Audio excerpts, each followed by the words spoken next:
Chapter 1441, Boundless Paragon 4. Immeasurable Tribulation. The human mind is interesting, isn't it? A mortal's mind can imagine anything. It can create gods and demons, create worlds, envision creation, death, and any concepts that govern reality. The difference between a mortal's mind and a cultivator is the former cannot manifest his mind into the real world, but the latter can. What are you getting at?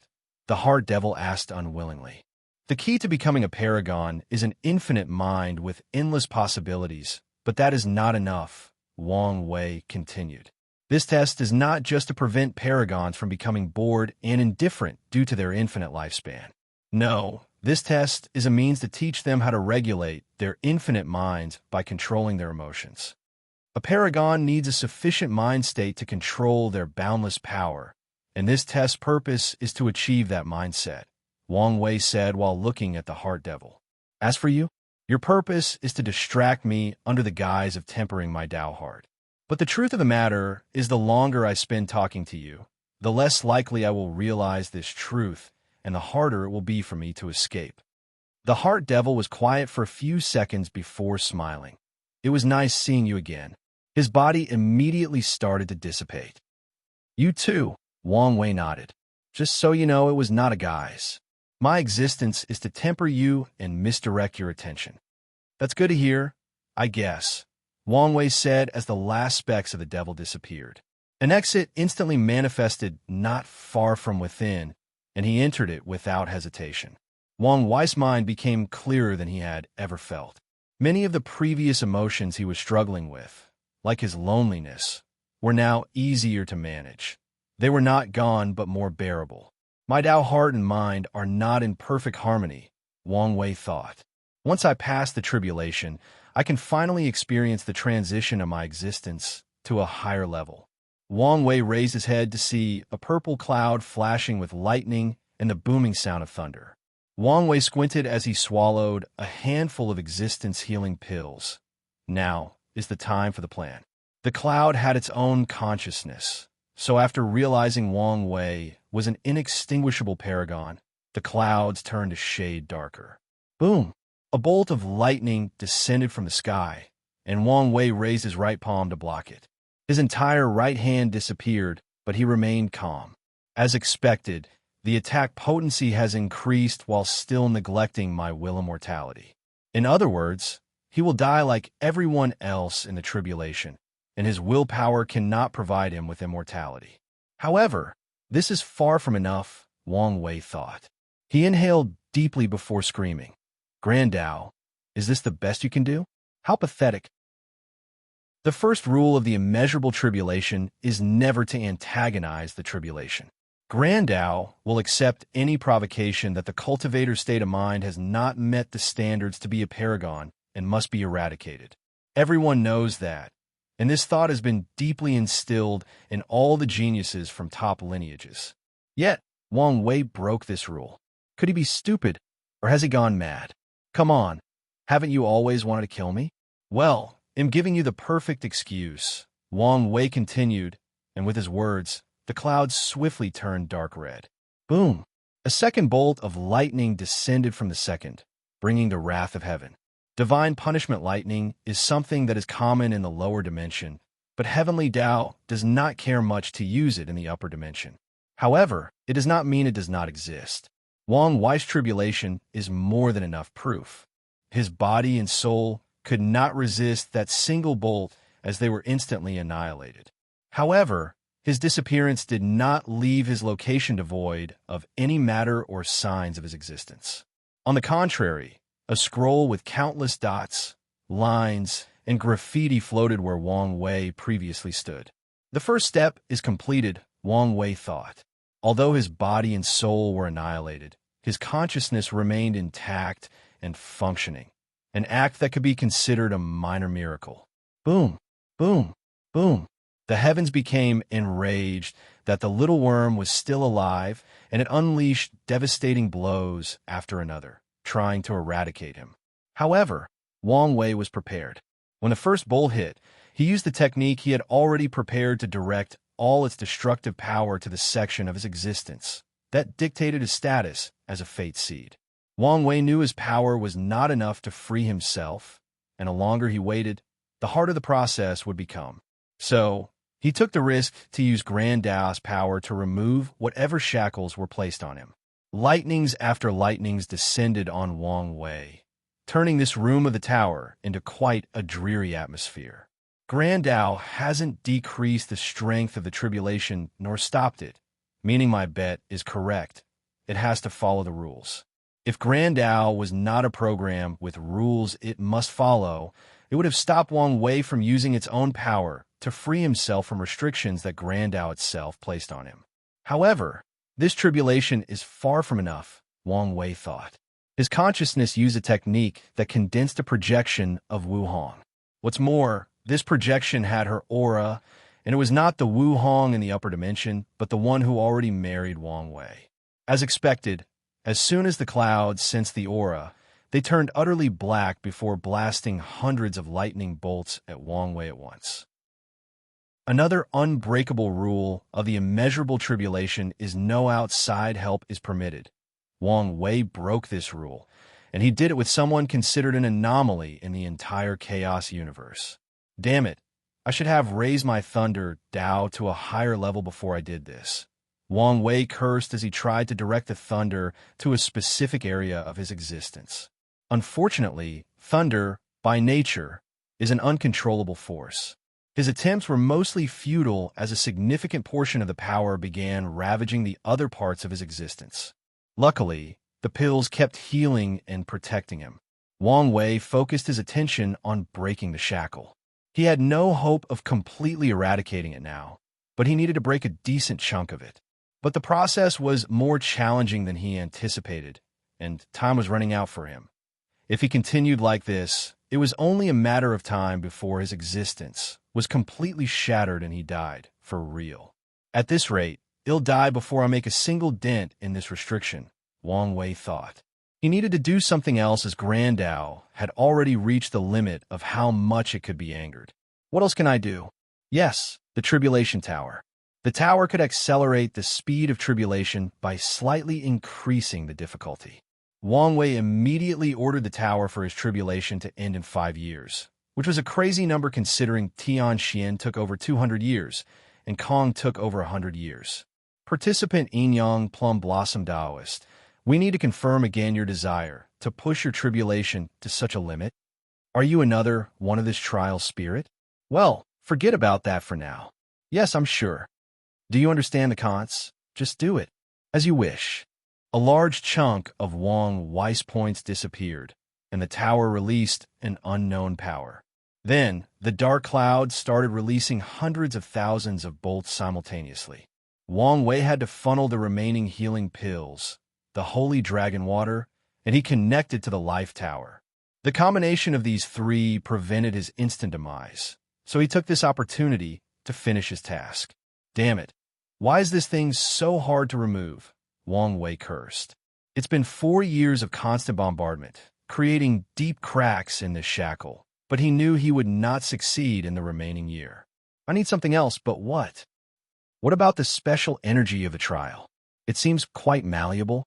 Wang Wei did not hesitate to use his points to extract the purest energy from this trial. He did not immediately fuse with it, but instead added his willpower to ensure no problems with this power and to make it perfectly in tune with his body and existence. It worked, Wang Wei thought as he saw the process accelerate. However, it seems I don't have enough points. With a quick calculation, he understood he did not have enough points for the remaining year of this tribulation. I guess that's the only thing I can do. Karma threads rushed out of the scroll, connecting to all the people in the trial with a deep connection to Wang Wei. I didn't want to do this, Wang Wei said through the connection, but I'm in a precarious situation and I need help. All of you are people who owe karma, and I've come to ask for recompensation by borrowing points from you. If you find any errors, ads pop up, ads redirect, broken links, non-standard content, etc., please let us know report so we can fix it as soon as possible. Chapter 1442, Boundless Paragon v. The final desperate counterattack, no problem, Ji Lanfang said immediately, with no hesitation. He sent his points before asking. If you need more, I can go hunting. No need, Wang Wei answered. Take all my points, but I want to see you, Hong Hua said quickly. Can you ditch the Qin people watching you and meet privately? Wang Wei asked. I'll manage. Good. We got you, Monk and Dulgun said. This place is catered to Qi refiners, so most of my points are for the wife, and we have an excess. I know I could count on you too, Wang Wei replied after seeing how many points these two sent. However, considering Monk's strength, it was understandable, especially since he was ranked 6th on the leaderboard. Don't forget to pay me back. I'm poor, Hong Miling complained, and Wang Wei just nodded. I was helping my disciples hunt to return the borrowed points. I guess you can have them, Emperor Kong added. Thanks. No problem. Are you all right? Su Shi asked. The aura of your tribulation has leaked from the tower, and it looks like punishment instead of a tribulation. I'll manage, Wang Wei replied succinctly, not explaining in detail what was happening to him. I've guarded Time Eater's seal, sacrificed my golden body of merit, and now I'll hand over my points without asking for return. Is that enough to repay my debt? Aoshin asked. Fine by me, Wang Wei answered. Was this a fair trade? Probably not. The prosperity of the demon race in the lower race, which Wang Wei is primarily responsible for, is more valuable than any other favors Aoshin has done for Wang Wei. However, he would not lord over these favors over these people, or they would instead go to extreme lengths to cut off the karma between him. Met too. I want to pay my debt with these points, Yidashu added. Keep dreaming, Wang Wei burst his bubble. Forget it, but Wang Wei boy, you owe me a good fight, the Monkey King said. Come find me after you become a Paragon. The other members of Sword League Path have also offered you their points, Jian Wushuang replied. Appreciate it. His Majesty the Heavenly Emperor, no need to return them, but our karma ends here, the Golden Sword Emperor said. No problem, Wang Wei agreed. His connection to the latter was not deep, and their karma was because Wang Wei was primarily responsible for his opportunity to prove the Tao and the prosperity of the lower dimension, which the Golden Emperor benefited from. Everyone involved provided their points, but many complained or tried to bargain to offset their karma. Wang Wei accepted some people, but others were refused since this was not nearly enough for all the things he had done for them. Finally, Wang Wei's point reached a terrifying level. Excellent, he thought before exchanging for more energy to pump into his Fate Seed characteristic. 6 months soon passed of the remaining year, and Wang Wei was on the verge of success. Unfortunately for him, Grand Tao thought this was the best time to up its effort to eradicate him through this tribulation.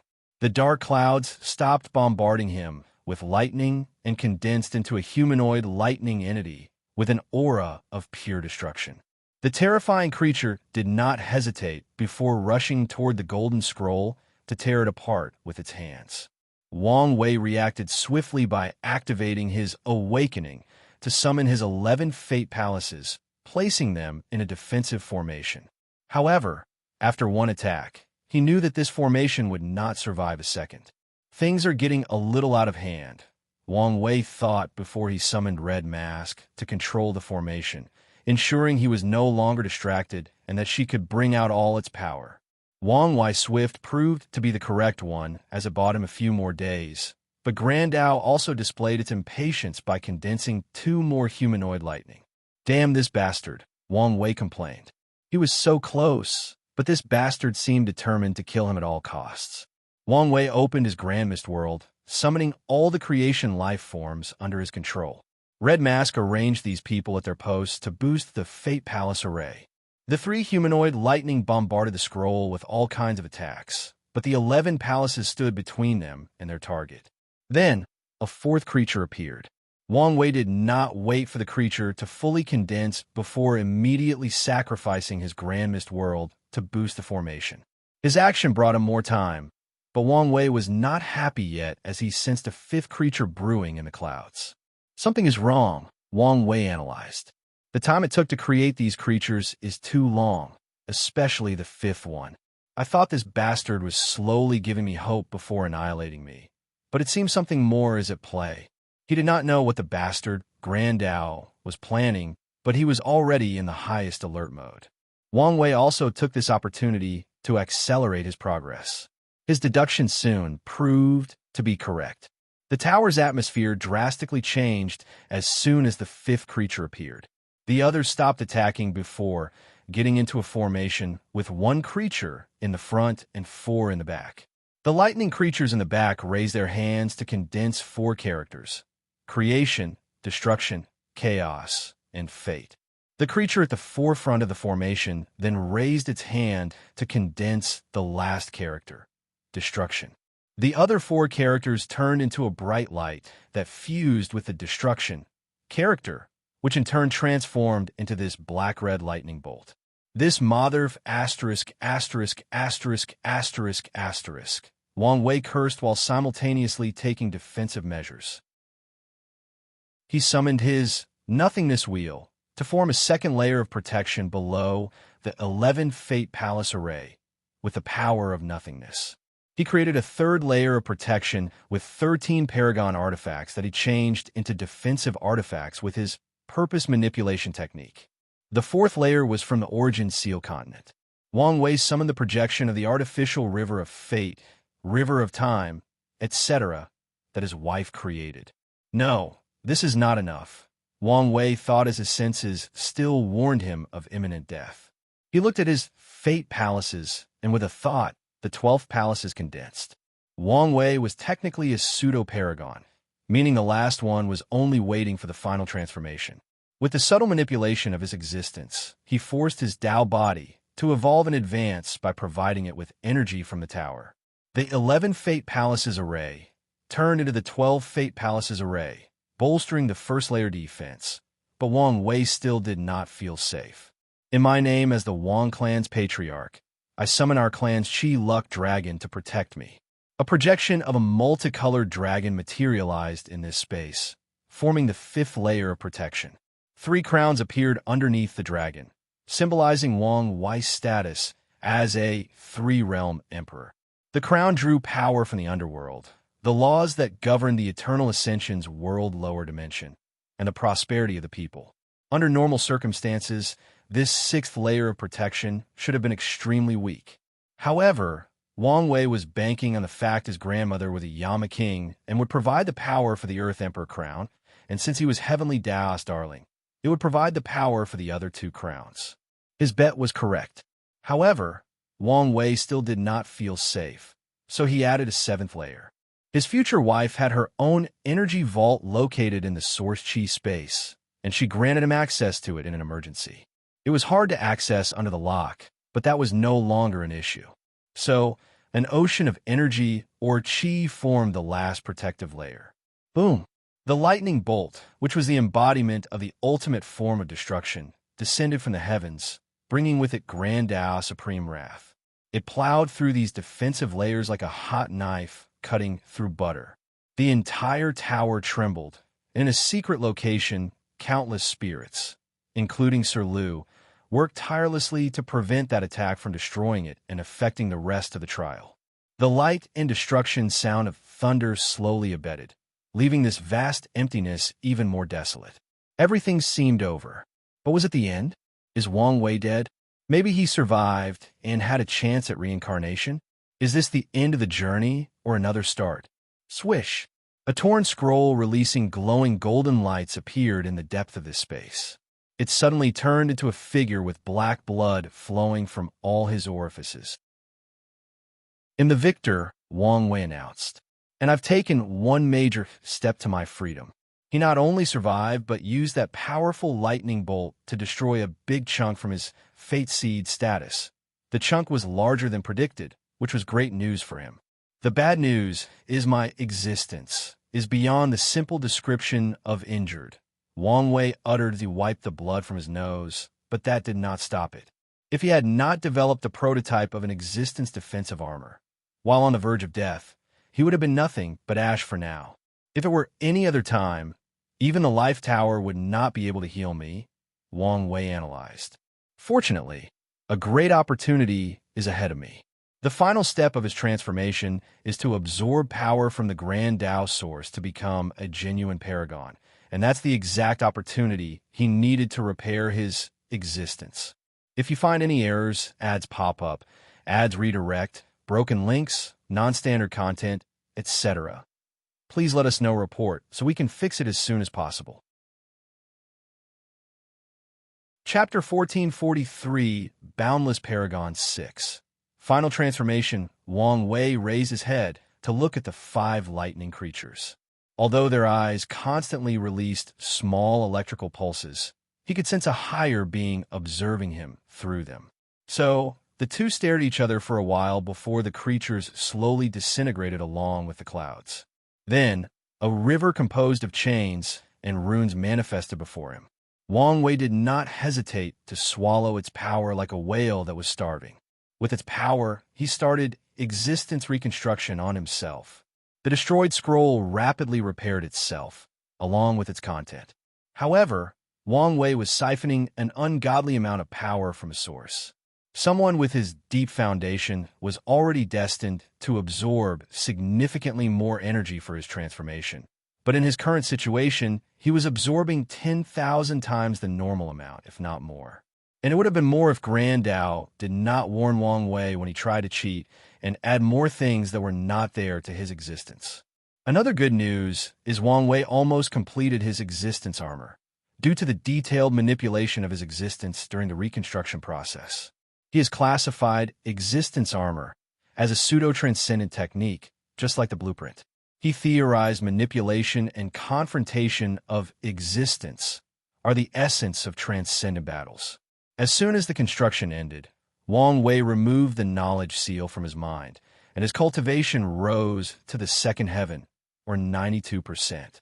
Now was the best time to use it since baptism might not be enough to increase his cultivation by 1% if his realm is higher. But I can do better, Wang Wei muttered. He had just escaped a true death experience and broken from one of his shackles, all experiences that fit with his Tao or pursuit. So, Wang Wei closed his eyes and used that experience to enter a state of epiphany, increasing his cultivation by another 1%. Then, there are the final transformations, Wang Wei muttered. He watched his Tao imprint change, followed by the manifestation of his 12 fate palaces. They are different from the fake one I summoned, Wang Wei immediately noticed. Most cultivators' Tao body and awakening will become useless by the Paragon realm. However, a few individuals with deep enough foundations and achievements can evolve great techniques or abilities based on them, and Wang Wei was one of them. He controlled the 12 palaces to resonate with each other, and to his surprises, they slowly turned into a river. A projection of the River of Fate? No, this is a prototype of the River of Fate, and in the source, not Grand Tao. A flash of enlightenment appeared in Wang Wei's eyes as he had an inkling of the way forward. His Tao body had evolved perfectly to suit his Tao and pursuit. Excellent, Wang Wei commented with a smile. The next step was to condense a new Grand Mist wheel with a grander scale and boosted potential. Wang Wei did not focus too much on that as his body, soul, and spirit had completed the final transformation. His fleshly body reached the second heaven of cultivation, and his soul and willpower reached 98%. I expected a larger improvement, especially for my body. The lightning was ravaging all the aspects and characteristics of his existence, and the pills would heal the damage, thus achieving a form of tempering. However, it seems Grand Tao was cunning and ensured these aspects were not affected too much to prevent Wang Wei from benefiting too much in the likely case he survived. How stingy! Wang Wei cursed before closing his eyes to prepare for the last transformation process. He disappeared from his location, appearing in this river, and was a small fish. He started swimming upward without hesitation, and his body began to grow in size. It did not take him long to become a colossal creature as he reached the river surface. However, a small voice in the back of his mind kept telling him to return as he was a fish and the top was dangerous. The voice insisted he was a fish and had no business on the surface. Wang Wei ignored the voice and jumped out of the water. He felt another shackle removed from his body, and in response, his fish body turned into an enormous bird that roamed the sky. Wang Wei flew for a few seconds before turning into his human shape. The River of Time looked different from a Paragon's perspective and the one I saw when I met my future self, he commented as he looked around. This river was not made of strings representing different timelines. Each drop was a super solid, both properties of liquid and solid, crystal that shone like glitters when glanced from a surface level. These crystals were the purest essence of time, and this river contained an endless amount of them. Have I broken free from the shackles of time? If the Empyrean realm is freeing the self from death and samsara, the Paragon realm's target is time, Wang Wei muttered. Wang Wei looked around as he experienced the difference in realm and life level. However, have we really completely freed ourselves? His gaze peered in the distance. He now could distinguish between the lower end of the river and the upper end. The lower end led to all past and present, and the upper end led to the future. However, the upper stream was blurry and chaotic to him. What about the infinite trichiliocosm? Wang Wei muttered, and his perspective changed. The river before him was surrounded by a golden hue, and countless other rivers or streams were flowing along with it. From another perspective, these rivers could be seen as endless small strings, but it was hard for someone of his level to truly see it that way. That golden hue should be the symbol and protection of the primordial timeline, Wang Wei realized. Should I take a look at the other timelines? It's a good place to hide my Tao mark. Boundless Paragons have many ways to survive and revive. The most basic are the evolved, true avatars and the 7 proxy avatars. The true avatars were no longer confined to one world, and they no longer needed to use the power of samsara to hide themselves. In other words, they did not need to remain mortals and could all cultivate. However, with the restrictions, they cannot be in the same realm as their creator. With all these clones scattered in different chaos worlds, killing a boundless paragon is already a nightmare, but this is not the end of their cockroach survival ability. Proxy avatars have the highest hiding abilities, are almost incorruptible, and their cultivation can be only 1% lower than their creators. Primal Paragons can even have all proxy avatars, with a peak cultivation of 100%. But that's still not the end. Boundless Paragons can move their Tao mark and hide them anywhere in the world. They could hide it in some random world in the Chaos universe, the Source Chi space, Samsara, or even another timeline. Moreover, the mark also acquired a parasitic ability that allowed it to attach itself to a weaker creature's mark and blend with it, as if it were one. Boundless Paragons were once the pinnacle of the hierarchy, and their survivability was one of the key reasons. Forget it, Wang Wei ultimately decided. He would need to do so in the future, but now was not the best time. Wang Wei did not immediately leave, but glanced in the distance. Unlike before, he sensed countless terrifying auras, many of whom had similar auras as him, and a few who casually looked at him made his body instinctively tremble from sheer terror. Wang Wei realized that when he traveled to the past to kill 5 feathers, he was nothing but a small fish swimming among sharks. Although he had some bite, in the grand scheme of things, he was truly small and weak. No wonder only Paragons dare navigate the river of time, he thought. Technically speaking, a great emperor could slowly navigate the river of time and even travel through time. They don't do it because of how much restraint heavenly Tao placed on them. However, Wang Wei understood now these restraints were a protective measure for these emperors. He shook his head to remove these thoughts, focusing on what drew him in the first place. I can sense the location of the prehistoric world, Wang Wei thought. He frowned briefly before closing his eyes to sense the karmic thread connected to Earth. His mind traveled through the thread to a distant place, but midway through the journey, Wang Wei stopped. His intuition told him he could send a projection to the prehistoric world and immediately return home in this manner. However, he was not ready yet to meet or confront Hong Jun, so he stopped and canceled his action. Better safer than sorry, Wang Wei uttered as he opened his eyes. He did not stay long in this place as he returned to the tower. He used his best technique to reduce his aura to the first heaven. He wanted to hide even more, but remembered Su Shi's words. People would be suspicious if he survived such a terrifying tribulation, and his cultivation was the bare basics like everyone else. Furthermore, he had a perfect explanation for his terrifying tribulation. He forced it to end in just 5 years. Most people will think he is a madman who did something extreme to ensure he took first place in the trial, and should not look too deeply into his actions or behaviors. If you find any errors, ads pop up, ads redirect, broken links, non-standard content, etc., please let us know report so we can fix it as soon as possible.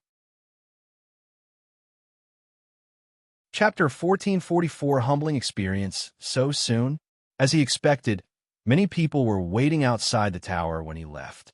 Wang Wei calmly observed these people, even taking a little walk into their sea of consciousness to peep at their thoughts. Most of them think the terrifying tribulation was due to the severe time increase, but that witch from the all-seeing temple has some suspicions. No matter, she probably won't leave this place alive. He sensed many people looking at her with animosity, so eliminating her wouldn't immediately paint a target on his back. Wang Wei shifted his gaze, locking directly into Tian. Why has his animosity decreased so much? Interesting. Wang Wei did not stay long before he teleported to the battle tower. He had no interest in challenging others, but he needed to use the tower to stimulate opponents to test his strength. Let's slowly adapt, Wang Wei thought as he designed an opponent with 90% strength. He sealed his power and experienced the battle in that realm. After battling a few boundless and inextinguishable paragons, he increased his opponent's strength by 1%. He repeated the process until he had completely adapted to his new cultivation. Then, Wang Wei selected a fourth heaven opponent and started testing his battle realm. Wang Wei spent more than 5 years inside the tower, testing the limit of his power and improving his techniques. I do have a 10-fold strength, but I seem to be on the lower end of peak paragons categories. There can be a significant gap between peak paragons, especially between boundless and non-boundless. And this tower mad made Wang Wei realize the training he had done with Wu Hong before could only take him so far, and he still had much to learn and improve. As for taboo, well, Wang Wei smiled wryly. Entering the third taboo battle realm was the most challenging.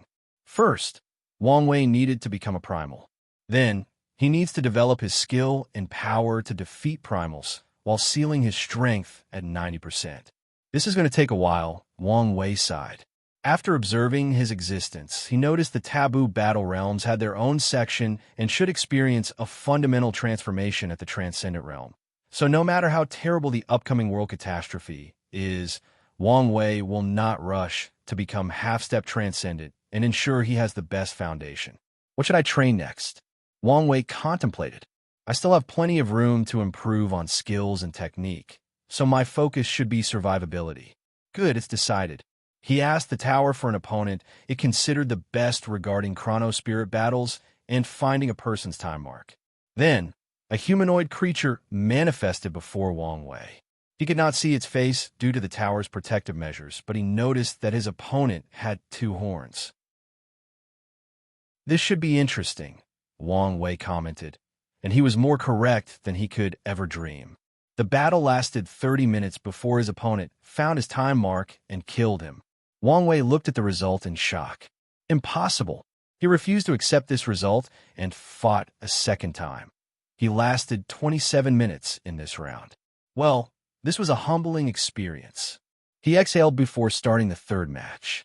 However, this time around, he controlled his ego to learn from his opponent, and Wang Wei immediately realized the vast difference in skill. Does such an entity truly exist? Wang Wei muttered after his death. When Wu Hong trained him, he knew there was a vast difference in their skills, but he still felt she was still in the realm of achievable skill, but his opponent seemed an unsurpassable wall. Tower spirit, come out, Wang Wei suddenly yelled.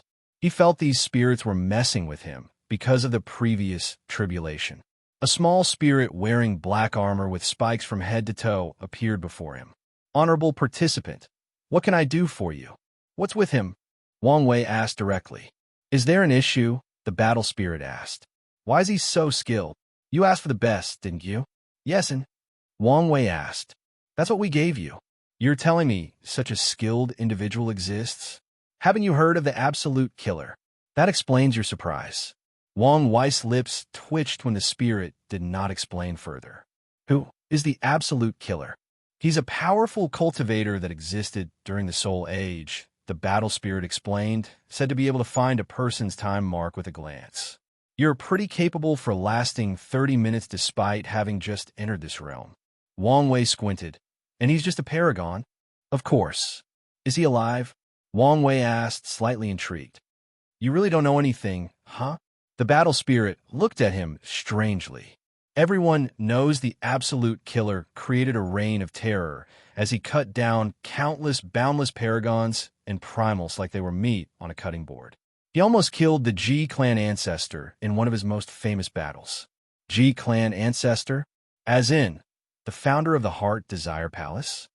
The one and only, the battle spirit nodded. What happened next?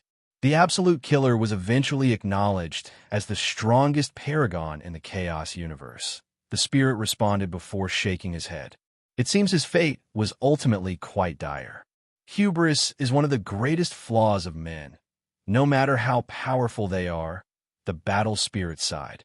The bastard was unsatisfied with being the strongest paragon and thought he was the strongest.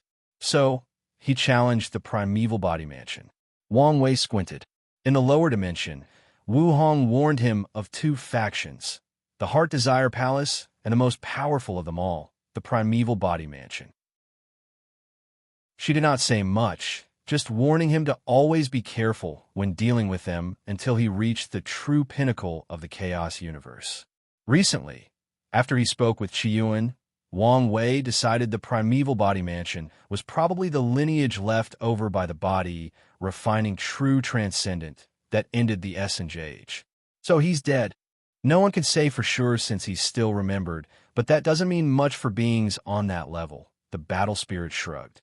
However, he was never seen in the universe since that day. I see, Wang Wei nodded. Does anyone know why he was so capable? Not really. Some say he was a special time race. Others believe he had a unique treasure, but the majority believe he was that skilled.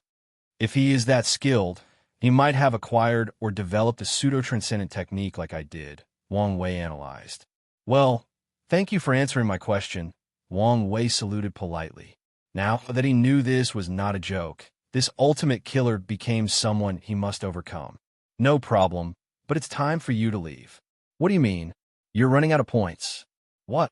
Wang Wei checked, and his face turned ugly. I thought the battle tower was free. Under normal circumstances, but you asked for the best training partner, so we must charge you. Although his face was hidden, anyone could tell this battle spirit was putting on a fake expression of confusion. Wang Wei stared at him, knowing he had been scammed. However, he did not say anything else and left. Swish! Sir Lu appeared in the tower. Was this really wise? He's basically this trial's victor, so we can only do this if we want him to stay longer and use more points. The situation is already complicated as is. Do we really want to make more enemies? Sir Lu sighed. This cannot be considered making enemies. It is just a small confrontation that we can make up to him if necessary, the battle spirit responded. I hope we don't regret this decision, Sir Lu said before disappearing. An irresistible bait, huh?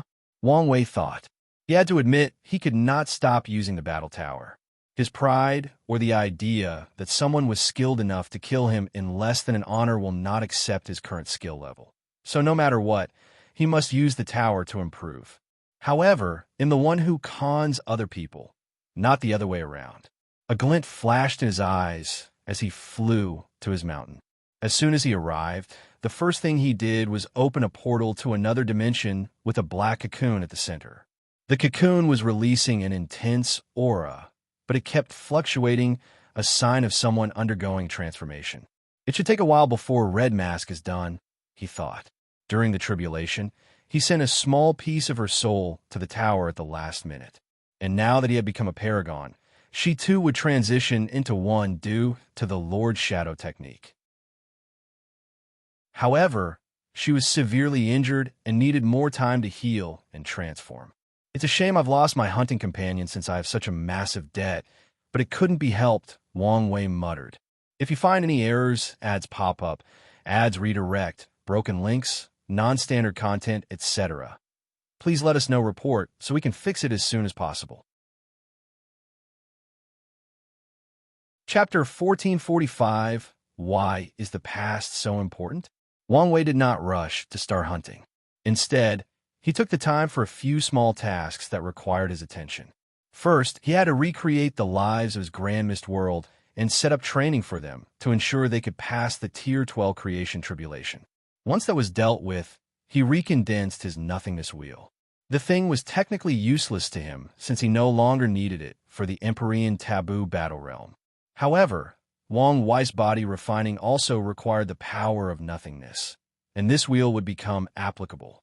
The amount of nothingness power that my bloodline can absorb is no longer on par for my needs, Wang Wei analyzed.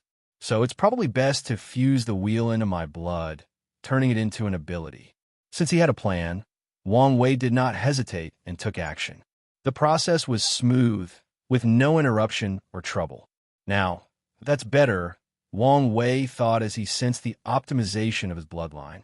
However, I still need to start considering the 12th revolution of my bloodline. His human fiend god was technically only Tier 11. Wang Wei frowned as he thought about the direction of his bloodline. As long as he updates his previous abilities, which involve will tempering and strength increase, the bloodline should be enough to take him to the peak of the Elder Fiend God realm. But is this all a Fiend God bloodline can do? I would be disappointed if it were. Wang Wei shook his head. It was not time to be thinking about these things.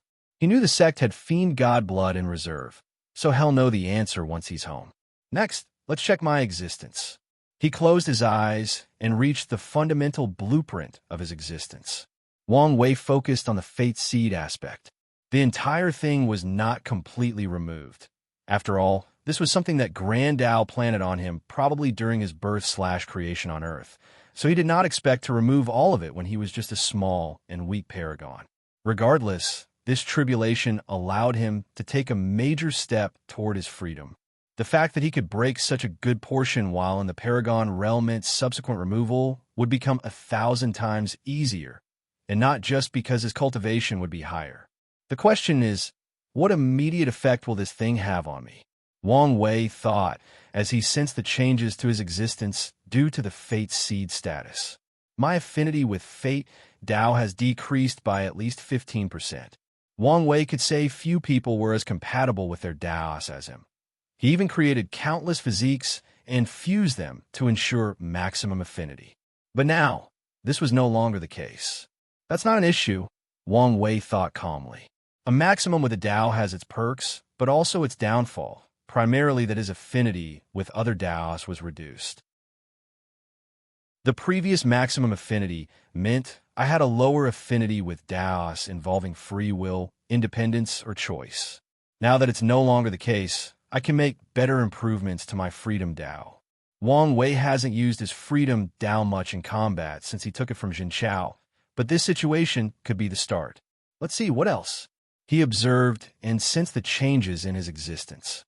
My destiny is no longer full of ups and downs, Wang Wei thought excitedly.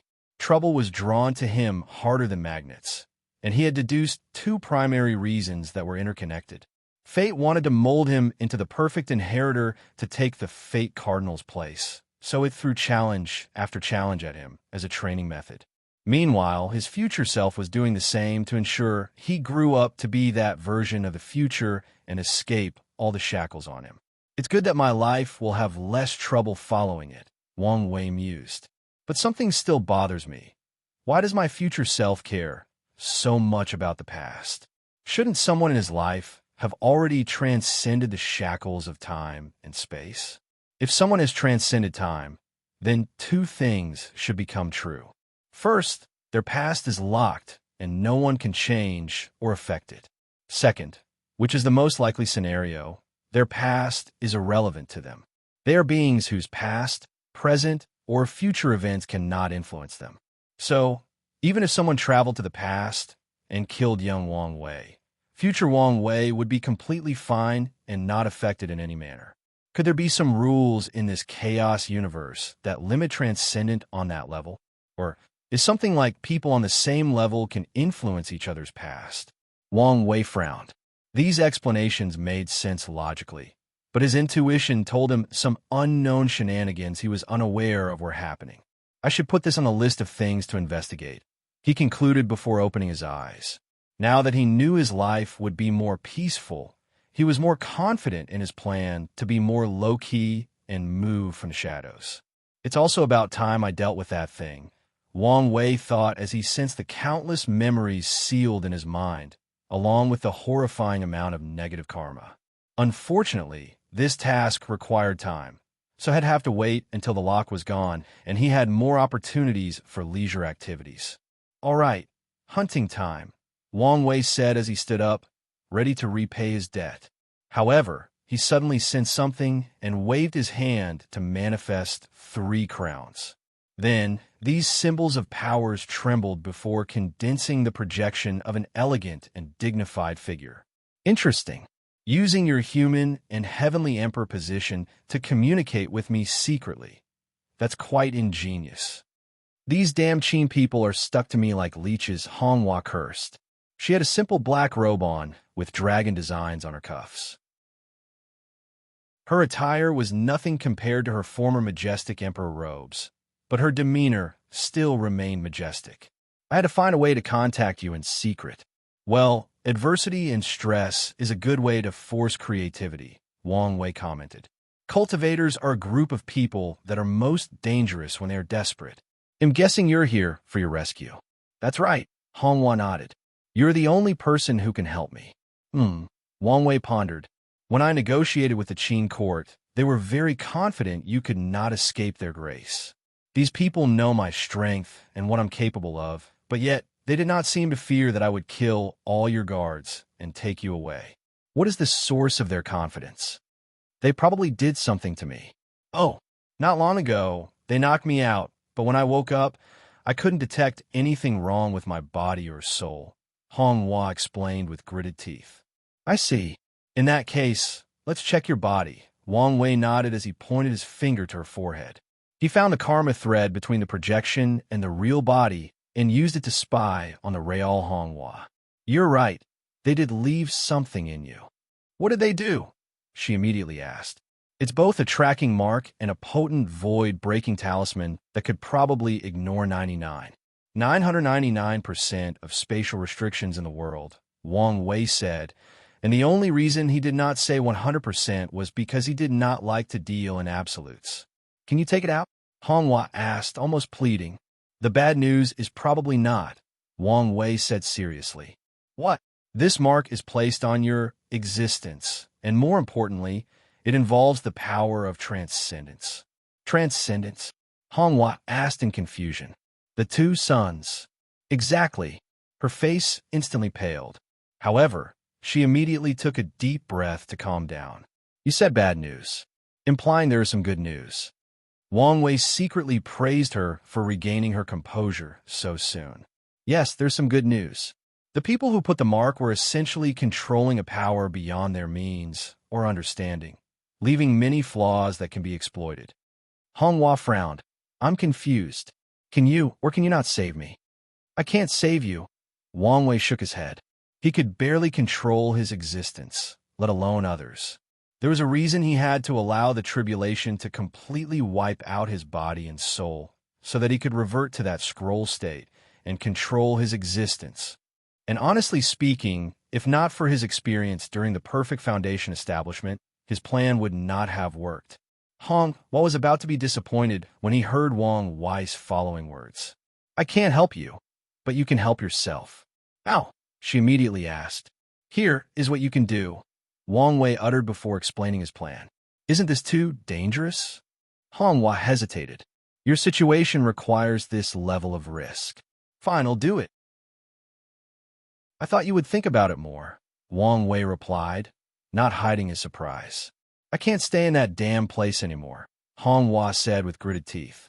If you find any errors, ads pop up, ads redirect, broken links, non-standard content, etc., please let us know report so we can fix it as soon as possible. Chapter 1446. Ying Zheng's threat. Wang Wei looked at her strangely. They didn't, inhumanely torture you, did they? He had to ask, due to how much hatred she displayed toward the Qin people. Inhuman torture? Oh, thank heavens, no, Hanwha responded swiftly. They just restricted my freedom and tried to influence me to marry their stupid and ugly-looking prince. That's good to hear, but you should be careful nonetheless. Wang Wei answered before summoning a scroll and started writing using the Dao text. It took him a few minutes before handing it to her. This technique is the final key, Wang Wei explained. Although he couldn't directly help her control her existence, he could create a way for her to do so passively by subtly manipulating her acupoints, soul, and body. Thank you. Do you have a void-breaking talisman potent enough for the plan? No. Hanwha admitted in embarrassment. Wang Wei did not say anything else and granted her one. She sighed. Once again, words cannot express the level of gratitude I am indebted to you. No problem. Wang Wei answered casually. Your wife is safe with me for now, and you can pick her up if you successfully gain your freedom. Before that, I wish you good fortune. Hanwha bowed politely before her projection dissipated, leaving Wang Wei in deep thought. How did Ying Zheng get his hands on transcendent power? Is it some kind of artifact or a source of power? More importantly, did he get it before or after the ultimate taboo? Wang Wei entered his state of deduction, trying to piece the puzzle from threads of information. Hanwha said they only recently placed a mark on her, meaning it's possible Ying Zheng shared this power with his court after our confrontation at the Great Chu Court. He couldn't possibly have done it before since he was hiding in limbo, and Supreme Unity had his eyes on him. However, after Mithriel blessed these people, they could remain invisible to Supreme Unity's eyes. However, is transcendent power so easily controlled? The time between the Great Chu event and the trial was too short for these people to have created a method to utilize the power of transcendence, unless they had someone whose talent was on par with mine and used an extreme method like the mind dilation pill. Wang Wei frowned. The possibility of that being the case was low, so he had to consider another possibility. Ying Zheng had it before the ultimate taboo.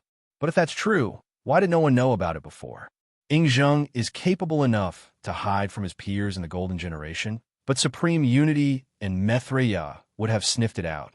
Mithriel may have been capable of protecting the Qin court for a while, but during the Locke era, where her performance was less than desired, Supreme Unity would have gotten his hands on the thing long ago. Unless the hypothetical artifact or source of power is of higher essence than these two and capable of hiding itself, unless. Does such a thing exist? And where did Ying Zheng find it? As soon as Wang Wei asked that question, he had an answer. The prehistoric world, he thought. Although it's possible Ying Zheng acquired it from the first chaos world he reincarnated into, the most likely scenario is someone, most likely Hong Jun, handed it to him. But why? Wang Wei recalled various information as he slowly outlined the truth. I theorized that Hong Jun was reincarnating people for the future of the prehistoric world.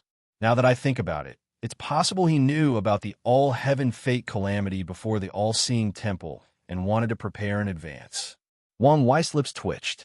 If that was true and his theory that the calamity was his creation, Hong Jun was essentially preparing for a catastrophe that he created. Wang Wei shook his head to focus. Such truth was even more reason he needed to hide the fact he might be the person from the prophecy. Chronologically speaking, Ying Zheng existed 2,000 years before my time, so he was most likely part of Hong Jun's early experiment at reincarnating people, in other words. Wang Wei continued. Maybe Hong Jun needed an item as powerful as that to allow the people from Earth to reincarnate into other worlds, or maybe he was more generous the first time around. Well, that doesn't matter too much. The key is the item. In all of the novels and myths written about Hong Jun, his most remarkable artifact is always the jade butterfly pendant. In most iterations, this thing contains the essence of all 3,800 Daos. Did he give it to Ying Zheng?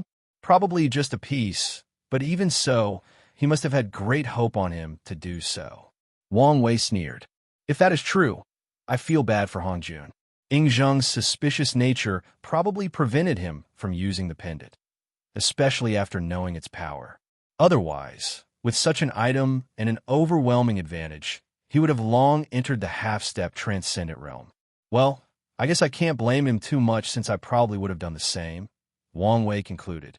The last thing he would do is trust his transcendent path to Hong Jun or anyone else. He might have used the pendant to ensure he became a primal as swiftly as possible, but he would never use it on his transcendent path. However, it appears that Zheng no longer has any hesitation, Wang Wei continued. During his talk with the Qin people, he noticed they started acting bolder and more aggressive, and now he understood why. I previously predicted that the future wife will be our world's first transcendent. While my thoughts haven't changed, now I know Zheng is a viable contender. Wang Wei squinted his eyes. Honghua cannot return to the Qin court. He must do whatever is necessary to delay Zheng's path. Otherwise, if he is the first one to enter that realm, he will immediately conquer the Eternal Ascension world, and sadly, Mithria's weak and unstable transcendent realm will not be able to stop him.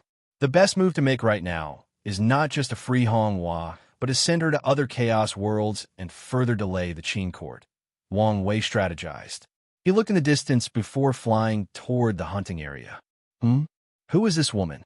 As he flew to his destination, Wang Wei noticed a woman dressed in man's clothing. She had an all-red robe and flowing dark hair, but the tips were pink. I remember everyone in the trial, but she was not one of them. More importantly, she's just like Tian and Chengming. I can't see any information from her besides the surface level. Wang Wei decreased his flying speed slightly while observing. Her temperament reminded me of Suya. She probably has a similar physique and Dao.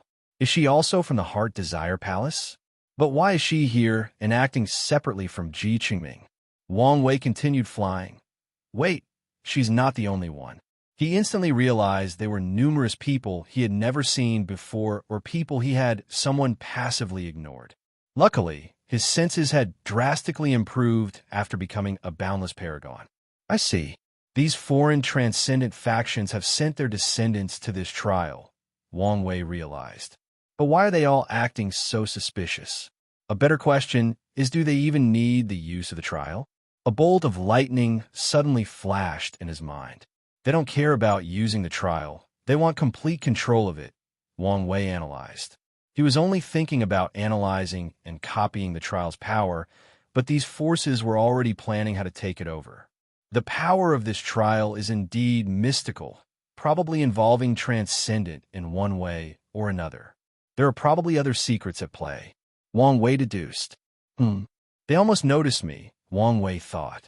Two people almost noticed his spying. The woman dressed like a man and a tall, muscular man who was obviously a body refiner. Is he from the primeval body mansion? But why doesn't he give me the same vibe as that woman and Chengming? Wang Wei felt great danger from these people, probably because some transcendent powerhouse left some protective means on them. However, he did not feel the same as that muscular man. It's either the power is too high for even me to sense he does not have it, or he's from the mansion, and they are proud and arrogant enough not to protect their heaven-chosen, because no one dares mess with their people, Wang Wei thought. Regardless, this trial just got a lot more interesting, Wang Wei thought with a smirk on the corner of his mouth. He loves danger and chaos when he's not directly involved, since he can benefit from it from the shadow. So, he hoped he was right, and these factions were planning something big. I still need to prepare, Wang Wei concluded. He wanted to reach the fifth heaven as soon as possible, so he could leave this place at a moment's notice, and he wouldn't miss much. If you find any errors, ads pop up, ads redirect, broken links, non-standard content, etc., please let us know report so we can fix it as soon as possible. Chapter 1447, The Clash of Ego. As soon as Wang Wei reached the hunting area, he started killing the bestow monster. He also used a Tier 12 puppet since he was now in the Paragon realm. However, Wang Wei's actions were merely a distraction. While his body was hunting, his mind used his soul ability for the first time in the current realm.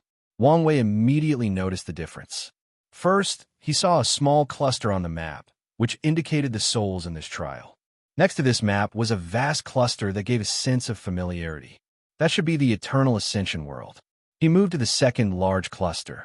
The entire map was black and inaccessible. Is this the prehistoric world? So, the Soul Network has expanded to a scale on par with the Chaos universe, but focusing on the karma connected to me? Wang Wei was immediately excited by this promise and kept changing the following map. He saw an enormous map formed from numerous clusters combined. Is this a chaos world that combines numerous worlds? But what's my relationship with this place? An idea suddenly flashed in his mind. Is this where Wang Ju reincarnated? Wang Wei immediately closed his eyes and tried to access the souls in these worlds. However, he didn't take a few seconds to give up. He could access these worlds, but reinforcing his connection to them would take a long time. Let's see if I can find my father, Wang Wei thought as he continued analyzing this map. Unfortunately for him, he discovered many worlds he had connections with, making it more than challenging to determine whether his parents were somehow teleported to another chaos world. These worlds should be the result of Wang Ju expanding the Fate Shadow Guard, and whatever my soul did in primordial chaos, Wang Wei groaned. After becoming a paragon, he noticed his ancestors placed a seal on his soul to hide his identity when he was a soul in primordial chaos. Although I don't have a concrete answer, this is a good start, Wang Wei thought. This ability should make it easier to find his parents, wherever they are. Back to my objective. Wang Wei focused on the trial's small cluster of souls. He noticed a few living souls he could not influence. This would not be surprising with how many transcendent descendants are present in this place. But these souls were weak and had a connection to him. Additionally, these souls were attached to foreign powers. These souls are the Eternal Ascension world's people, and it seems they have been captured, Wang Wei analyzed, and as soon as he read the data, he understood what was happening. These foreign worlds realized they could not get any information from the Eternal Ascension world, so they captured these people to bring them back to their factions and see if they could break the lock. These souls must die, Wang Wei decided. However, he could not do it now, as these people could just capture more.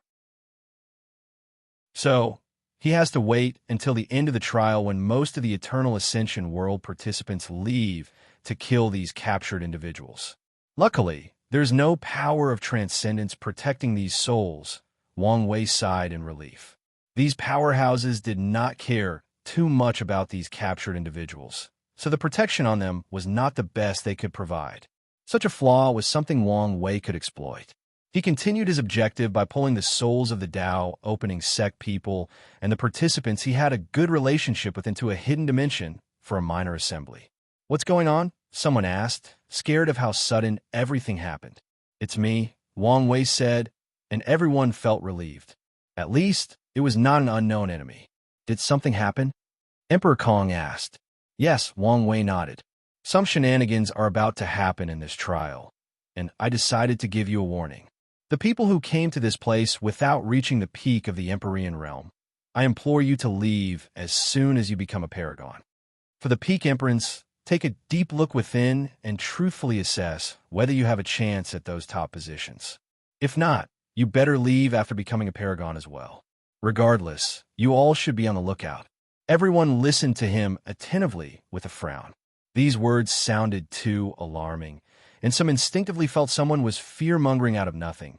But given the source, they had to control their initial jerk reaction and take it seriously. What exactly do you mean by shenanigans? Emperor Kong asked. I guess I can tell you, Wang Wei said before raising his hand to summon the history lock. With this protection, the chances of news leaking were minimal. I've detected a few transcendent factions have secretly sent their people to infiltrate this place. If I guess correctly, their target should be to take control of this trial, so you can expect chaos at some point in the future. Transcendent. I believe that's the realm of the two suns. Aren't we ants before these two, even if we become boundless? We are. With this short conversation, everyone understood the severity of this situation. Only 2, 3 if you count Monk, have entered the Paragon realm, but even scarier people were already involved. Are you sure about this? Emperor Kong asked. He didn't want to question Wang Wei, but he hadn't noticed much and wanted some reassurance. You're in my realm, and with a decent detection technique, you might not see the invisible ones, but you should be able to detect the ones who make you passively ignore them, Wang Wei replied. But don't reveal yourself, or you'll be dead. I understand. Anyhow, I've warned you, and it's up to you whether you listen, Wang Wei continued. And don't worry, I will still repay your points. Wang Wei did not wait for anyone else to speak and dismissed everyone. He only warned them to make up for the karma some of these people had already paid, and because the Eternal Ascension world needed these talents to survive the upcoming catastrophe. With that out of the way, Wang Wei focused on his hunting, but had to stop after only 1 year. A vision had appeared in the distance. Chengming had become a boundless paragon. Based on aura alone, if I had to quantify his realm, it's probably 95%, but Tian was 9,999%, Wang Wei thought. Speaking of Tian, he's been blatantly observing me without taking any action. What is he planning? A technique has been observing him from afar, and from Wang Wei's standards on how easy this thing was to notice, Tian was not hiding his purpose. Plum Blossom Taoist and Tian, you have 10 years of breathing remaining. Chengming's voice boomed throughout the trial. Keep your neck clean for these 10 years.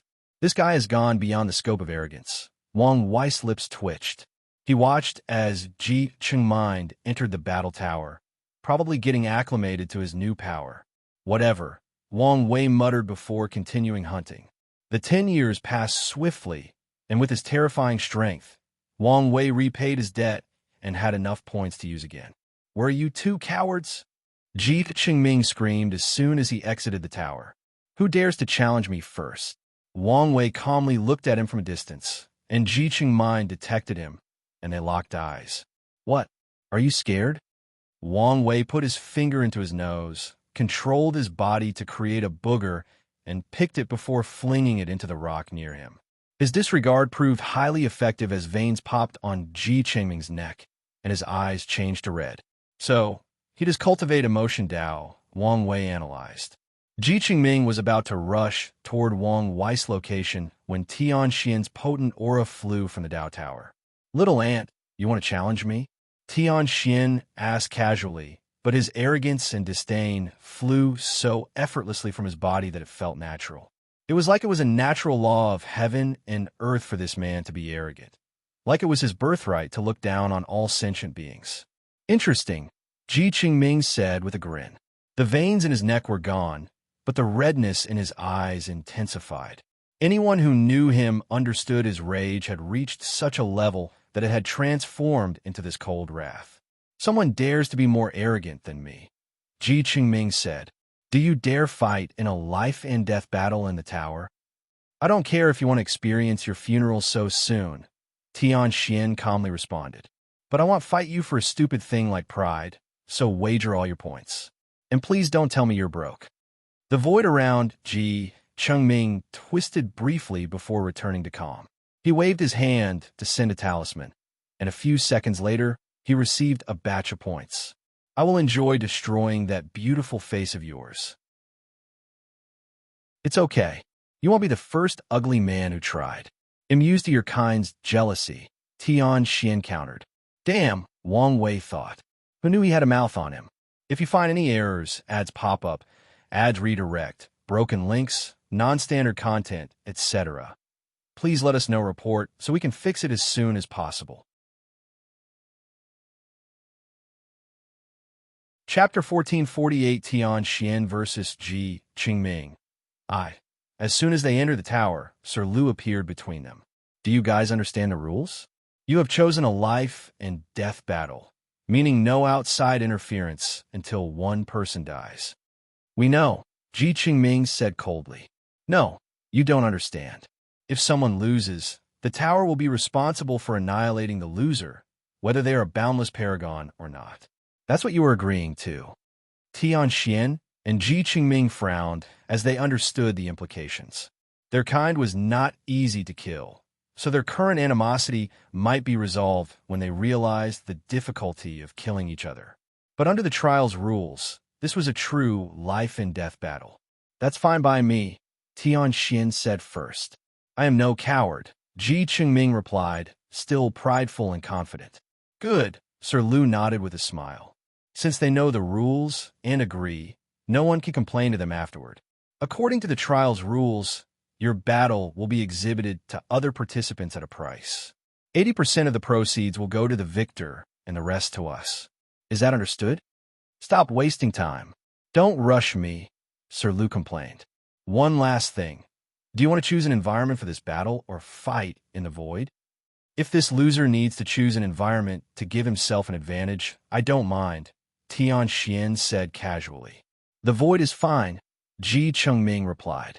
Anyway, everything will be destroyed, and unlike what his bastard of an opponent suggested, he did not need an advantage.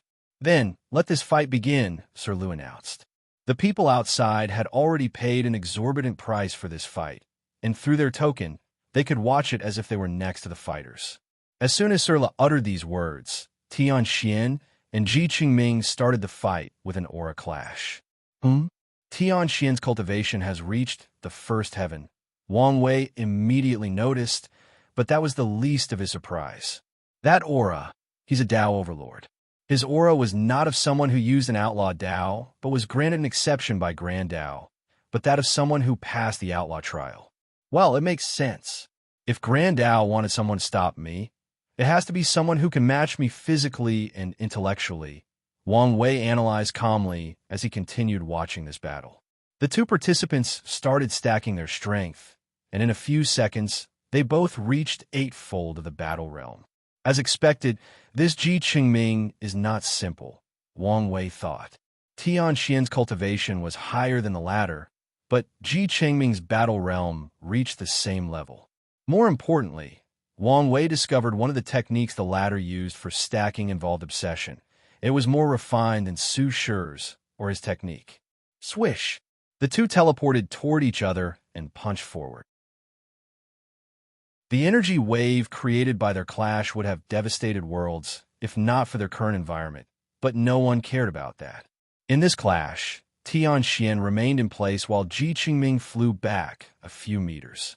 I forgot you people are a bunch of savage gorillas who value your flesh over your soul. Chengming sneered before using another technique. Spirit Essence Harmony. His powerful soul resonated with his body, fueling its ascension. So, in a matter of seconds, Chengming's weak, fleshly body reached the level of inextinguishable paragons. Your clan still hasn't figured out the importance of the body? No wonder your founder failed. You take that back. Did I say something wrong? It's not my fault if you people inherited his stupidity, Tian responded calmly. It did not help that he said these words with such a handsome face and an aura that his words were the laws or truths of heaven and earth.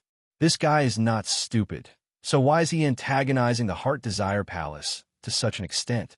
Is he really that confident about Grand Dao's protection? Wang Wei thought. His senses have already detected that the woman dressed in men's clothing was looking at Tian with intense killing intent after what he said. Good, good, good. Chengming repeated thrice. You dare insult my ancestor? Good. My name will no longer be Ji if I don't eradicate you from this mortal coil. Horror Soul. Chengming used his unique soul and emotion Dao to artificially create a soul creature, and as soon as the thing appeared, everyone, including Wang Wei, was shocked. The creature was humanoid with an octopus head and red eyes. However, its appearance was not the shocking aspect, but its presence. Anyone who laid eyes on this creature felt an overwhelming sense of dread and horror that rapidly consumed their souls. Luckily, the trial activated their protection mechanism, or most of these participants would have become mad and killed themselves. That's Cthulhu, Wang Wei thought. The Heart Desire Palace must have studied Cthulhu's body to create this technique. Wang Wei has theorized the creature in the abyss was nothing but a projection or a follower of the real Cthulhu. Now, he had further proof for his theory. This revelation has so many implications, Wang Wei thought as he focused on Tian. The latter's body was releasing an aura of revolt and disgust, It appeared that the horror creature summoned was the vilest and most disgusting thing between heaven and earth. These emotions are not from him, but his status as Grand Dao Sun/vessel, Wang Wei analyzed. My conjecture was correct. Cthulhu did not originate from his chaos universe, but was an intruder from Chengming or another chaos universe. That's why Grand Dao finds it so revolting.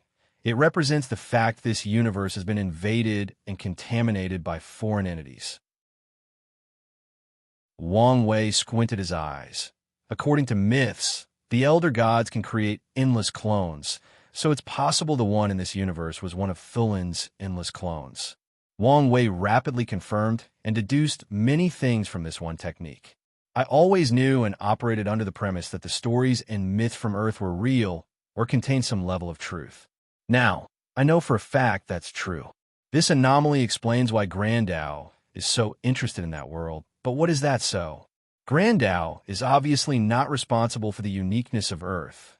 Otherwise, he wouldn't need to summon a fate seed from there to enact Earth's ideas for the development of the Chaos Universe. It appeared that returning to Earth is more important than I thought. Wang Wei concluded. Die, you foul creature, Tian roared as he manipulated his destruction Dao to summon lightning bolts and fling them so intensely that people would think this was the immeasurable tribulation. Scream of madness. The horror creature opened its mouth to scream, releasing a black aura from its mouth that blocked the bolts of lightning bolts. Not affected? Chengming thought. This technique was enough to destroy the will of some of the best inextinguishable paragons, but this person seemed completely fine. Then let's add to it. Nightmare Soul, another creature appeared. It was humanoid, but without a face or other noticeable features, since its body was composed of darkness. The creature had no legs and a floating cloak instead. As soon as it appeared, a resonance formed between the two creatures, and Tian's body stopped mid-attack. A look of struggle flashed on his face, but he reacted swiftly by destroying all distractions and influence on his mind. Wrath of heaven and earth, Tian waved his hand to manifest an enormous red dark hand that embodied destruction itself. The hand was large enough to target everyone on this battlefield, so it descended with the utmost impunity. Chengming was about to respond with a technique on his own, but Tian was faster. Resistance destruction by destroying his opponent's resistance. Chengming and the two creatures stood by without moving. Even their minds operated at an immensely slow speed to prevent them from coming up with any countermeasures. Boom! The destruction hand annihilated everything in its path, or so it should have. The creatures were gone, but Chengming was surrounded by a soul shield boosted by his Dao will. Wang Wei noticed something. His Dao will is alive. No, it's better to say Chengming instilled independent emotions and desires into his Dao will, creating a pseudo-intelligent creature whose sole purpose is to aid him in battle and protect him when necessary. What a brilliant application of Dao will. Such a level of technique is what he would expect from a transcendent faction. And of course, Wang Wei will steal all of them and put his own twist on them. Nice try, Chengming sneered. But your nightmare has just started. The destroyed creatures suddenly appeared once again, staring coldly at Tian. Fierce Soul, Chengming summoned a third creature, which was another humanoid creature, except it had thousands of eyes all over its body. If you find any errors, ads pop up, ads redirect, broken links, non-standard content, etc., please let us know report so we can fix it as soon as possible. Chapter 1449 Tian versus Chengming 2. Do you understand your purpose? The reason for your existence? Yes, I won't let you down. Too slow. Your progress is too slow. Wang Wei has passed his supreme outlaw trial. I won't lose to him. Good. You have proven your intelligence is on par with him. However, it's not enough. His 9-extremity foundation is almost complete, but you haven't even started it. I will get to it. How can you be so useless? You are the son of Grand Dao, born with the greatest blessing between heaven and earth. What did I do wrong this time? Wang Wei has become the second mortal emperor in the universe. If you want a chance at beating him, you must be the third. I will do my best. What? Are you satisfied that you proved the Tao before him? Well, I can tell you he became an immeasurable emperor, the very first in the universe, meaning your small achievement means nothing. How can I be an immeasurable emperor? It's too late for you. However, he is planning a way to bind his existence to the heavenly emperor era he is creating. Why don't you try copying him? He'll create an era even more glorious than him. You did a decent job. The next competition is the taboo battle realms. You cannot lose to him in those. I will not lose. I will not lose. A hole appeared in Tian Xian's eyes as he flew into the distance. The horrible pain had awakened him from the nightmares surrounding his greatest fear. He noticed his mind was once again slipping and reacted swiftly by destroying all negative effects on his mind, soul, or spirit. Tian Xian now had control over his body, but this attack severely injured him. His Tao was a nasty piece of work, he analyzed. The combination of Tian Xian's Tao will and willpower manifestation could barely seal Chengming's, and that's despite the fact is true, will contain some of the essence of his destruction Tao. Luckily, his soul was well protected by an excellent soul artifact and many other techniques, so was not affected. A yin-yang symbol materialized next to Tian Xian, transforming his destruction Tao into creation. Then, a new and perfect replica of Tian Xian appeared in the symbol. Tian Xian then transferred his soul into this new body, thus perfectly healing his previous injury. It's useless, Chengming said as his three summoned souls started resonating with each other for a second attack. Tian Xian controlled his former shelf as a puppet, forcing it to attack the three souls. Chengming raised his hand to create three pillars full of grievances. He planned to seal this shell and buy enough time for his attack to hit. However, Tian Xian was ruthless and immediately exploded the puppet, releasing a devastating amount of pure destructive power. This attack wiped out everything in sight except for the protective measures around Chengming. Swish! Tian Xian destroyed the distance between himself and his opponent, achieving a terrifying high-speed teleportation. He appeared behind Chengming, holding a sword condensed for destruction. Die, he yelled. Do you think I would fall for such an obvious tactic? Chengming sneered as a golden creature with wings appeared around him. His spirit of fortitude, condensed from one of the 7 heavenly virtues, was the ultimate form of protection. Swish! Tian Xian's sword passed through his defense like it was empty air before him, leaving a gushing wound. How was that possible? Chengming was shocked as he distanced himself from his opponent. Tian Xian would not pass this opportunity and continued his aggressive approach. Chengming reacted swiftly by recondensing his 3 souls, and each soul immediately created a universe to block Tian Xian's path. This approach was effective as it took some time to destroy the nightmare, horror, and fear universe. Meanwhile, Chengming took this opportunity to analyze why the previous attack failed. It's luck Tao. This bastard destroys all probabilities or possibilities that could block his sword, allowing it to accidentally pass through a flaw in my defense. Chengming looked at the slash wound on his chest with gritted teeth. Luckily, these lowly people have a shoddy application of true will. It only took him a moment to remove Tian Xian's true will and regenerate. Swish! Chengming moved his head to evade the destruction arrow before focusing on his opponent. Tell me, what is your obsession?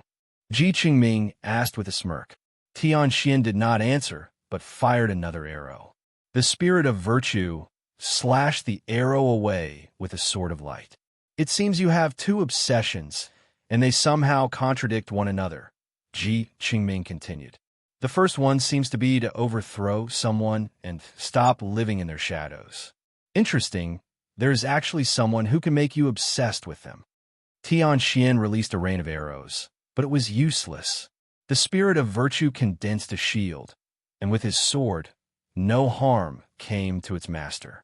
Your second obsession seems to be hidden quite well, so I can't even read it, Chengming continued. However, we have plenty of time. He chuckled before going on the offensive. He first combined the horror soul with the fear soul, turning into a humanoid creature with 4 arms, an octopus head, and numerous eyes on all parts of its body. This new horror then looked at Tian, and his body started mutating. His left arm began to grow muscles and tissues uncontrollably, turning into this large and grotesque red abomination. Tian was calm. As a body refiner, this was not the first time he had faced such a situation, so he focused on regaining control. Sadly, this mutation was more aggressive and uncontrollable than the true power Tao realm Tribulation, so he swiftly cut off his arm and regrew another. He teleported away, thinking this creature required sight to cast his technique, but he was only half right. The first attack required sight, but the subsequent ones used their karmic link, which Tian swiftly detected and destroyed. However, what awaited him was Chengming's four summons, the soul of regret, a bright red heart that was more than 20 meters in length and had a black dagger piercing through it manifested, and as soon as it appeared, the heart started to beat. Tian, who was mid-attack, found himself in this white space with fog. His first instinct was to destroy everything, but he stopped himself when the fog condensed into the shape of a woman. Her face was vague, but the woman's contour indicated she was beautiful and had an aura of endless gentleness. Tian calmly looked at the woman, and despite her lack of a visage, he could tell she was smiling. She raised her hand to him, and he unknowingly reached out.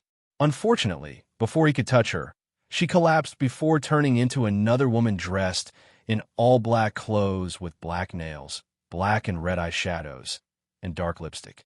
The woman was breathtakingly beautiful with her ancient aura of power and darkness. "Don't forget who you are betrothed to," she declared. "So, you gave up the love of your life for an arranged marriage? Is it your regret? What a cliché story." Chengming sneered echoed in this dimension, plunging Tian into a blind rage as he destroyed this spiritual realm. Unfortunately, what awaited him was not the freedom he sought, but a world of horror. Tian found himself in this dark space with billions of arms coming from below, trying to drag him. The worst part was not these creepy limbs not attached to anything, but the sweet voices that came calling him. "Shinner, why did you abandon me? Was I not enough? Couldn't you have fought for us?" Tian knew this voice, and now it no longer haunted him just in his dream, but followed him into reality. "Annihilate," Tian said coldly, eradicating all signs of this dimension from the world. "Why in such a hurry?" Chengming chuckled. "We are just getting started? Why don't we take a look at your nightmare?" Tian coldly looked in the distance, his eyes penetrating whatever power confused his mind, and he looked straight at Chengming.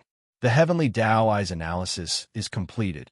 Chengming felt a chill down his spine, followed by a feeling he was naked and his opponent was seeing through all his secrets. "Let's copy the opponent's Tao, will mastery, and mind protection," Tian uttered. His body instantly released an aura that broke all of Chengming's illusions/spirit techniques. But Tian was not done. He activated his awakening, condensing this supreme armor of destruction. A dark armor condenses on his body, with his hair breaking through the top of the helmet. Pure destruction energy rushed through the eye sockets and the connecting joint pieces of the armor, manifesting in a dark red shade. "It's time to end this farce," Tian said coldly. "If you find any errors, ads pop up, ads redirect, broken links, non-standard content, etc., please let us know, report, so we can fix it as soon as possible."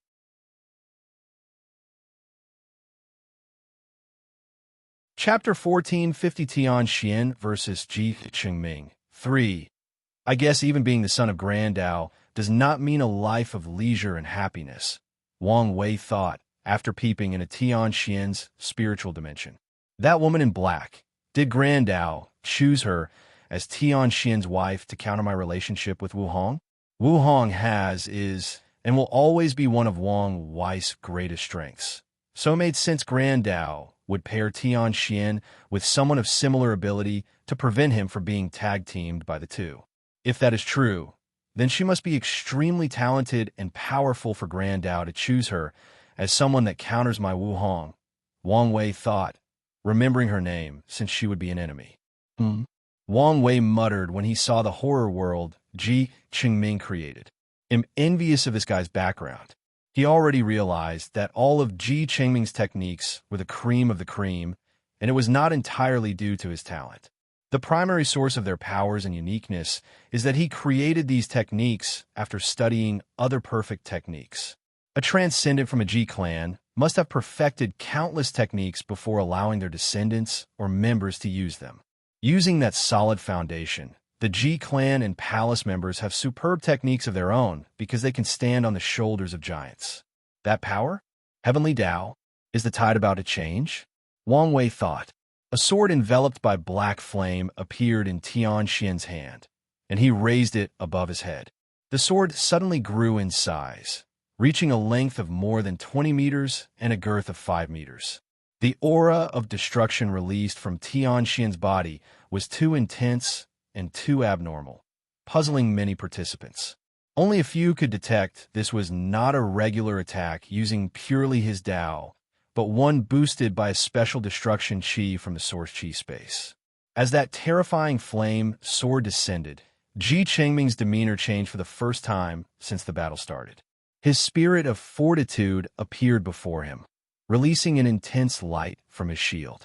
Sadly, it barely worked. Chengming's clothes had countless holes and tears, but he only suffered some minor scratches to his skin. However, this was not his only loss. His spirit and 3 souls were annihilated.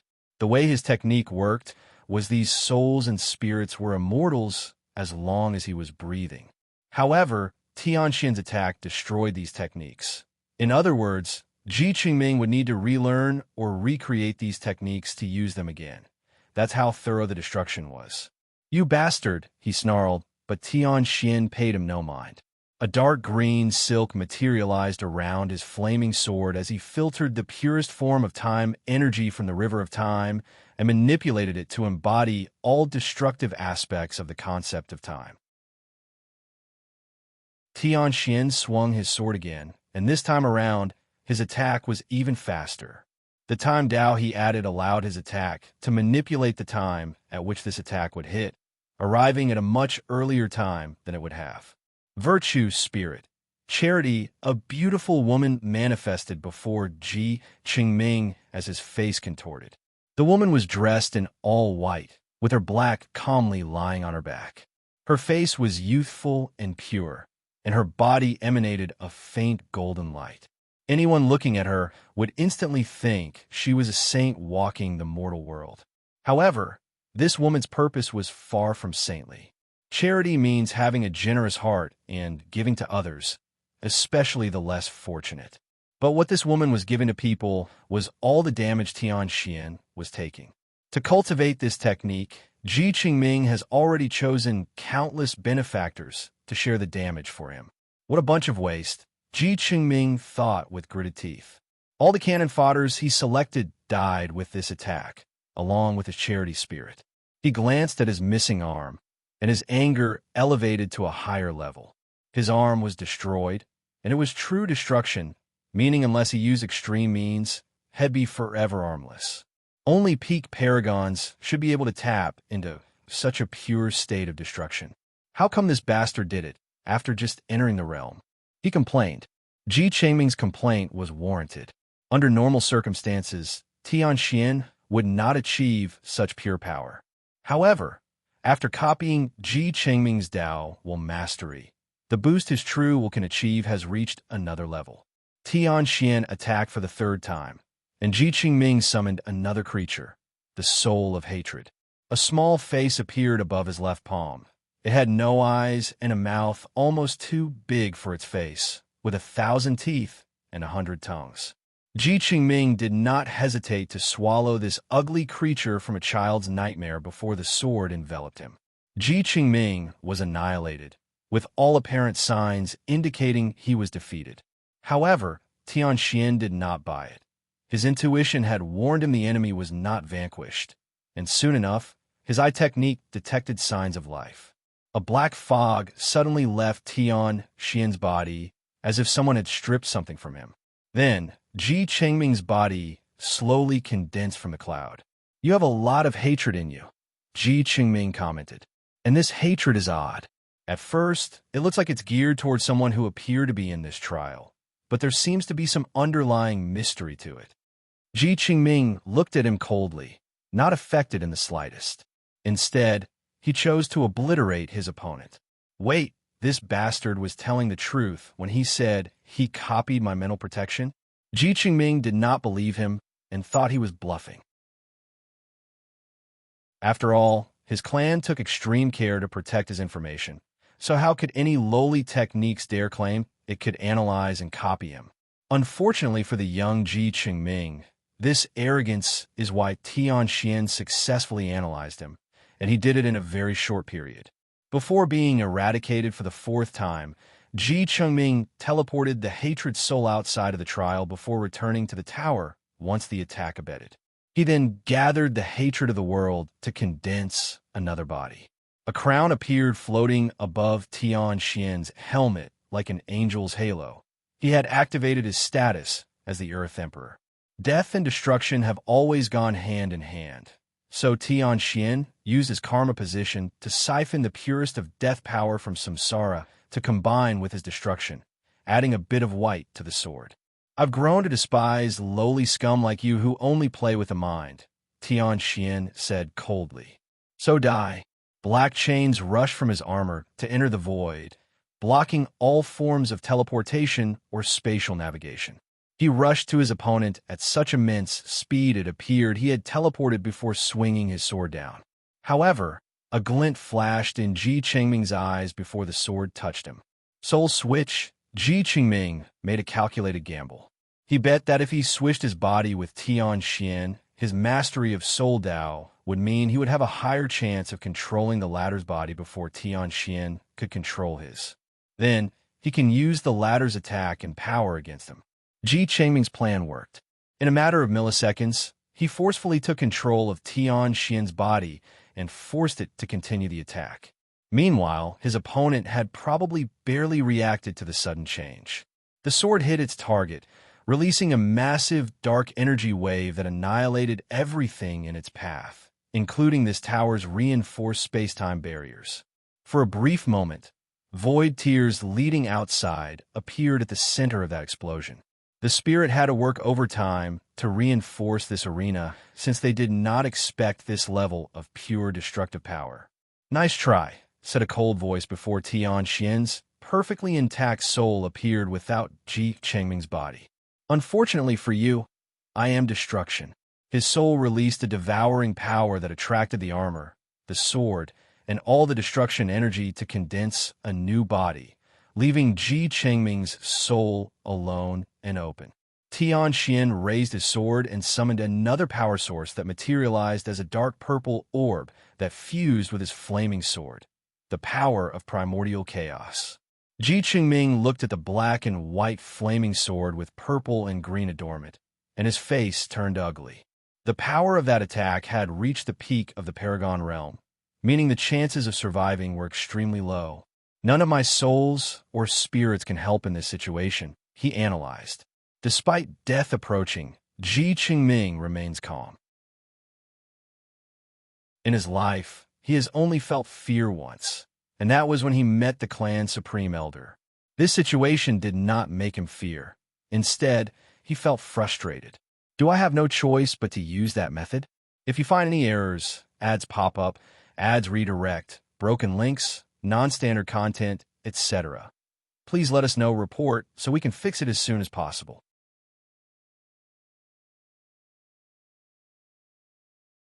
Chapter 1451, True Purpose. A breaking sound echoed deep in Chengming's soul, activating the protective mechanism left to him by his father.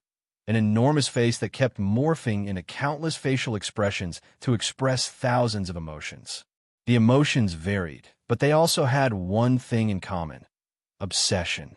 The obsession manifested in many shapes. The intense desire to survive, the intense anger to seek revenge by all means, and the rage of killing people who have wronged you beyond words can explain. It did not matter what the intense emotions/desires or the obsessions were.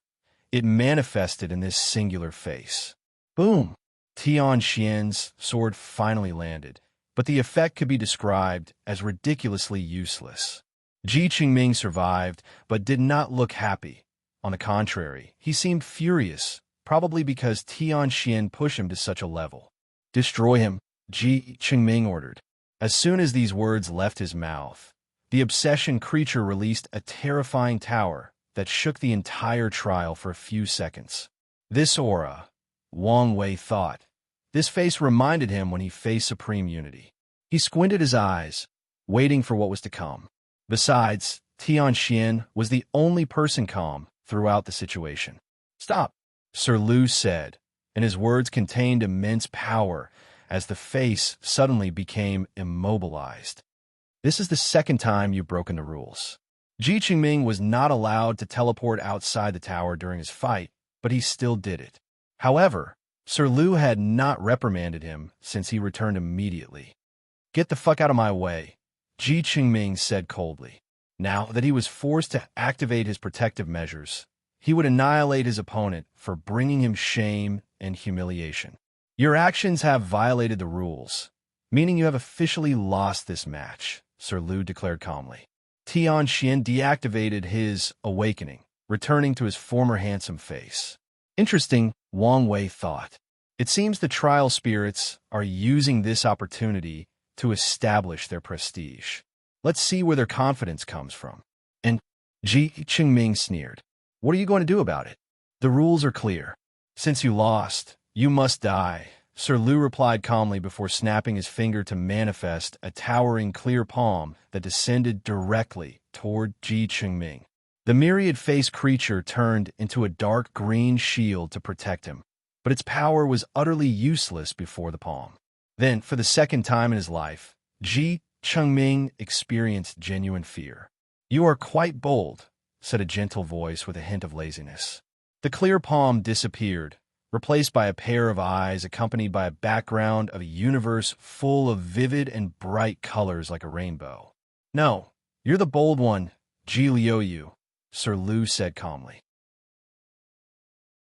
"You know the rules, but you send your people here and expect them to break them or act as if they don't apply to them. Cheng is young and brash, so it's normal if he makes a few mistakes," Liu replied calmly. "However, this does not mean you have the right to execute him. And what are you going to do if I insist?" The two stared at each other for a brief moment. "You know your situation, so why are you doing this?" Liu asked with a sigh. "It's not your time to judge what we do," Sir Lu countered back. "What do you want? Take your people and leave. Cheng is the only one who broke the rules, so why are you exiling everyone?" Sir Lu frowned. He immediately realized these people would not give up. "Fine, but you must pay to take him away." "No problem," Liu answered before a crystal descended from the sky. With a wave of his hand, the thing disappeared before anyone could see or detect what it was. "Supreme Elder, I have no problem with your decision," Chengming suddenly said before pointing at Tian Xian. "But I must kill this bastard." The horrifying eyes did not even glance at Tian Xian and asked, "What do you say?" "Nothing can happen to him as long as he's in the trial." "Why are you?" "Teacher, someone is threatening to kill me. Please help, if not for my sake, for your face." Tian Xian suddenly bowed. A pair of golden eyes that embodied all knowledge and secrets of the world materialized above the battlefield, looking down on the rainbow starry sky eye. "The little brat from the G clan, it seems you are still acting as arrogant as ever," the Heaven Cardinal said. "It's odd, given how Dingxiang was quite the humble lad." "Lord Cardinal," Liu stuttered before regaining his calmness. "My apologies. I did not know he was your apprentice. Your palace should remember that you are not the primeval body mansion. You only exist due to the kindness of Grand Dao. Understand?" "I do." "Good." The Heaven Cardinal nodded.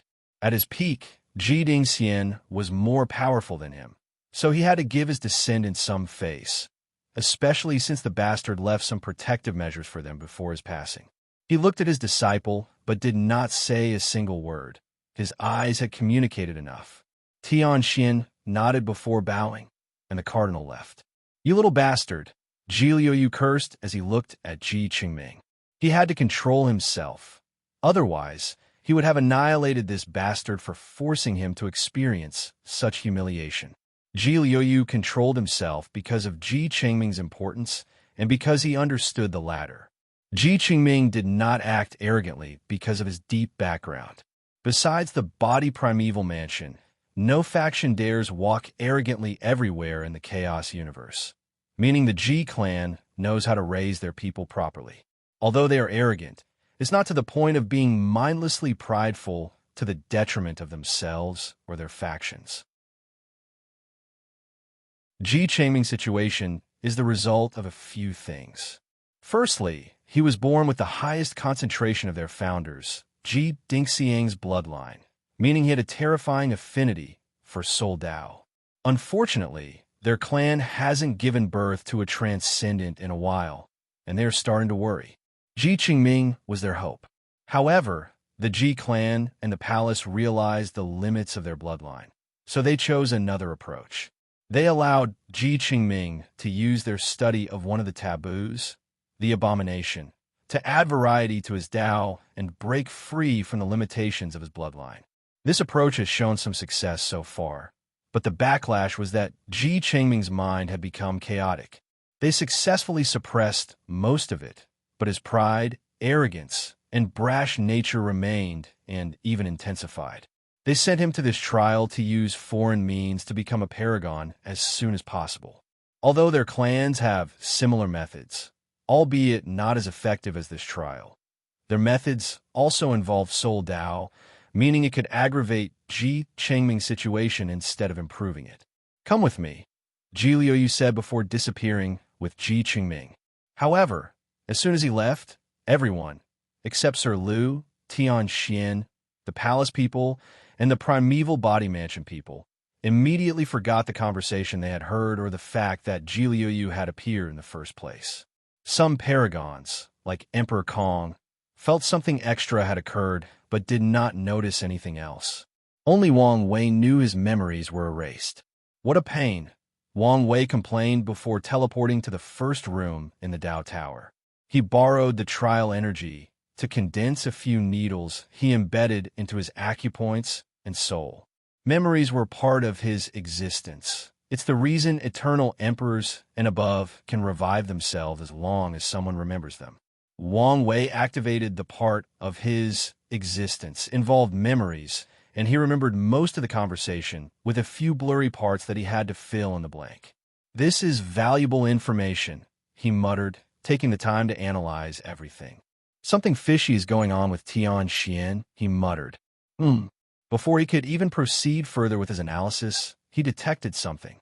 Someone was using the trial's power to hide something in this room.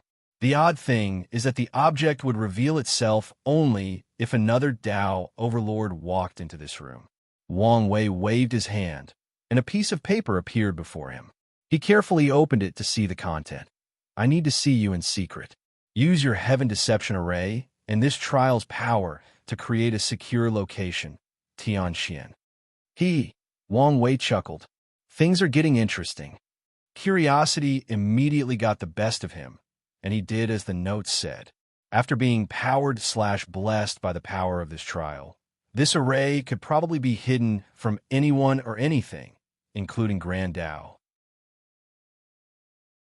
Once everything is set up, Wang Wei steals Hong was method by resonating his 3-emperor position with Tian Xian's to summon his projection. If you find any errors, ads pop up, ads redirect, broken links, non-standard content, etc., please let us know report so we can fix it as soon as possible.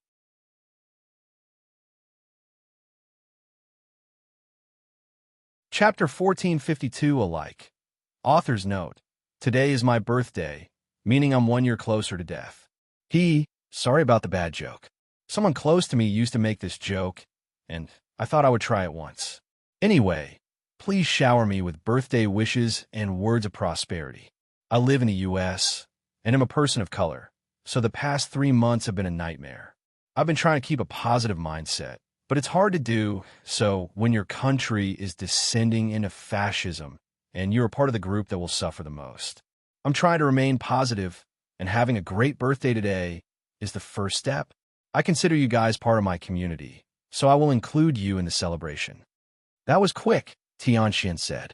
"Before we get started, sign this calm-binding promissory note that you'll repay all the points I used for this meeting," Wang Wei said as he sent a red note to him.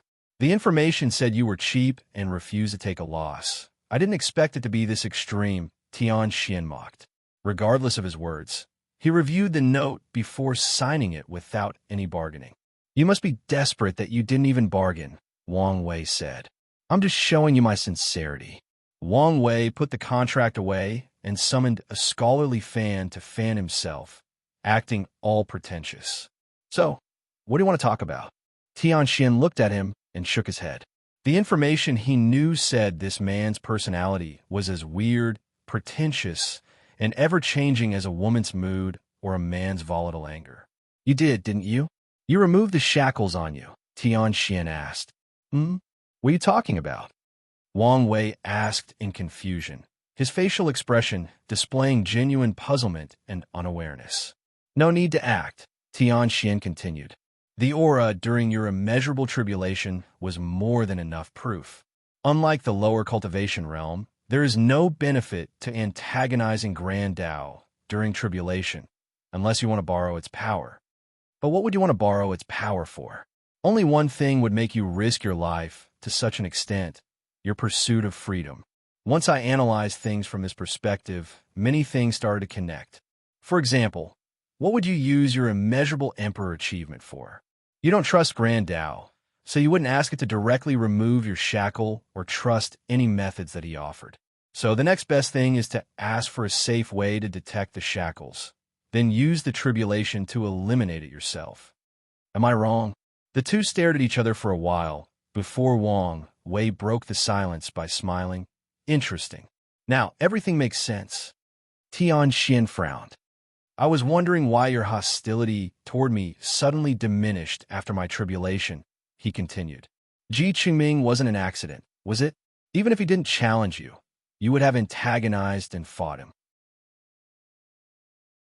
You planned to put him in enough danger to lure the transcendent behind him, so you can contact your teacher. No, he's not just your teacher, he is your watcher. You wanted to distract him long enough to leave the contact note.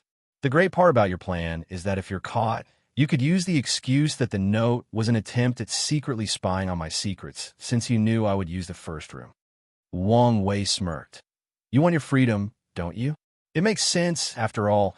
How can someone as intelligent as you accept being someone else's puppet?" Wang Wei chuckled.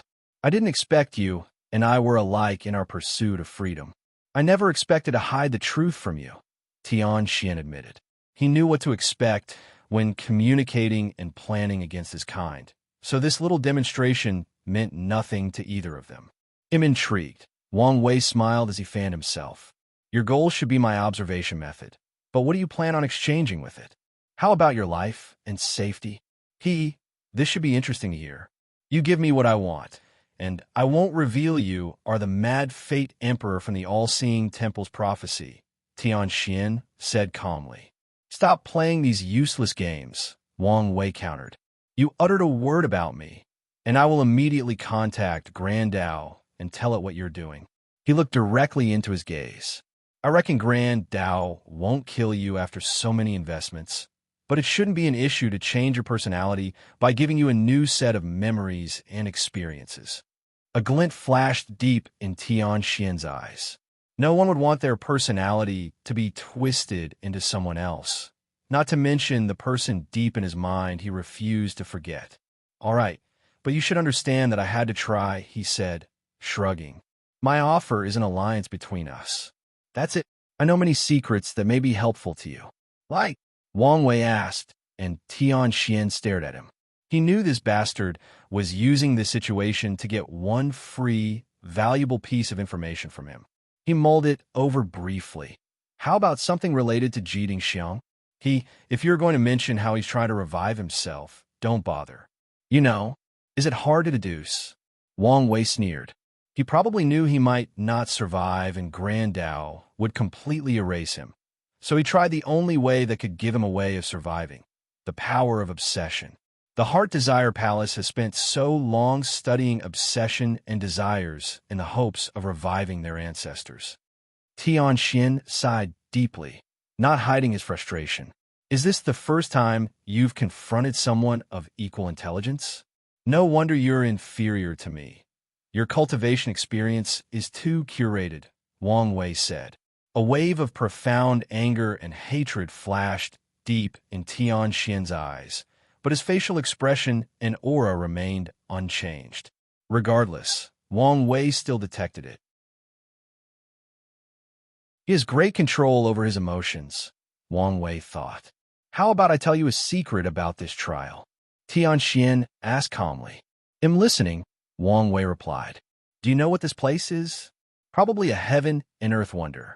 Exactly, Tian Xin nodded, already expecting he would have figured this much out. Do you know how heaven and earth wonders are created? I only know they were created by either heavenly or grand Tao, Wang Wei admitted. True, but the crux of the matter is how they are created, Tian Xin added, and after seeing his expression of ignorance, he continued. They are created from the dead bodies of Genesis creatures. Genesis creatures? As in creatures from the Genesis age? Wang Wei asked for clarification. That's right. That would explain why they have abilities that break the rules and limitations, Wang Wei suddenly realized. Grand Tao was all about waste utilization and not being wasteful, so it made sense to recycle the carcasses of these ancient and powerful creatures to create something that would benefit the chaos universe. But is that it? That's the information you want to exchange? Tian Xin stared at him. Your blood-sucking nature is quite unpleasant. My wife likes it very much. Wang Wei rebutted as he fanned himself even more, thus turning the pretentious level to a higher level. An anomaly has occurred, Tian Xin added. The dead creatures made from this trial have regained consciousness. To be precise, a new consciousness has been reborn from the remains and memories of the previous one. I'm sure you've noticed the other transcendent factions. Their objective is to control or swallow that new creature/consciousness. Is that why these trial spirits have encouraged people to use their points? Wang Wei asked. That's right, Tian Xin nodded. The consciousness is still under Grand Taoist restrictions, so it cannot harm the participants. However, the more people that participate in this trial, the more of this trial's unique power can be condensed and utilized, thus accelerating his revival. Interesting, Wang Wei uttered as he caressed his beardless chin. What about Grand Tao's role in this? It should know, so why hasn't it done anything? What do you think? It's probably responsible for the birth of this consciousness, Wang Wei analyzed. And even if it's not, it won't care.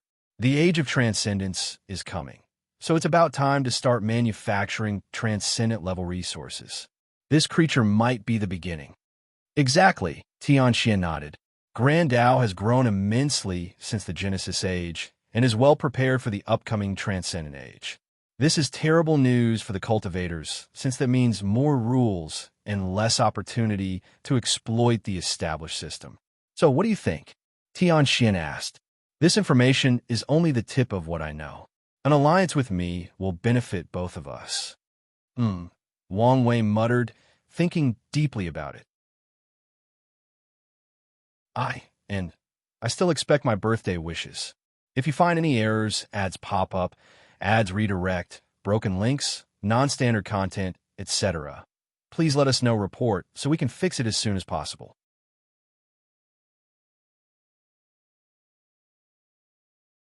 Chapter 1453 Land of Exile.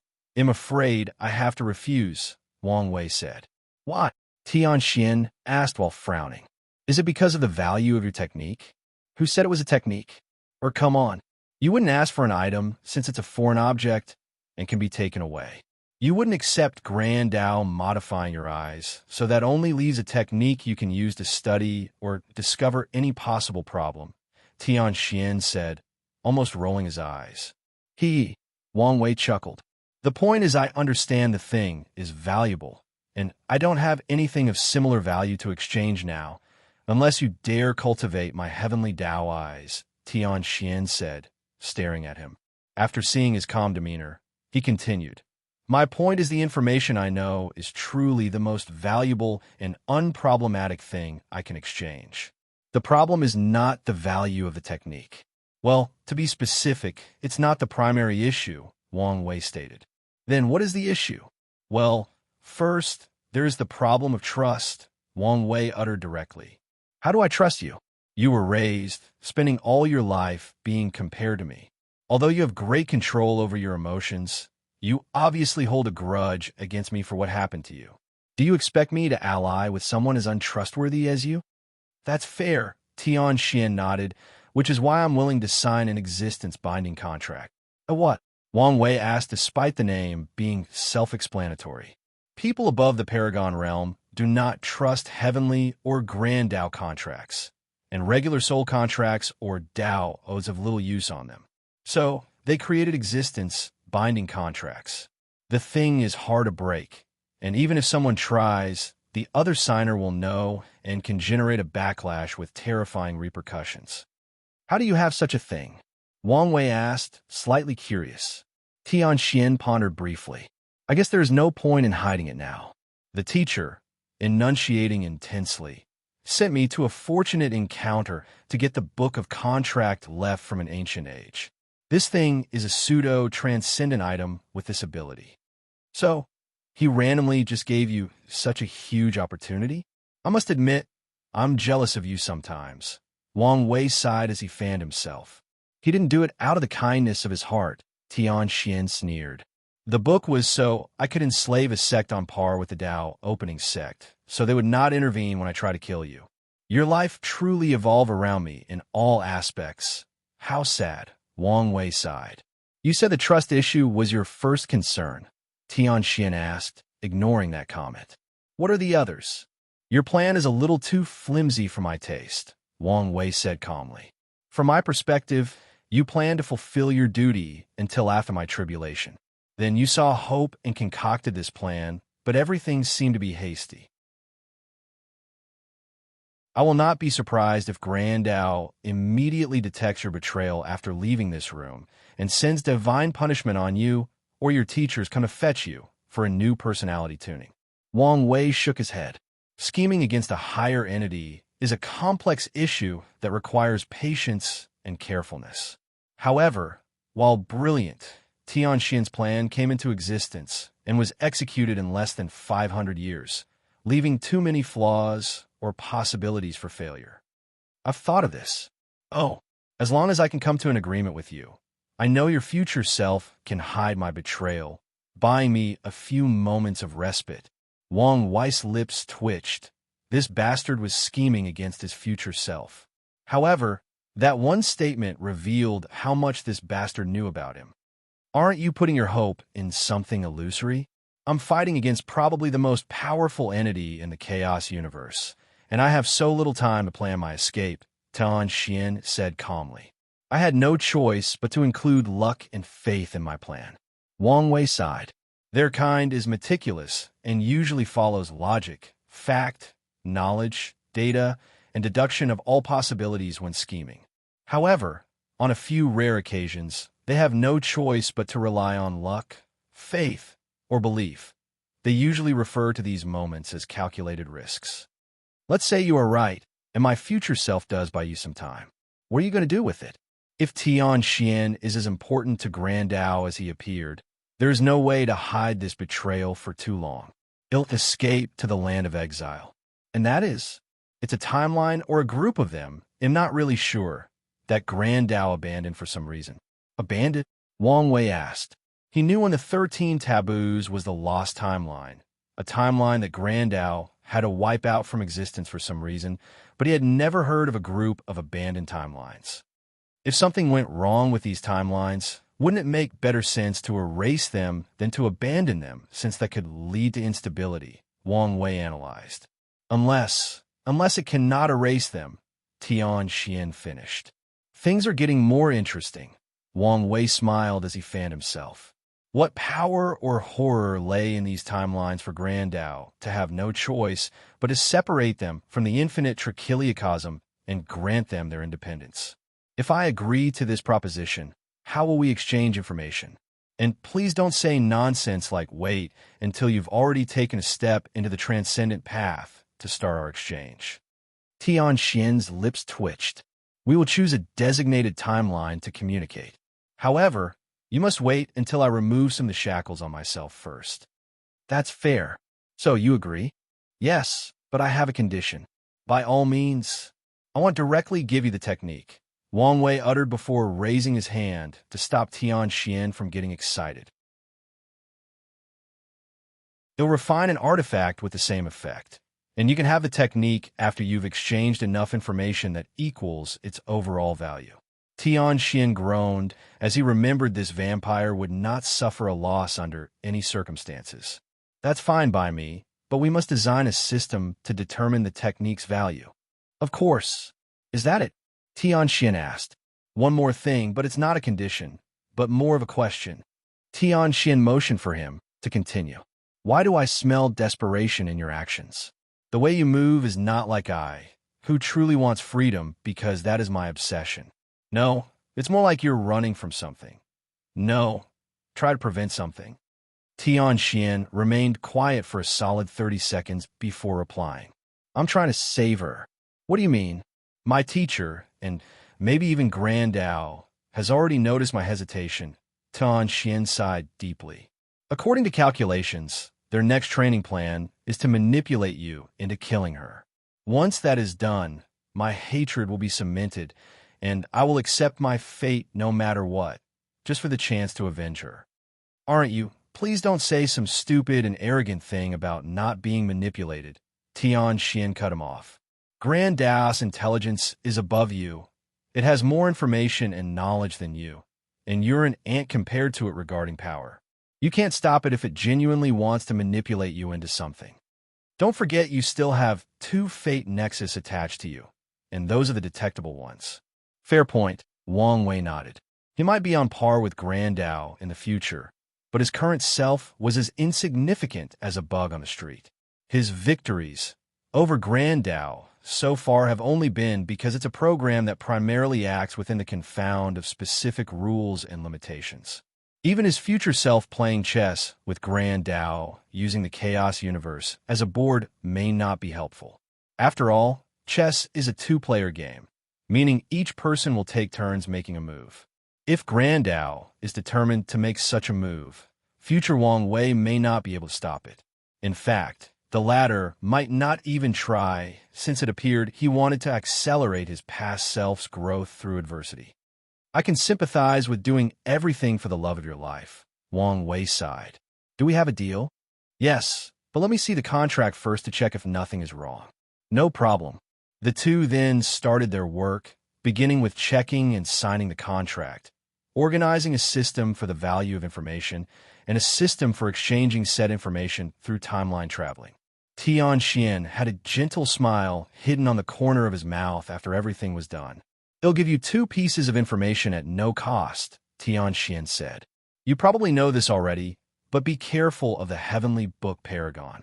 If I guess correctly, he is the true enemy Grand Dao has prepared to eliminate you. Do you have information about him?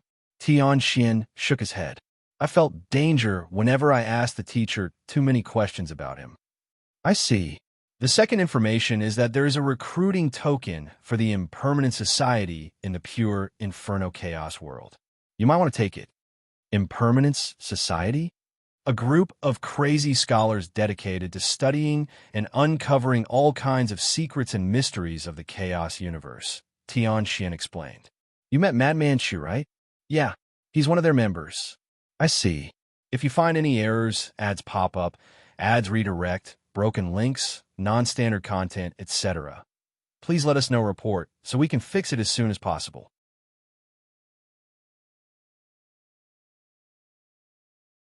Chapter 1454 Newly Acquired Ambitions. Dear, what's wrong with you?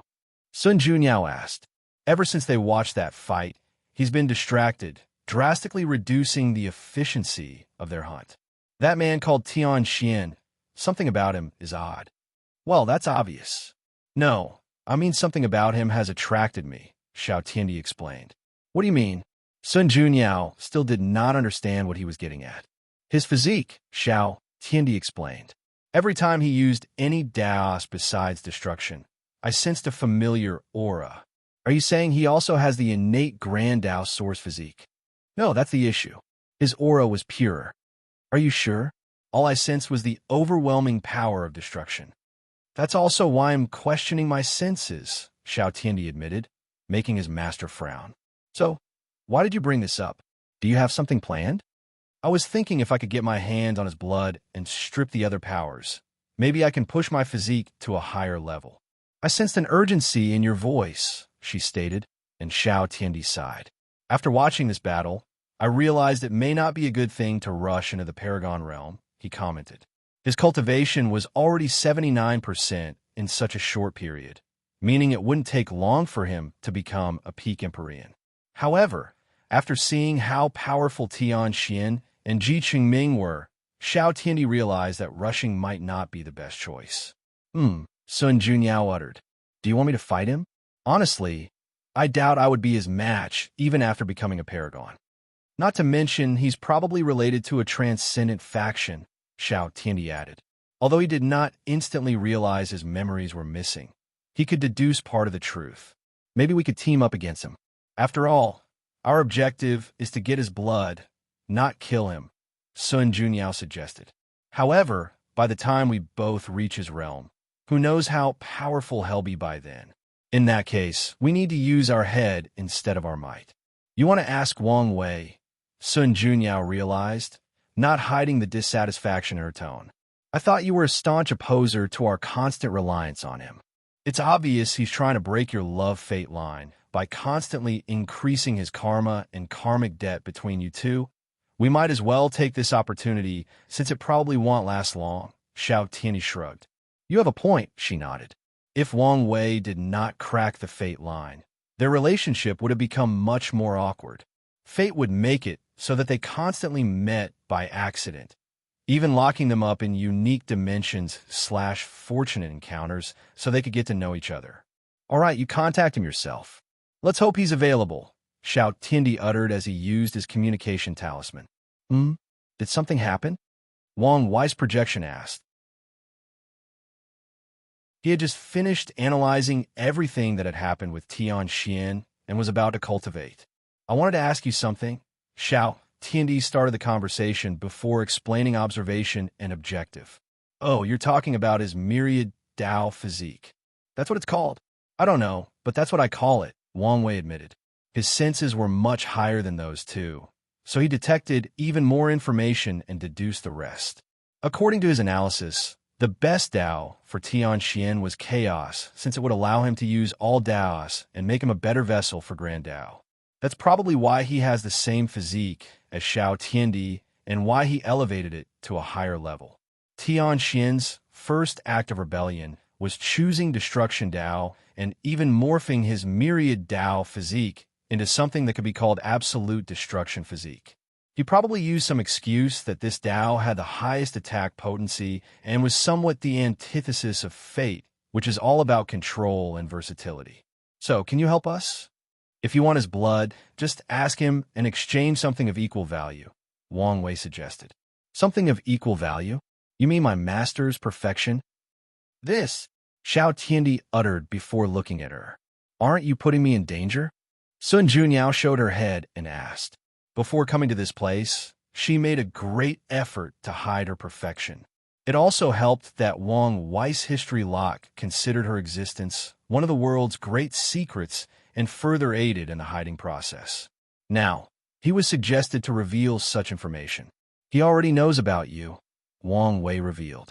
How? Did you say something? And why would I do such a thing? But how did some foreign cultivator know such a secret? Sun Junyao asked. His situation is special, so he knows much about our world and its current state. Wait, does that mean he could reveal it to other chaos worlds? Xiao Tiandi butted in. It's possible, but don't worry about it. What do you mean, don't worry? He asked before understanding flashed in his eyes. You've already dealt with it? When would I have the time to do that? Then you have a plan then? Xiao Tiandi asked. Yes. Is this plan reliable? Wang Wei stared at him. All right, I've spoken too much, Xiao Tiandi backed down.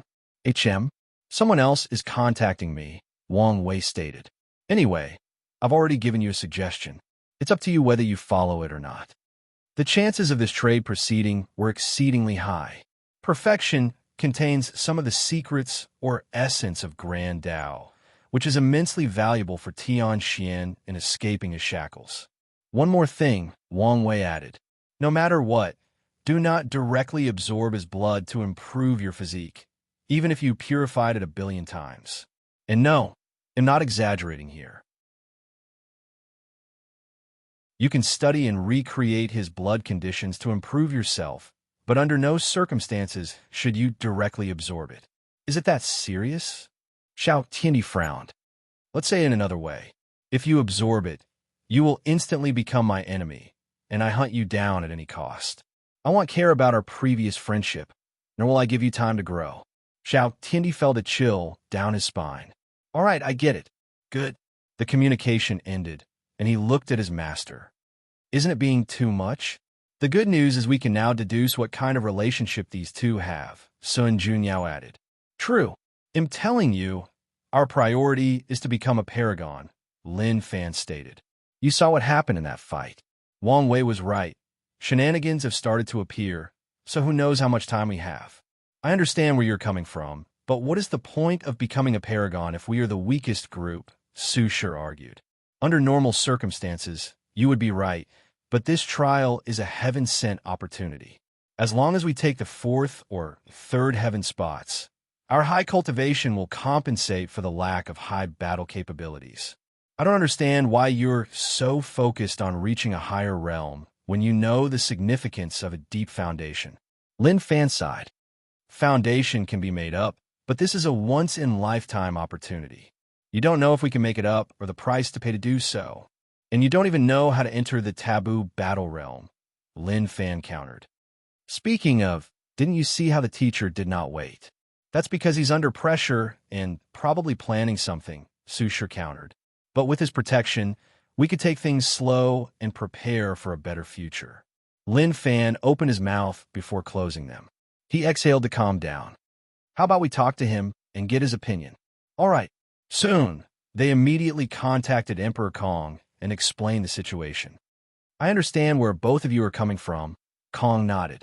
So who do you think is right? You're both right. Do you know why the taboo realm is not common knowledge? Is it because the top lineages hide all information about it? Lin Fan replied. No, that's only a small part, Kong explained. It's because many people feel it's useless. What does that make sense? Su Shi asked.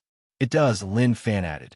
The time it takes to research and create a method to enter that stage might be longer than the time needed to reach the next realm. Exactly, Kong agreed. And there are no tangible benefits. The ability to fight above your realm is not as valuable as reaching that realm and acquiring that level of strength. But Wang Wei has insinuated many times to me that the taboo battle realm will have great benefit in the realm of the 2 suns, Su Shi added. That may be true, but you have to remember that before they appeared, 99% of cultivators believed the Paragon realm was the peak of cultivation. And from what I gathered, even during the Second Origin War, many people did not participate or take the opposing side because they believed Yuan was messing around and his plan was nothing but nonsense. If you find any errors, ads pop up, ads redirect, broken links, non-standard content, etc., please let us know report so we can fix it as soon as possible.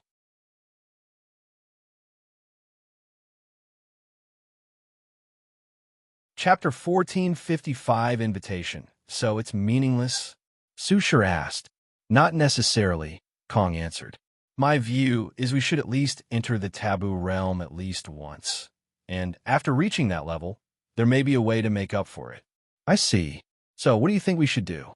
Lin Fan asked. You can follow your own path, Kong said. Lin Fan can continue his spring to the Paragon realm, and Su Shi can start planning for her battle taboo. But Master, we don't have the information on how to do it. Kong was momentarily quiet. With my current realm, I can probably deduce the truth, but would take a while, so it would be best to ask someone else. They both sighed before Su Shi uttered. It'll contact Wang Wei. Master, what exactly is your plan? Lin Fan asked. He knew of his master's temperament, so it was odd for him to rush to the Paragon realm at all costs. You will know in due time, Kong replied. By the way, where's my son? Brother Bai is still hunting. Keep an eye on him, and don't let him do anything stupid, Kong warned. He forbade his son from experiencing the immeasurable tribulation. Bai Han is not like his two disciples, who are blessed with immense, unique destinies and talents, meaning his chances of passing the tribulation after such a short period in the Empyrean realm were slim. So, he planned to train him to the peak of the Empyrean realm and get an entrance token to return to the trial once he was truly ready. Is there anything else? No. Be careful. Emperor Kong warned them before ending the conversation, leaving the couple alone. Are you sure you're not going to regret your decision? Su Shi asked. Maybe I will in the future, but for now, I'm willing to accept whatever consequences await. Very well, Su Shi said before kissing him on the cheek. She walked to the room next door to contact Wang Wei.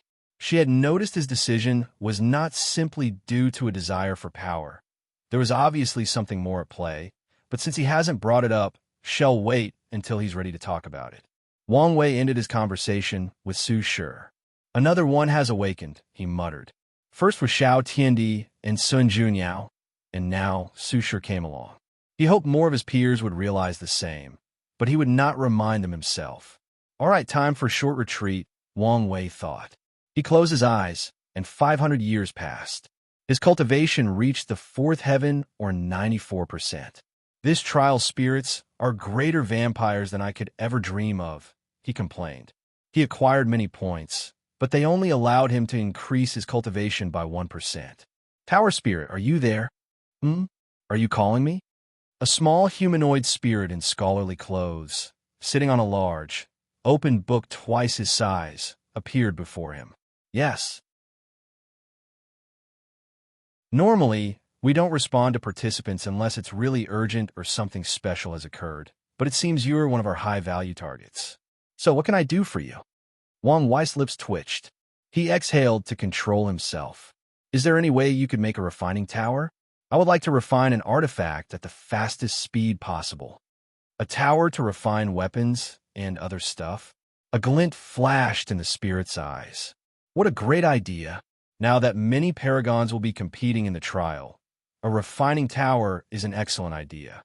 The Tao spirit immediately started to dissipate. Wait, is there any else? He asked in annoyance. Since it's my idea, can't you give me some credit? Give me a reward or a discount. Give me something. You have a point, the Tao spirit uttered as he rested his head on his palm. How about a 5% discount on your next tower? No, 5% is too much. 1%? That's too little. I know, a 2% discount. How about it? 2% is too little. Give me at least 20%. 2%, take it or leave it, the Tao spirit said lazily, making Wang Wei's twitch even more. How cheap are these guys? He complained internally. Fine. Excellent. The spirit released a light that entered his token before disappearing. Wang Wei shook his head before teleporting home. He immediately sensed a profound connection with someone and activated it. A shadowy figure soon grew out of his own shadow. You're healed. Yes, my lord, Red Mask replied while kneeling on one knee. And your strength. I'm officially a paragon and can borrow your strength for a short period. So, same as usual, Wang Wei nodded. Let's get to work. He sat on his futon while Red Mask handed him a talisman with detailed information about what occurred in the last 500 years. A few things caught Wang Wei's attention, including Tian Xian and Emperor Kong becoming inextinguishable paragons. Yin Jie was hurt? Yes, he was attacked by a chaos world called the Metal Supremacy World. Is Metal Tao the primary Tao of that world?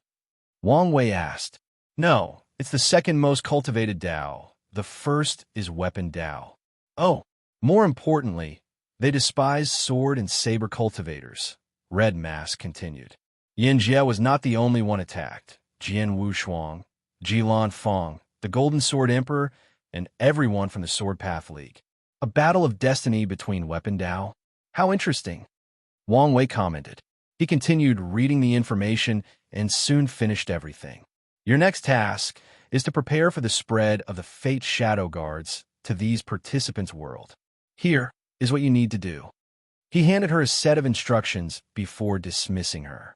His next goal was straightforward. Hunt enough points to reach the fifth heaven and refine the artifact for Tian. As for his proving Tao artifact, Wang Wei had to admit he did not care that much.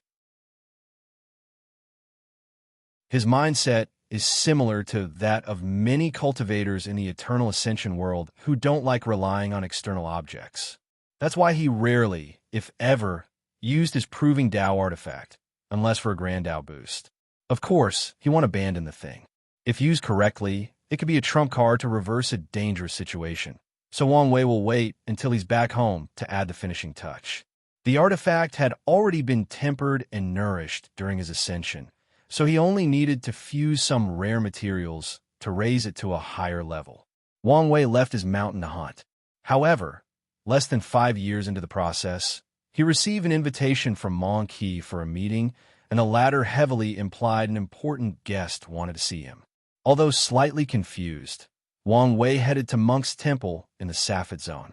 As Wang Wei walked to the room with numerous signs of life, he heard a booming and confident voice. Mulei, right? It appeared you started with the gynification path and changed into the world body path. Your body has been well-tempered, your foundation is solid, and your spirit and willpower meet the requirements. However, there is nothing unique about you. You could be an ordinary member if you accept my invitation. If I remember correctly, Monk introduced you as Ying, right? Let's see the Yin Qi path. Better yet, an extreme Yin Qi path that reverted to the extreme Yang path. Your body is tempered to the extreme, and your spirit and willpower are amongst the best I've seen. The most crucial part is you're an extremely pure body refiner. Not bad. Your only flaw is that there are too many hidden dangers in your body because of the extreme methods you use to temper it. But that's nothing the right resources cannot fix. Talents like you are what the mansion looks forward to, so you can start as an inner disciple. No, I like you, so let's give you some better treatment and start as an elite disciple. They'll think about it, Yin Jin said calmly. It's up to you, the voice said. And you're Su Dandan? What a beautiful lady. Wow, not a single reaction. All right, let's take a look. Blood Qi path. I can't believe some people still have the patience to take that ancient path. How intriguing. Your foundation is solid, and the same can be said about your spirit and willpower. Although nothing extraordinary, your patience and meticulous nature of walking the Blood Qi path are valued by our mansion. I think Uncle Yang Heart will like you. Your life will be set if you can get his appreciation and become his disciple. If not, you can start as an inner disciple. I understand, Su Dandan responded calmly.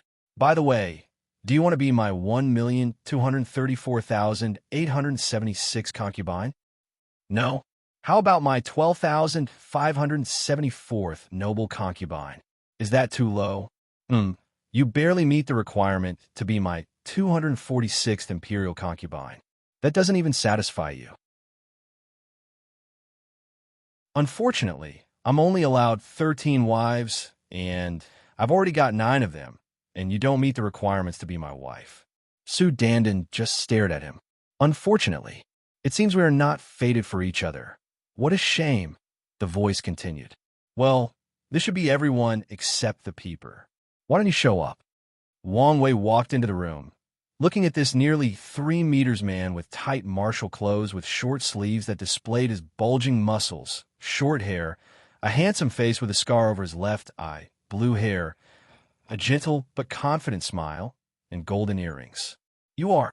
If you find any errors, ads pop up, ads redirect, broken links, non-standard content, etc., please let us know report so we can fix it as soon as possible.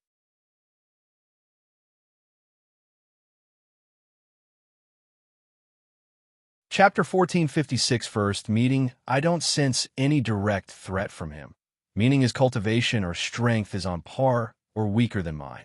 However, there's still a dreadful feeling when I think about killing him, so he should have a similar level of protection as Chengming, Wang Wei swiftly analyzed. You are? He asked. The name is by Long Sheng. The muscular man introduced himself. You must be Wang Wei, right? Monk said great things about you. So let's take a look. A golden hue flashed deep in his bright pupils. What a strange technique. You started with an artifact body fusion path, but updated your technique to switch to the star body path, using your acupoints. Finally, you changed into the bloodline path. Breaking the shackles of your human bloodline? So you followed the same path as Uncle Bai Xing. But why would you use fiend gods as your target when chaos demon gods exist? Bai Longsheng shook his head. Such a pure and flawless body. How is that possible? Did you get your hands on primal heart water? That doesn't make sense since only our mansion can make it. Wait, there's more. A spirit and willpower tempered to the highest level when you were just a mortal. Are you a freak? How can someone cultivate their willpower to such a level without sufficient cultivation, body or soul? Madness. You dare use the power of nothingness and survive? Hee. Uncle Void Origin would sell his manhood to take you as a disciple and inherit his legacy. Is that a gate of ascension? Have you already recondensed yours? That's something I haven't done. Bai Longsheng's eyes shone brightly. He had found a supreme talent, so he must bring him back to the mansion at all costs. You are the perfect candidate to cultivate the primeval body art. You must definitely join our mansion. Wang Wei looked at him with a slight frown, thinking to himself, despite his joyful and charming appearance, this man is quite arrogant, but it's not the outward arrogance displayed by someone like Chengming. No, it's the kind of pride and arrogance that is deeply rooted in his bones and soul. That's why he can invade people's bodily authority without asking or caring about the consequences.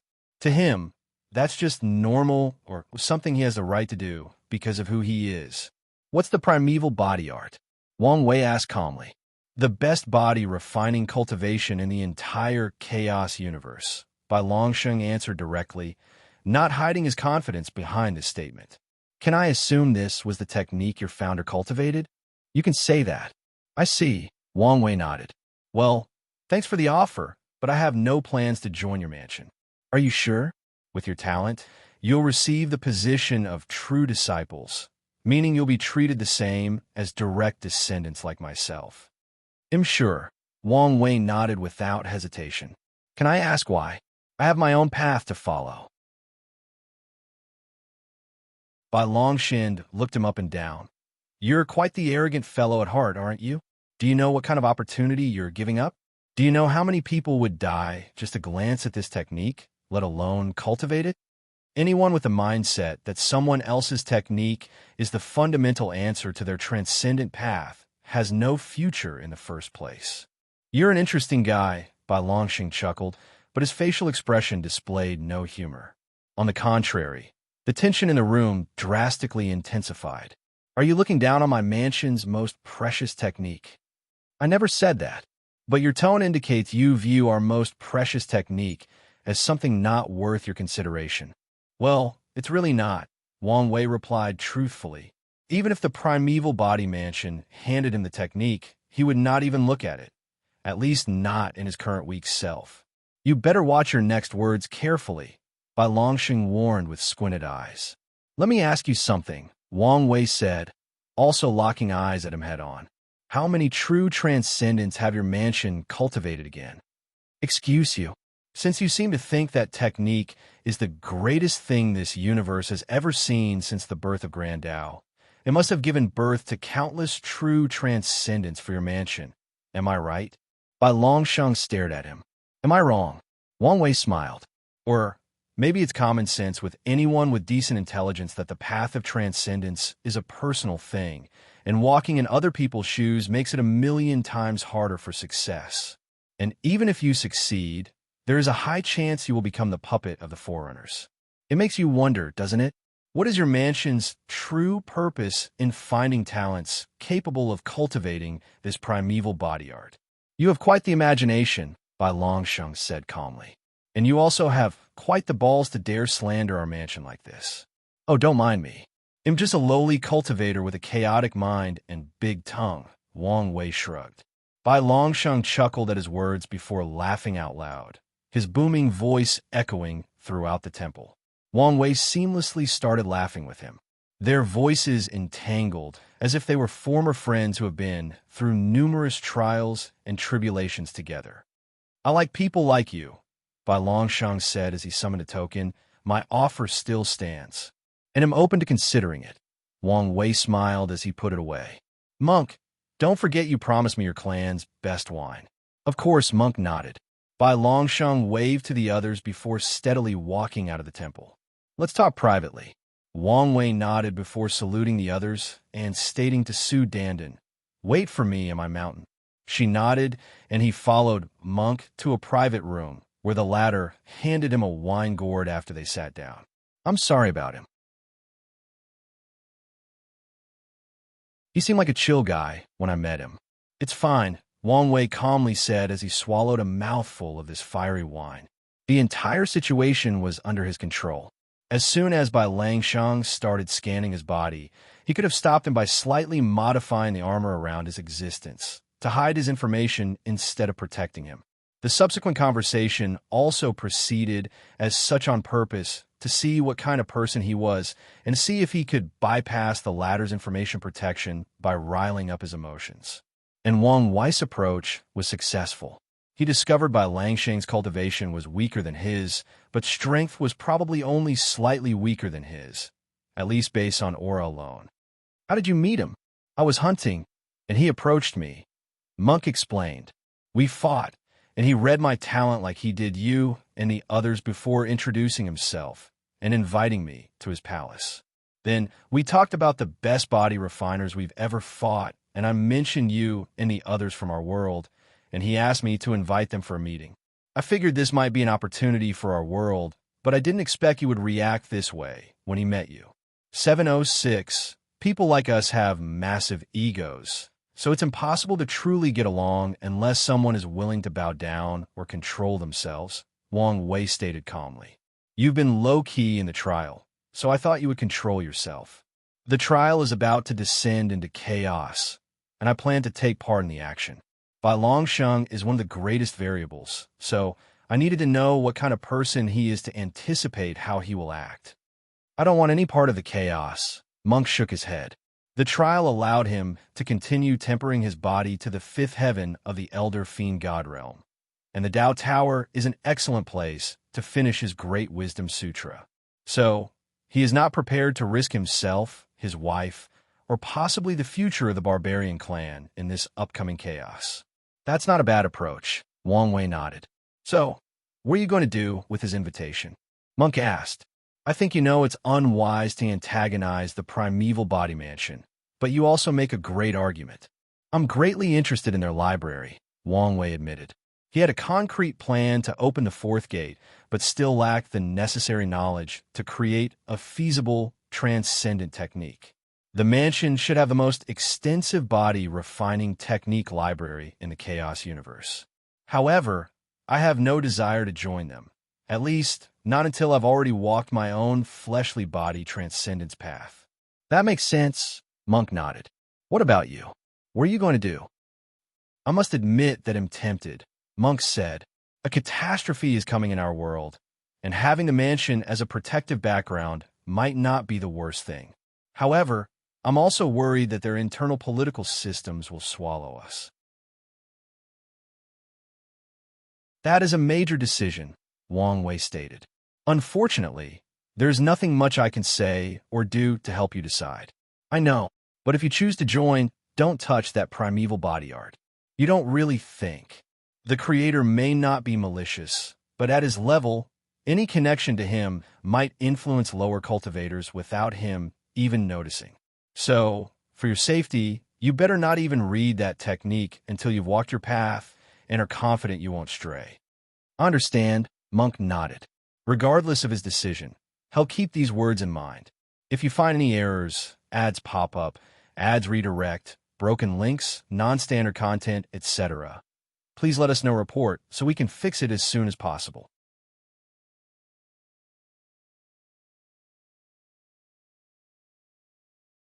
Chapter 1457 Warning Mark and the couple's new path by Longsheng teleported to his residence, which was odd by all standards for a man of his status.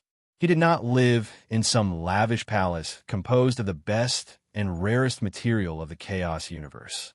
No, Bai Longsheng's residence was a small forest full of ferocious beasts and a mountain with a cave he dug with his hands. The cave was simple, with a small pond, a cultivation room, and a storage room.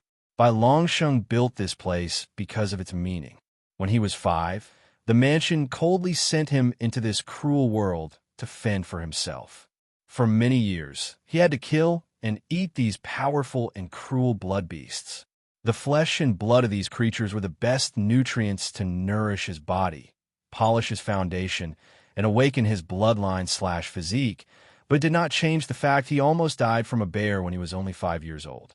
That experience affected Bai Longsheng in many ways. By the age of 15, without starting his cultivation journey, he could smash Tier 3 demons, Divine Altar Realm, with one hit and wrestle with Tier 3 demons, Supernatural, Realm 0 without much of a problem. However, strength was not the only lesson he learned in that experience. That cruel trial revealed to him that his status meant nothing without power. Bai Longsheng understood what he needed to do to ensure all the rights and privileges he was afforded before his 5th birthday. He was glad he had learned his lesson since. After the trial, he had to compete with countless others to guarantee his status and rights, and the ruthlessness he acquired became one of the keys to his final victory. Bai Longsheng soon arrived at his cave and sat beside the pond. "Why did you warn me to back down? Acting aggressively would have revealed more information and affected your image," said a deep and rough voice. "That's it." "No. More importantly, he has a warning mark on him." "Warning mark? Isn't that something these transcendent factions would leave on their descendants to warn each other?" Bai Longsheng frowned. "All right, he has a connection to some transcendent. Why would we care?" The warning reached the level we had to care about. How high are we speaking of? The ceiling of the chaos universe. Are there people on that level besides Grand Dao? Bai Longsheng asked. "Who knows?" the voice answered. "The world is vast, and even our mansion only knows so much." Bai Longsheng contemplated. "Do you think I would lose to him?" "Why do you care?" the voice answered. "The question is, why were you acting so out of character?" The voice knew Bai Longsheng was naturally calm and scheming. That's how he could achieve today's status. However, he was overly aggressive toward Wang Wei and even offended him. "Didn't you hear the news about Bai Longsheng?" Bai Longsheng replied, "I've been annoyed ever since I heard about it. More importantly, that bastard reminded me of the other unpleasant bastard." Bai Longsheng caressed the scar over his left eye. "It's been so long, and you were the final victor," the voice encouraged him. "Is he really dead?" Bai Longsheng muttered before shaking his head. "Don't think I didn't notice you didn't answer my question. If you consider aura alone, you only have a 30% chance of victory.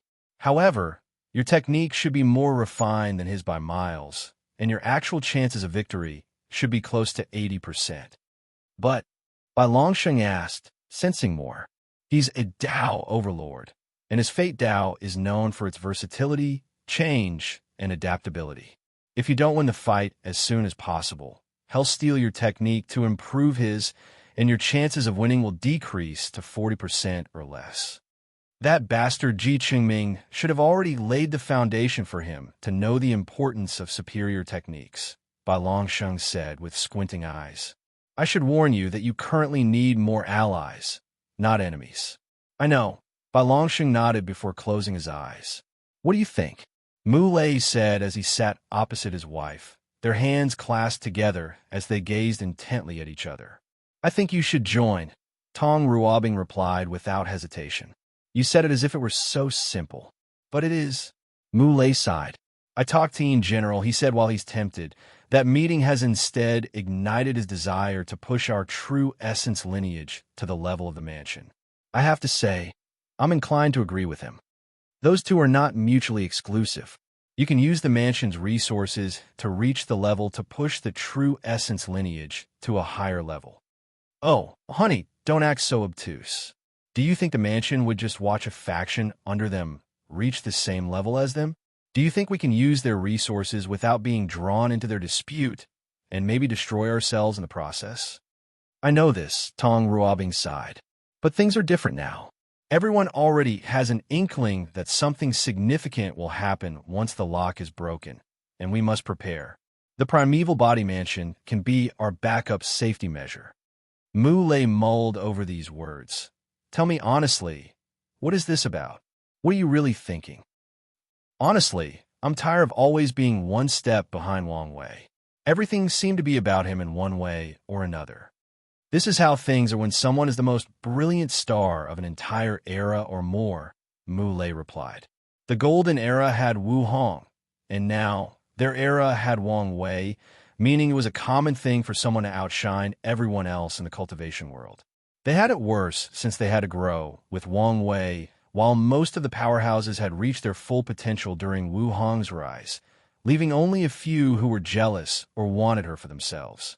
Well, I'm tired of it, Tong Ruobing said. I want to be the shining star, and the mansion might be the boost we need. But what if Wang Wei also joins the mansion? You saw their clash of ego yourself. Tong Ruobing replied by shaking her head. Not to mention Wang Wei's mindset is more similar to Yin Jin. The man was loyal to his sect, and with his arrogance, Tong Ruobing did not see how he would join another faction. Even if you are right, do you think my joining can truly help us? Mu Lei countered. Bai Longshang said it himself. I would only be a regular member. You don't have to worry about that. Oh, Tong Ruobing took out a blueprint. You remember how I started tempering my body after losing the Heaven Will battle? I remember you refusing my suggestion and started using the Power Grand Dao Source to temper your flesh. It's a faster and more efficient method, so why wouldn't I use it? Tong Ruobing rebutted. Anyways, I recently learned that the Heaven-Opening Emperor, one of the primal of the Myriad Clan Union, cultivated Power Dao and the true Power Dao realm. I thought maybe you could do the same and have been researching. You found his secret? No, but I think I may have found an alternative method, Tong Ruobing explained. Your body is like a universe, right? Mu Lei nodded. After reaching the true essence lineage, he changed his cultivation technique to the same one as the body ancestor. He collapsed his colossal B-star body into different aspects of the universe, like the stars, suns, moons, protective films, etc. In other words, Mu Lei's real body is no longer as enormous, but every inch of his flesh now contains the power of a universe. My plan is simple, Tong Ruobing said. I will refine these power talismans for you to include in your body, and the talismans will resonate with the Power Grand Dao Source to give you additional boosts and access to the Power Dao. Mu Lei frowned. But you do understand that if the aura of the talismans infects me, I will lose my true Power Dao realm. No, my body would instinctively reject it in the first place. Not if the talismans are an artifact, which is considered a foreign object. Mu Lei's eyes lit up before they diminished. That would work, but it's still a foreign object that can be taken away or tampered with. That's where the issue comes in, Tong Ruobing explained. The best way to solve this problem is to change your Proving Dao artifact to combine Thunder Dao with Power Dao, but you understand the consequences. Mu Lei did. Changing his main Dao can have severe consequences, including the possibility of never improving again. In other words, if he follows this plan, his Emperor/Chi path would have to be completely abandoned as he focused on his essence/body tempering path. This plan may be feasible, Mu Lei uttered. It would not be a big deal if he were no longer a Chi refiner. He was only double cultivated in the first place because he was not fond of how little time Emperor-tier body refiners had to live before opening the Gate of Power. Now that he no longer had to worry about his lifespan, abandoning the Chi path to increase his potential in the Essence path was not too big of a sacrifice. If you find any errors, ads pop up, ads redirect, broken links, non-standard content, etc., please let us know report so we can fix it as soon as possible.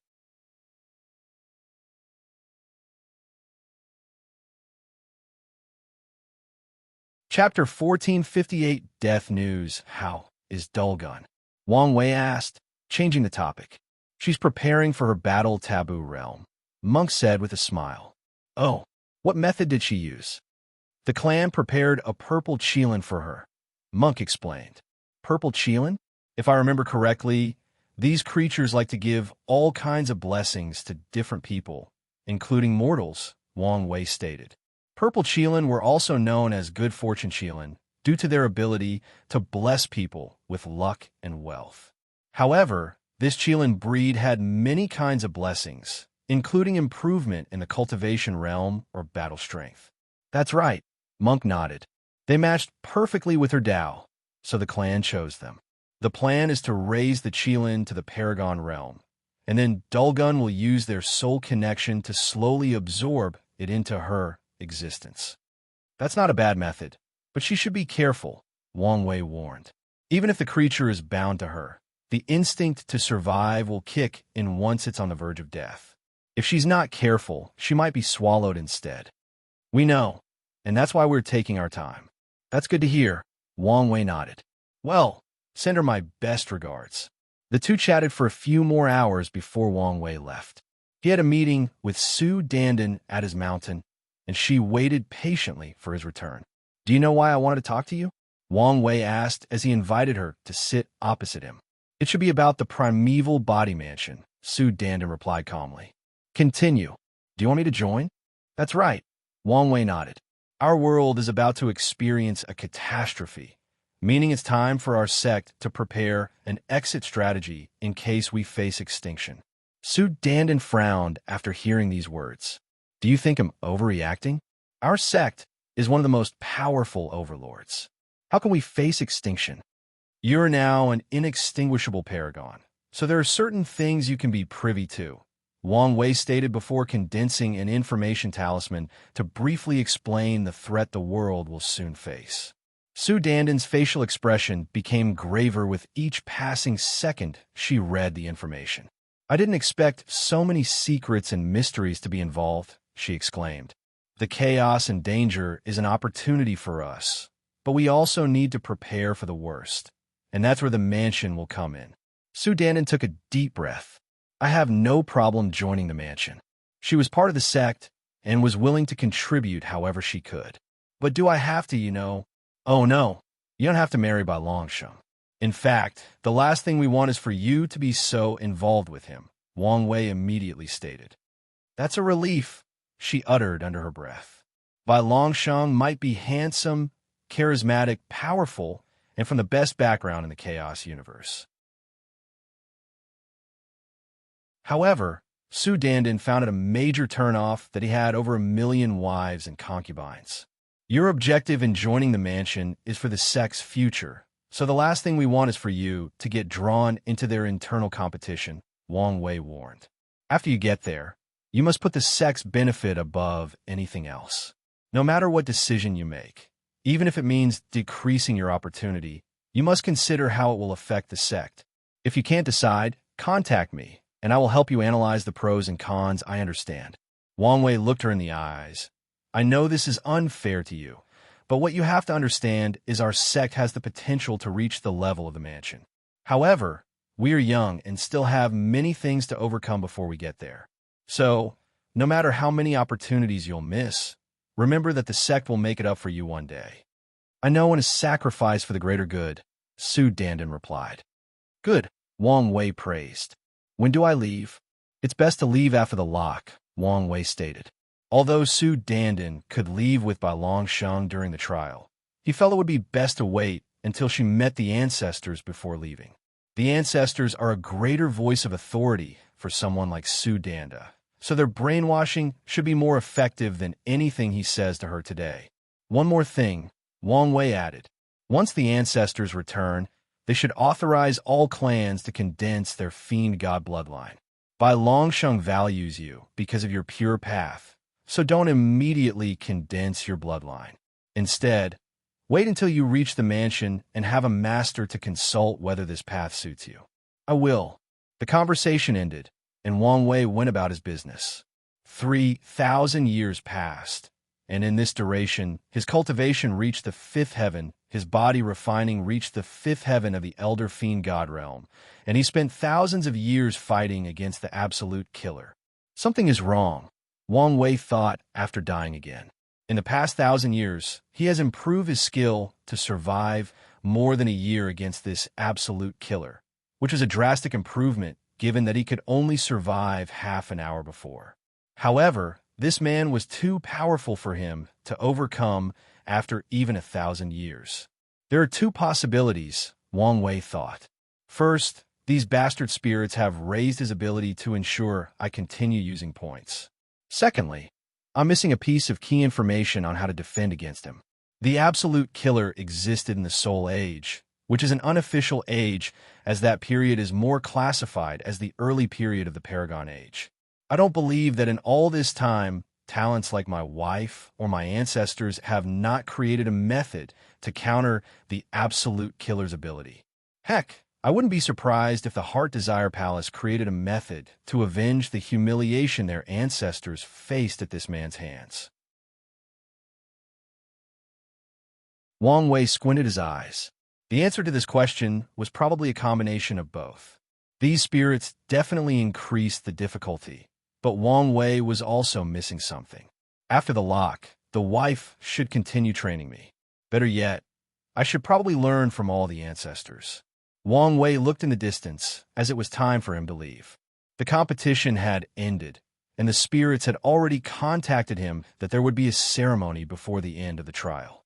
Additionally, Tian has been contacting him non-stop to refine that artifact for him, but Wang Wei has been purposely delaying. The trial should end in less than 10,000 years.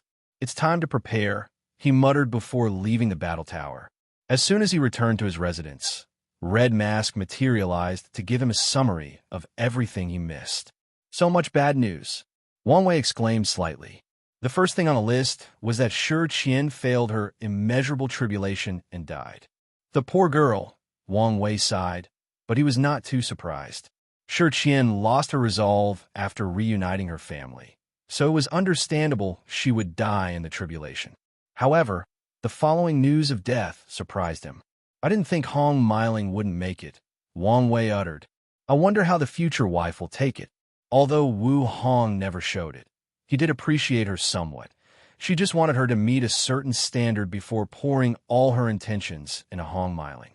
Unfortunately, that was no longer possible. Daph's wife is dead? Wang Wei was immediately suspicious after hearing that news.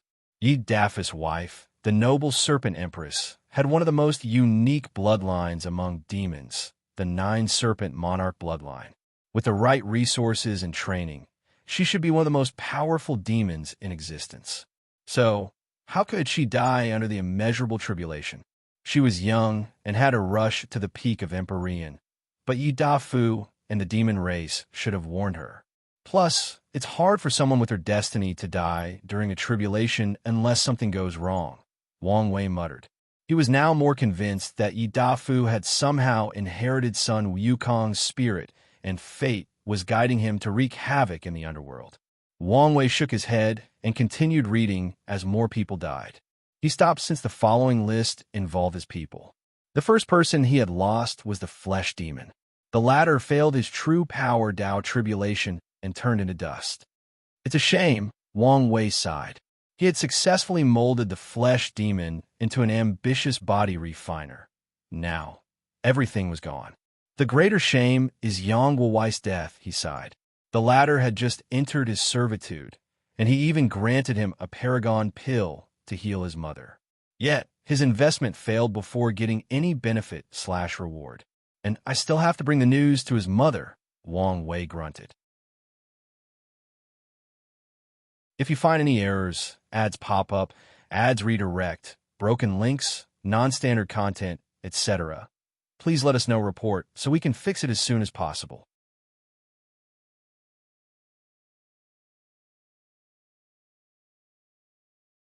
Chapter 1459 Things are in motion. Poor woman, Wang Wei sighed. Her husband was a jealous, controlling jerk who died miserably. And now, her son is gone.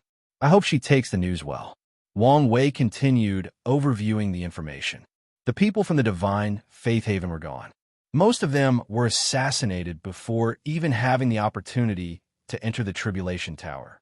The rest of their people had their trial tampered with by Red Mask to ensure they died during the immeasurable tribulation. In other words, it will be virtually impossible to detect whether someone did it. The Divine Faith Haven should expect assassination attempts, but they could not fathom someone messing with the tribulation. Of course, they will suspect something when all their members die, but the tribulation should have wiped out all signs of tempering. The other victims Wang Wei learned about were Paragon Jimin's people. Old Ma successfully became a regular Paragon, but the others died. Another sad victim was Shi Ruolin, the girl with the emperor bone physique. The girl was only a great emperor, but she somehow came here with the Souther Chu dynasty to participate in the trial. She entered the Empyrean realm with record pace, but died during the tribulation. Is this backlash for the Earth Emperor's actions? Wang Wei thought. The parasites did so much damage, so it's not out of the ordinary that their descendants paid the price for their actions. However, it's hard to say since the third prince is perfectly fine. It's probably more the fact she rushed her cultivation, resulting in a shaky foundation. Shi Ruolin could have taken the time to try to awaken her physique. Although rare, there have been records of the emperor physique awakening a second and third time, resulting in heavenly Tao, granting the owner heaven wills to use without becoming a heaven will emperor or any repercussions. Unfortunately, Shi Ruolin seemed in a hurry, resulting in her untimely death. The last news of death Wang Wei received was from his sect. Among the 9 people he brought, 4 died, and 5 succeeded. Of course, there's also Yin Jie, who became a Paragon. 6 out of 10 is not bad, he commented. And if he considered himself, their final statistic was 7 out of 11. Wang Wei moved on to other significant news, putting all these deaths behind him. Transcendent factions captured Hua, Feng Wang, Ao, Shun, Zhen Biyu, and Jian Wu Xuan. That's right, Red Mask nodded. These factions had no interest in those casual cultivators and targeted people from high backgrounds. A few successfully escaped, but those were not so lucky. Those people were quiet before, but starting to move now, meaning my conjecture was right. They are about to take action, Wang Wei commented with a furrowed brow. He pondered briefly before asking his next question. What do you mean by putting Emperor Kong's name in the same place as this news? He has been contacting the other lineages to plan a rescue mission, Red Mask stated. I'm aware, Wang Wei replied. Her briefing included such information. His behavior is odd, Red Mask emphasized. Because he didn't contact me? That's right, she nodded. His character profile indicated that in such a situation, he would contact you first to get a feeling of what you plan to do.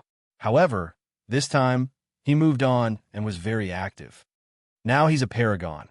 It's normal for him to be more confident and treat me with more caution, Wang Wei uttered calmly. However, his behavior has strained away enough from the standard to warrant paying attention. Do you want me to observe him closely? Red Mask asked. Not now, Wang Wei replied. I see. Then, what about the kidnapped participants? They cannot fall in these people's hands. Even if we have to silence them, we must not allow that to happen, Wang Wei stated calmly. With these transcendent factions, it's only a matter of time before they break through Heavenly Daos, History Lock, and these kidnapped participants know too much information about the world and, more importantly, about him. You can aid Kong in his rescue mission, but do it quietly without being noticed. As you wish, but what should I do if he fails? Then, I'll decide whether to rescue them myself or eliminate them. Red Mask nodded, and Wang Wei continued his reading. There was nothing much of value left. The poison demoness, Jia Ping, and the flame blacksmith had successfully become paragons, increasing Wang Wei's cards. The last thing he needed to take notice of was the final result of the competition. Tian Xian and Emperor Kong took the 2 spots in the 4th heaven. Lin Fan and Wang Fushuan took 1 position each from the 3rd heaven, and Sun Junyao took 1 place in the 2nd heaven. A few of his acquaintances decided to take it slow and even started their battle taboo journey instead. No one from these transcendent factions appeared on the list. Things are slowly but surely intensifying, Wang Wei muttered as he placed the talisman away. He looked at Red Mask. How is your infiltration task going? I have chosen the loose cultivators to use as incubators to infiltrate these foreign chaos worlds. And you're confident your method will not be detected? Wang Wei asked. I've added the Heaven Deception array to my methods. I've even tested it on these transcendent factions, and so far, they haven't detected anything yet. Good work, but you should not be cocky. I won't make such low mistakes. Wang Wei nodded. Tell me your plan in detail. I've planted seeds in these loose cultivators that can summon our fate shadow guards to their chaos worlds, Red Mask explained. Once they arrive, their objective will be to create a communication base to ensure your soul network can function smoothly in these worlds without interruption or detection. Wang Wei nodded. His soul network will be the best way for him to spy on these worlds and keep himself up to date for the upcoming catastrophe. And with these bases, he doesn't have to spend countless yuan epochs to establish a connection with one world. What about the chaos worlds of these transcendent factions? When they're slightly distracted toward this trial, I will send my best agents to build bases with the Heaven Deception array to ensure we are not detected. No, I can't trust anyone else with this mission. You must do it yourself. But Lord, who will serve you if I'm gone? The Xie clan will serve me in your absence, Wang Wei said. Plus, I have another objective for sending you out. I understand. This is what you need to know and do for your mission. Wang Wei pointed at her brow to send the information directly into her mind. Red Mask bowed before disappearing into the shadow. Wang Wei mulled over his next plan, including preparation for the immediate future after the trial. Then he summoned two people. Lord, the poison demoness and the flame blacksmith saluted. The two came amongst the loose cultivators, making this meeting their first since the trial start. You did not disappoint me, Wang Wei praised. Thank you, Lord, for this opportunity, the demoness said sincerely. Meanwhile, the flame blacksmith cupped his hands to show respect and thanks. I merely provide you with an opportunity. It's your talent and ability that you could seize it, Wang Wei replied casually. Enough with the formalities. I need you guys to do something for me. Wang Wei handed them a talisman containing designs, or better yet, requirements, for a weapon and a poison. Can you do it? Under normal circumstances, this would be way out of my capabilities, the flame blacksmith analyzed. However, as you suggested, with the trial's unique power, I should be able to succeed. It's the same for me, the poison demoness added with shining eyes. As a poison master, she enjoyed nothing more than creating powerful but potent poison. And if she can refine this poison, it will be her greatest masterpiece. Tell me what you need, Wang Wei asked. I heard you can exchange materials in the new refining tower, so I will need a significant amount of points, the flame blacksmith replied without hesitation. I need to experiment before refining this level of poisons, so I will also need a lot of points, the demoness added. It'll take care of everything. Wang Wei reassured them before immediately investing the remaining points he had as the first investment. Then, he breathed in relief as he watched them leave. With them, the plan to eliminate the block has a higher chance of success. Wang Wei left his mountain to check on the princess of the refining tower. As expected, Tian had left him a secret message. The latter was getting impatient. Wang Wei shamelessly asked him for points to finance his two employees, trying to reduce the cost he had to bear. He returned to his hunt after leaving the message. If you find any errors, ads pop up, ads redirect, broken links, non-standard content, etc., please let us know report so we can fix it as soon as possible.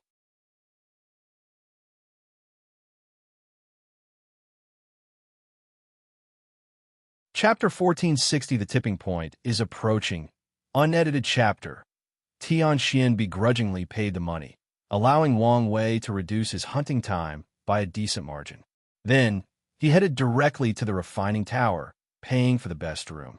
Wang Wei found himself floating on top of a volcano, sitting cross-legged with a screen projection before him, scrolling through their lists of materials.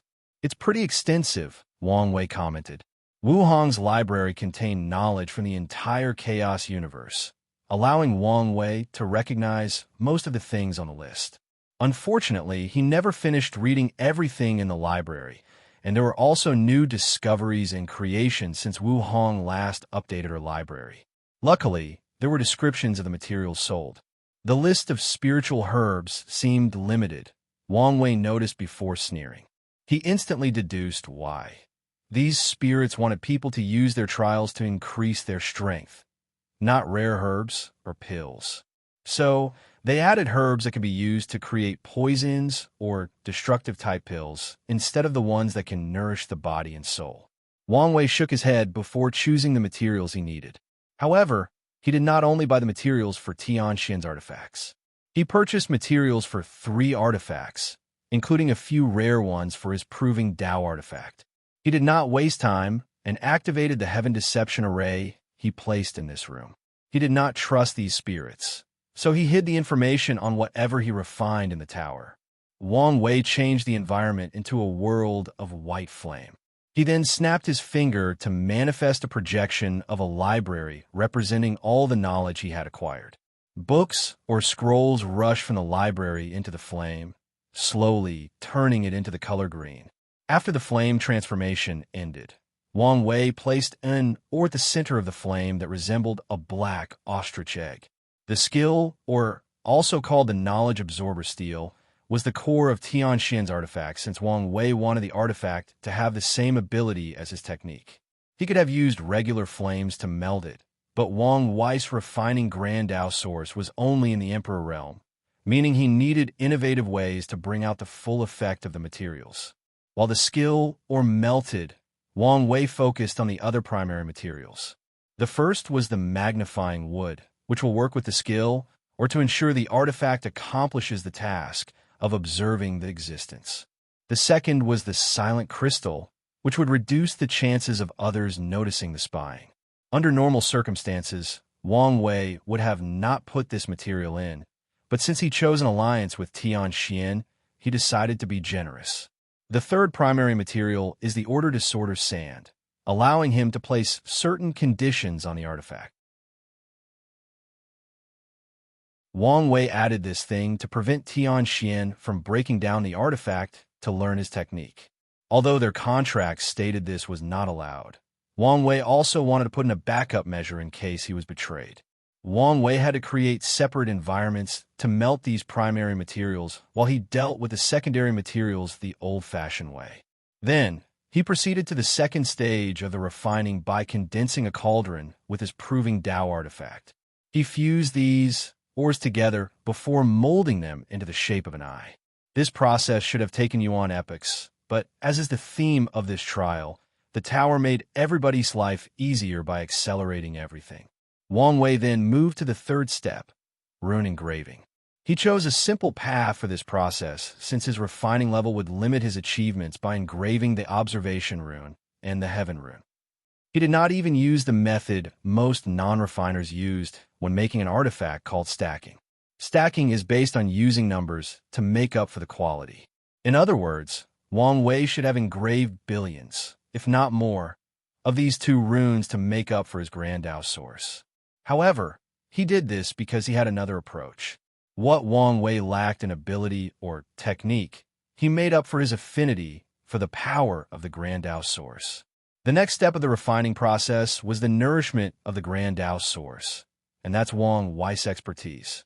He siphoned an unparalleled amount of power from the source to nourish his 2 runes, allowing them to reach a decent quality level among Paragon artifacts. Finally, Wang Wei calmly watched the artifact experience its tribulation. Bolts of lightning descended from the sky, but Wang Wei never interfered. The limited consciousness he provided the artifact activated, and it fought for its life. Luckily, Wang Wei was a typical cultivator of the Eternal Ascension world and did not create an artifact spirit.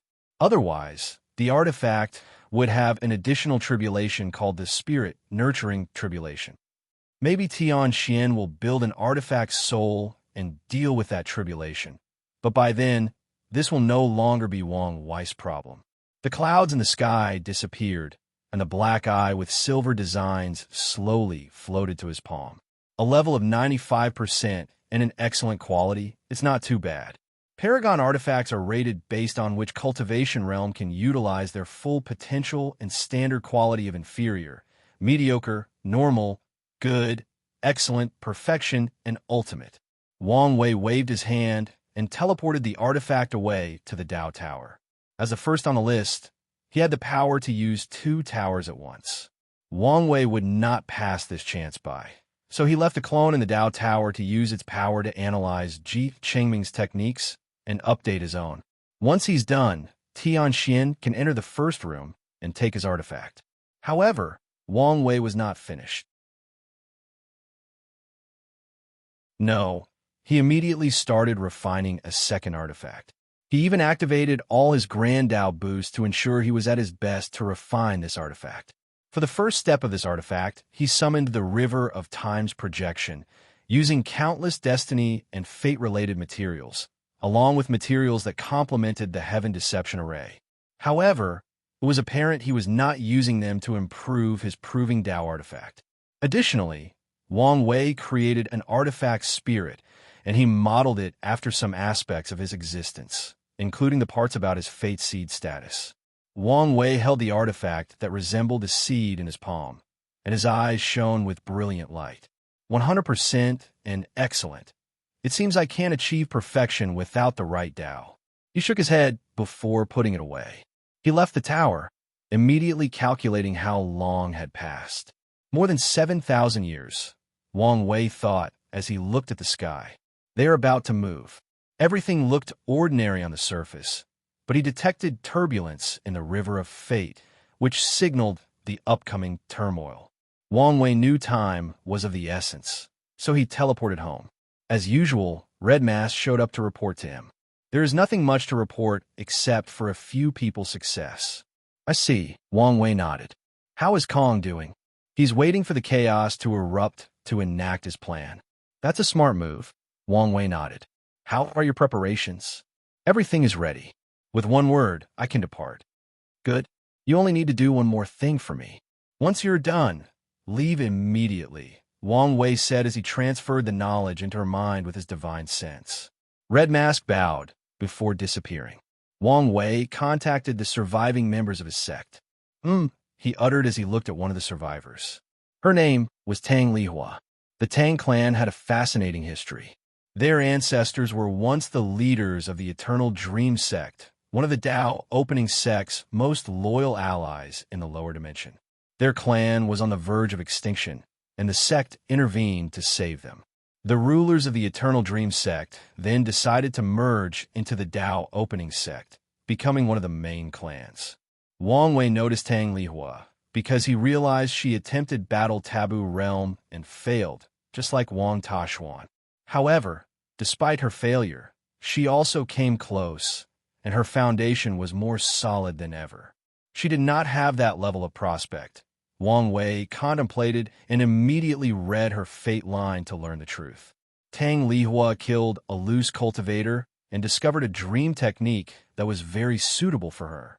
This technique was created by someone who wanted to enter the Battle Taboo realm and failed.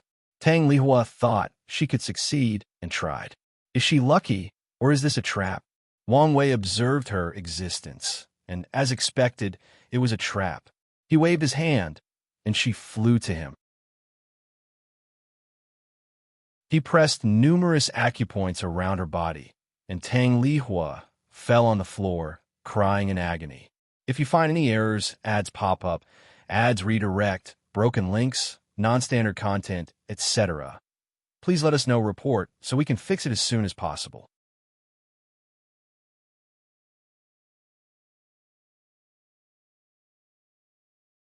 Chapter 1461, an important target Su Dandan, Xie Shaolai, and the remaining survivors looked at Tang Lihua on the floor in shock, wondering what she did to piss off the primal seed. They also asked whether such a cruel punishment was necessary, given how harsh her screaming voice was. However, Wang Wei did not explain his actions, despite the fact they raised the tension in the room. Then, after a few minutes of wrangling her body in agony, Tang Lihuan opened her mouth to cough out a black gas. Wang Wei was ready and immediately sealed it inside a cube barrier, neutralizing it. He observed closely as the gas slowly transformed into a black and blue caterpillar. "Isn't that the first stage of a source dream butterfly?" someone asked. Source dream butterfly was a spirit creature born from the power of dreams. It's considered the best companion for dream and nightmare Taoist cultivators, as it can boost their cultivation and aid them in battles. "No, this is not just an ordinary source dream butterfly," Wang Wei muttered. "Someone modified it to serve as a parasitic entity." "But why?" Su Dandan asked. "Do they want to infiltrate our sect?" Wang Wei did not answer her, since her analysis was the most surface level. This butterfly was one of these transcendent factions' responses to his history lock. The lock prevented information leakage to foreign entities and not citizens of the Eternal Ascension world. The butterfly's purpose was to slowly analyze Tang Li Hua's existence, under the guise of helping her cultivate. Once the butterfly understood enough, it could mask itself as a citizen of the Eternal Ascension world and learn any information from Tang Li Hua, without her even noticing or the lock taking effect. "I knew these factions had a way to bypass the lock, but I didn't expect them to come up with it so soon," Wang Wei thought. The situation was more dire than he thought. He knew it was only a matter of time before these factions learned about the Eternal Ascension world situation, but he felt he had more time than this. Wang Wei shifted his gaze to these people, checking all of their existence. Luckily, it seemed Tang Li Hua was the only one targeted. "Listen," Wang Wei said calmly. "From now on, do not trust any fortunate encounter you have. If something good happens to you, report to the sect for someone to check. Understand?" Everyone looked at each other, their eyes asking whether this was necessary. "Forget it," Wang Wei said. "After I return, everyone will be checked. There will also be new rules about reporting your fortunate encounter." The situation was about to change, and now was no time to be careless. So, Wang Wei decided to target the problem from the core and change the sect's rules. But the sect's rules have always been personal fortunate encounters belonging to the individual, someone said. But the sect's rules have always been personal fortunate encounters belonging to the individual, someone said. No one is asking you to hand over your encounter. The sect will only check your body to ensure someone was not treating you as pawns, Wang Wei explained calmly. He also realized he needed to refine a second artifact to hand over to the sect. Otherwise, he'll waste a lot of time with security measures. But our sect is about to experience a catastrophe, and this level of caution and security is required, Su Dandan cut in. You need to change your mindset and start thinking of the overall situation. Indeed, a few of these people have not changed their mindset. Now that they were paragons, they were the grand elders of the sect, and their mode of thinking needs to change. All right, there will be plenty of time for you to adapt, Wang Wei said. I called you here for something else. It's time for you to leave. You mean now? Immediately? Yin Jia asked. Yes, Wang Wei nodded. He immediately noticed some of them had their own reservations and understood why. Although the competition ended, some of these people were also body refiners and wanted to take advantage of this opportunity to reach the fifth heaven of the Elder Fiend God realm. The trial is no longer safe, meaning it's time for you to leave. The Tao opening sect participants did not argue with him since he was the leader. Even if some of them had grown a little arrogant after becoming paragons, they knew what kind of monster they were facing without Wang Wei doing anything. The next step is to check on the remaining survivors, Wang Wei thought. He used his soul network to meet with all the surviving members of the Eternal Ascension world. Officially, this meeting was to warn them to leave early since the chaos was coming. However, his real objective was looking for people whose existence was secretly tampered with. And, as expected, he found more than 7 individuals. Wang Wei did not immediately deal with these people. Instead, he secretly placed his acupoint technique on their bodies and delayed the activation until they returned home. He did not want to alarm the enemy by removing all their spies with such swift movement. All right, it's finally time to get to my business, Wang Wei thought before teleporting to a temple in the corner of the safety zone. The temple was located the furthest distance from the most populated area, and it released the power of a formation that made people instinctively ignore it. The temple was built with gray marble material and pillars all around. The first thing Wang Wei noticed was the statues and engravings, which all involved the river of fate or people worshipping it. At the top of the temple was a single blind eye, which was the symbol of the all-seeing temple. A bit on the nose, isn't it? Wang Wei thought before activating the Heaven Deception Array engraved in his sea of consciousness to the limit. Then, he casually walked through this temple's defense. All the arrays and defensive protections were deceived and thought he did not exist. So, Wang Wei casually strolled through this temple, heading directly to the room where he sensed the sign of life. "Damn these bastards from the Eternal Ascension world," said an elderly woman. Wang Wei saw she was looking at a mirror with gritted teeth while swallowing pills like crazy. From the residual aura in the room, he deduced she had just attempted to divine information about the Eternal Ascension world and failed, suffering some level of backlash in the process. "I don't believe I can't crack your method," the elderly woman said with gritted teeth. A third eye appeared on her forehead as she jammed her fingers into her heart, drawing 5 drops of golden blood. "I can't have you dying or weakening." "Who's there?" The elderly woman turned her head before stumbling 5 steps back. She saw what could only be described as the embodiment of nothingness, an all-encompassing force that is the origin of all things and the end of all Taos. Wang Wei Di slowly approached her, and with a thought, the golden blood returned to her body. He then summoned the previously crafted seed artifact before planting it inside her body. "Done," he muttered as he watched the seed fuse with her on a fundamental level. Wang Wei has been worrying about the all-fate calamity prophecy, planning how he can increase his chances of not being discovered. He created many plans, including putting an act with the Heaven Deception Array that he had lost his fate Tao. He also planned on using the Paradox ceremony to change the information people knew about him. However, he ultimately decided that these plans were too complicated and could, in fact, increase his suspicions instead of decreasing them. After a long process of elimination, he finally concocted a plan. The core of his issue is the prophecy, so he decided to start from there. He decided to add his own prophecy to protect himself and point people in the wrong direction. "Let's see what the all-seeing temple is about," Wang Wei muttered as he reviewed the information he got from the elderly woman. Firstly, her name is Grandma Ju, and she became a paragon. Her status in the temple was elevated from second class to first class seer. If she can become a peak paragon, she can become a supreme class seer, and above that is the primal seer. However, in the temple, there is only one primal seer, and she's the one who made the all-heaven fate calamity. "That means I will have to raise her to be a primal paragon," Wang Wei complained. Grandma Ju's cultivation was only 91%, which was a long way to go. The good news is she was now linked to Wang Wei through the artifact, so it should not be an issue to swiftly manipulate her to reach that level, as long as he reaches it too. I wanted to spread a new prophecy as soon as possible. "I guess that's impossible unless I could secretly take down that primal seer," he thought while shaking his head. "If you find any errors, ads pop up, ads redirect, broken links, non-standard content, etc., please let us know report so we can fix it as soon as possible."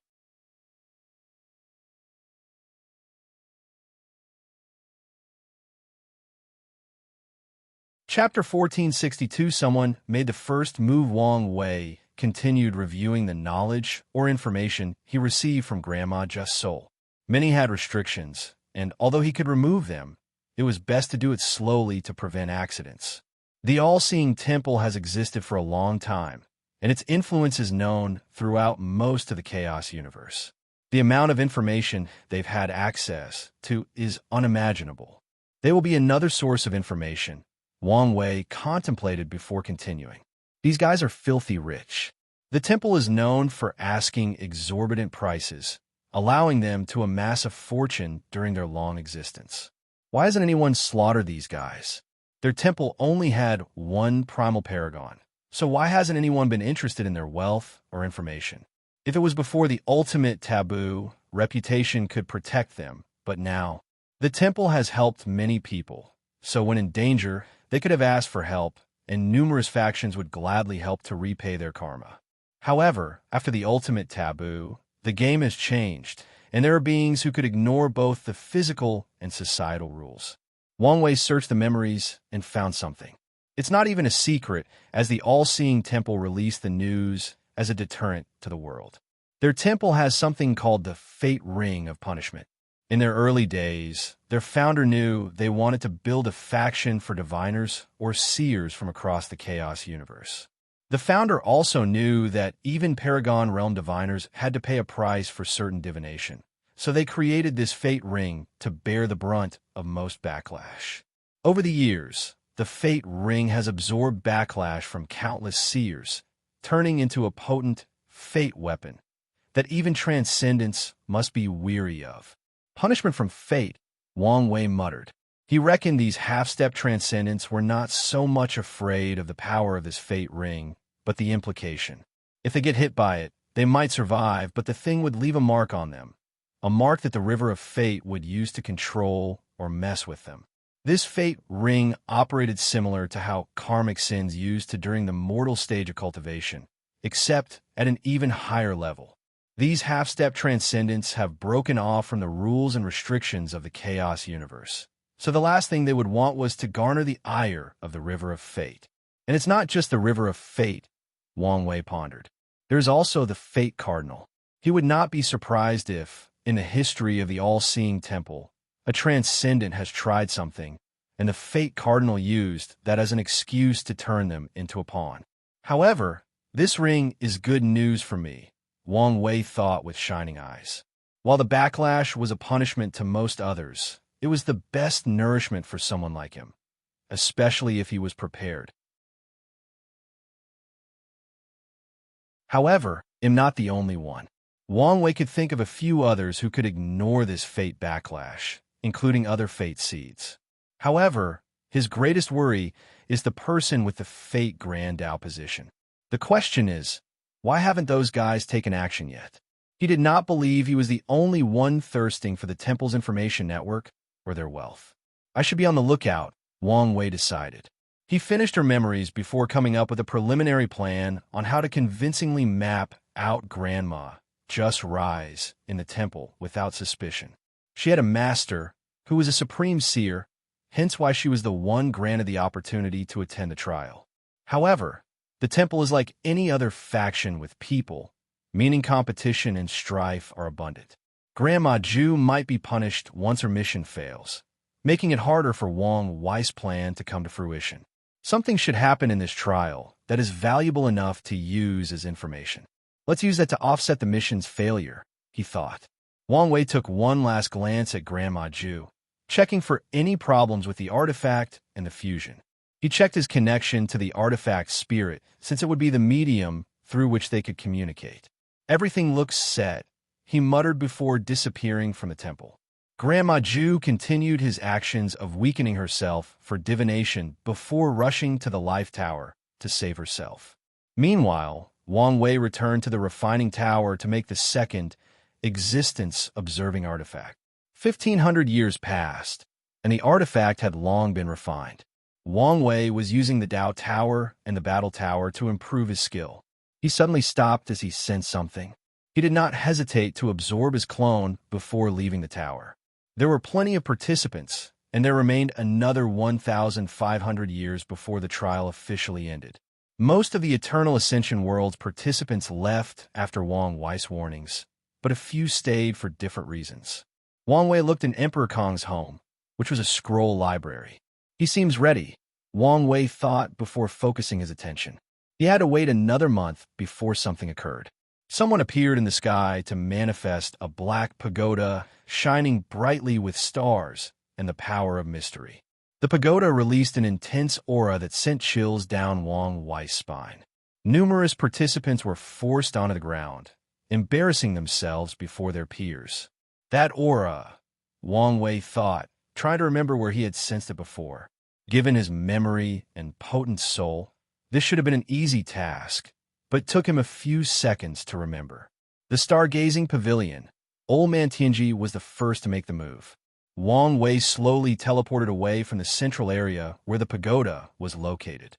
Then, he watched as the towering artifact crashed on the trial with the explicit intention of destruction. However, the destruction he expected did not arrive. Instead, a light golden barrier manifested in the sky and blocked the pagoda. That pagoda should be a genuine half-step transcendent artifact, and yet, it was so easily blocked, Wang Wei observed with squinted eyes. He did not utter a word nor move, but continued observing. As expected, more people started moving as 3 more weapons manifested in the sky, putting more pressure on the trial. Then, Sir Lu appeared. Dear participants, there have been slight hiccups with the trial, so we will have to cut things short, the spirit said with a smile. He appeared calm, as if there were not 4 entities beyond words, beyond simple description, trying to annihilate them. You already know the final winners, so let's just hand over the prize, Sir Lu continued, and with a wave of his hand, countless motes of lights flew in different directions.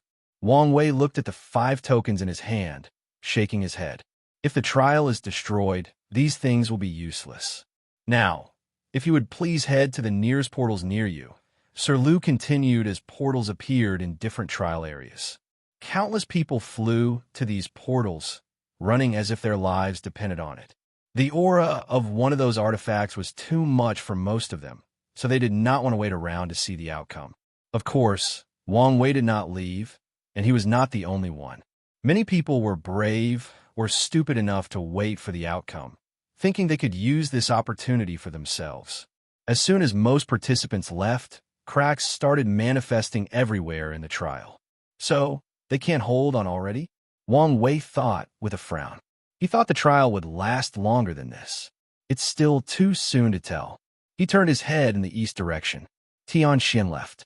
Unlike the others who used portals to return home, Tian entered the River of Time to head for the land of exile. I hope he succeeds, Wang Wei thought. Tian's plan hinged on his future self, buying him more time, and the fact that Grand Dao hasn't punished him for his betrayal showed this plan was a success. However, the crucial part is his escape to that forbidden land that Grand Dao has lost control of. Boom! Cracks spread from the trial's light golden barrier, manifesting more void cracks. Can't they hold on? Wang Wei was once again premature in his judgment as the barrier healed itself. Then, another player took action. This time, it was a colossal umbrella with the top paintings of thousands of colors. The Desire Heart Palace has taken action, Wang Wei thought. This umbrella symbolizes that the big players are making their move. What about the Primeval Body Mansion? Wang Wei looked around and saw Bai Longsheng spectating like himself. He frowned. His demeanor indicates he is not going to take action. Anyone looking at Bai Longsheng could tell he was enjoying himself watching this event unfold. Is he truly a spectator, or does he think these people are clowns and want them to waste their efforts before sweeping in and taking everything for himself? Wang Wei could not tell, so he waited and observed. If you find any errors, ads pop up, ads redirect, broken links, non-standard content, etc., please let us know report so we can fix it as soon as possible.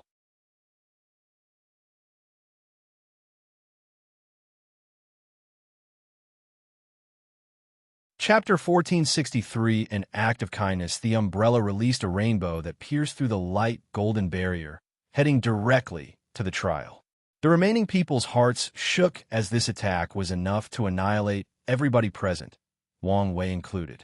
A few people immediately ran away, but Wang Wei and a few others did not believe the trial would fail so easily. 9 lights rushed into the sky, followed by the appearance of 9 spirits. Sir Lu was in the front, followed by the Dao spirit sitting on his scroll, the Bat spirit with his armor, the Soul spirit who was transparent, the Heart spirit who was a metallic elemental creature, the Luck spirit who was a small golden dragon, the Tribulation spirit who had lightning for eyes, the Essence spirit who was muscular and red skin, and lastly, the Life spirit who wore a dress made from tree branches and flowers as a crown. Each spirit released a golden light, reinforcing the golden barrier and rendering the attack useless. The 5 artifacts trembled as they released more power, but appeared they were outmatched. Everyone waited with bated breath, wondering whether the tide had shifted. However, confrontations on this level are rarely simple. Zheng, the true participant of the Heart Desire Palace and the Umbrella's controller, chanted an incantation, and the others followed. The 5 transcendent artifacts started resonating with each other to combine their attacks. The other artifacts stopped attacking individually, and the rainbow beam released from the umbrella increased its intensity. Things are not looking good for the trial, Wang Wei thought, and he was not just stating the obvious. This sudden change is proof that these transcendent factions have been planning this event together, meaning they will cooperate to achieve their objective before dividing the trial like a piece of pie. No time to hesitate, the battle spirit yelled, and Sir Lu nodded. A loud explosion occurred in the second hunting area, and all the bestowal creatures died violently before turning into a beam of light that rushed to the barrier. The second hunting area rapidly shrunk until there was nothing left. Zheng, who was more beautiful in her man clothes, calmly looked at the situation. She frowned slightly. It seems we alone can't handle the situation. Although she looked calm, she and the other artifact users were under enormous pressure. Their souls were literally screaming due to the effect of using such potent transcendent artifacts. Zheng raised her head to look in the distance. Since there is no response, we can push things to the next level. She summoned a token and crushed it. 5 powerful eyes, or entities, descended on the trial as soon as she finished. Bai Longsheng and his people recognized one of them, since it was Ji Liuyu, and Wang Wei recognized one more person, Old Man Tian. These 5 entities, who could be considered higher conceptual beings, looked at the trial, and with one gaze, the barrier crumbled. Terrifying pressure spread through every corner of the trial, and everybody on the ground, except Bai Longsheng, exploded into a blood pool and lived in the form of consciousness. A creaking sound echoed between heaven and earth from the trial, sounding more like a painful scream. Sir Lu looked at everything with gritted teeth before yelling, "Lord, are you going to let us be destroyed?" The atmosphere immediately shifted. It was as if these transcendent beings stopped holding their breath, forcing the space-time continuum in their surroundings to stop working. A pair of golden eyes that embody all truths in the universe manifested on the opposite of the 5. "Little boy G, I don't appreciate having to see your face twice in a few seconds," the Heaven Cardinal uttered. Ji Liuyu calmly looked at him without responding. "What? Have you become cocky because of your little friends?" The Heaven Cardinal sneered, not hiding his disdain for the 5 transcendent beings. "Respected Cardinal, we have not broken the rules," Old Man Tianji said. "Do you think the rules can restrict me?" "Can't they not?" responded one of the eyes that contained a sharpness to it. "You ants are getting more arrogant without knowing your weight," Heaven Cardinal said as he glanced at the eye. Far in the distance, a swordsman sat atop a mountain of swords in a world called the Raising King World. He suddenly opened his eyes and vomited a large mouthful of blood. He shook his head before closing them again. His eyes remained as determined and defiant when glancing at the Cardinal. The Heaven Cardinal sneered, ignoring those defiant eyes. To him, this was nothing but the bark of a dog trying to hide its fear. His gaze shifted to Sir Lu and the trial. "Lord, please save us." "Technically speaking, the heaven and earth wonders are under my jurisdiction and should help you," the Cardinal said. "However, you lost all your rights when you chose not to report the birth of the trial's new consciousness." "Lord, it's not. You don't have to explain yourself," the Cardinal cut him off. "You felt a sense of connection to it and thought this was your chance at a new life. As creatures with sentience and intelligence, it's understandable why you made this choice. However, you must live with the consequences." "We are willing to continue serving you," Sir Lu responded with gritted teeth. "Even if it means the main mind is enslaved, I just hope you don't let it fall into these people's hands." "It's truly fascinating," the Heaven Cardinal uttered. Faye was known for her kindness during her time, especially for her spirit. Years later, even after her death, a new mind born from the remnants of her memories can use that kindness to affect you to this level. After hearing the word Faye, Sir Lu and the other spirits felt a profound sadness. They did not know its source, but the feeling was so intense that it almost crushed their minds. "Lord," the spirit yelled with tears in their eyes. "What about your work? You are not as important as you think," the cardinal said. "Plus, your fate has long been determined in the grand design. We will do anything." "All right, my decision is final," the heaven cardinal replied calmly. "However, I'm not completely heartless. The cardinal is in charge of creating chaos worlds and establishing orders, so he has seen countless times the influence one life can have on an entire world, let alone a race." The cardinal looked at the Five Eyes. "You cannot directly interfere in this matter." He shifted to the still floating Bai Longsheng. "The same goes for your mansion." Bai Longsheng bowed politely. "As you wish." The cardinal took one aside look at Wang Wei's conscious state without anyone noticing before disappearing from sight. The other eyes looked at each other, secretly communicating. The cardinal words have many implications, insinuations, or hints. They must communicate how to proceed. The spirits controlled their emotions before opening a portal to an unknown location. The Transcendents reacted swiftly as they came up with a plan. Then, under their orders, Zheng and the others took out their artifacts and opened another portal to follow. Wang Wei's body condensed again, and he exhaled deeply. "Fellow Taoist, do you want me to take you?" Wang Wei looked in the distance to see Bai Longsheng approaching with a gentle smile. "Thank you for the offer, but I have my own way." "Are you sure?" "The inner core of this trial is not something anyone can get into." "I understand that, but there is no need." "As you wish." Bai Longsheng smiled before leaving. He gathered his people and disappeared from sight into another portal. Bai Longsheng was correct, as ordinary means could not grant entry into this place. However, Wang Wei had two means of entry. The first was the fact he tasked Red Mask to infiltrate his spirit particles into one of the Transcendent faction members. The second was the fact this trial was technically a living creature. Wang Wei planned to observe the trial's existence, to find an entry point. Under normal circumstances, this might not work, but his chances were high, given the creature was severely injured. Has Kong taken action? Wang Wei thought when he sensed the formation activation and spatial ripple from the distance. It seems Red Mask has secretly helped him. That's good since I don't have to take action. Wang Wei activated his technique, trying to take this opportunity to glance at the core of a transcendent being. However, not even a second had passed when a menacing figure appeared before him. He calmly looked at this red-skinned man whose head was constantly twitching and sighed deeply. His past was catching up to him. Sadly, this was not the time, but that decision was not up to him. "Who are you, and why are you blocking me?" Wang Wei asked despite having guessed the answer. The red man chucked, but his voice had no humor, only endless hatred and anger. "If you find any errors, ads pop up, ads redirect, broken links, non-standard content, etc. Please let us know report so we can fix it as soon as possible."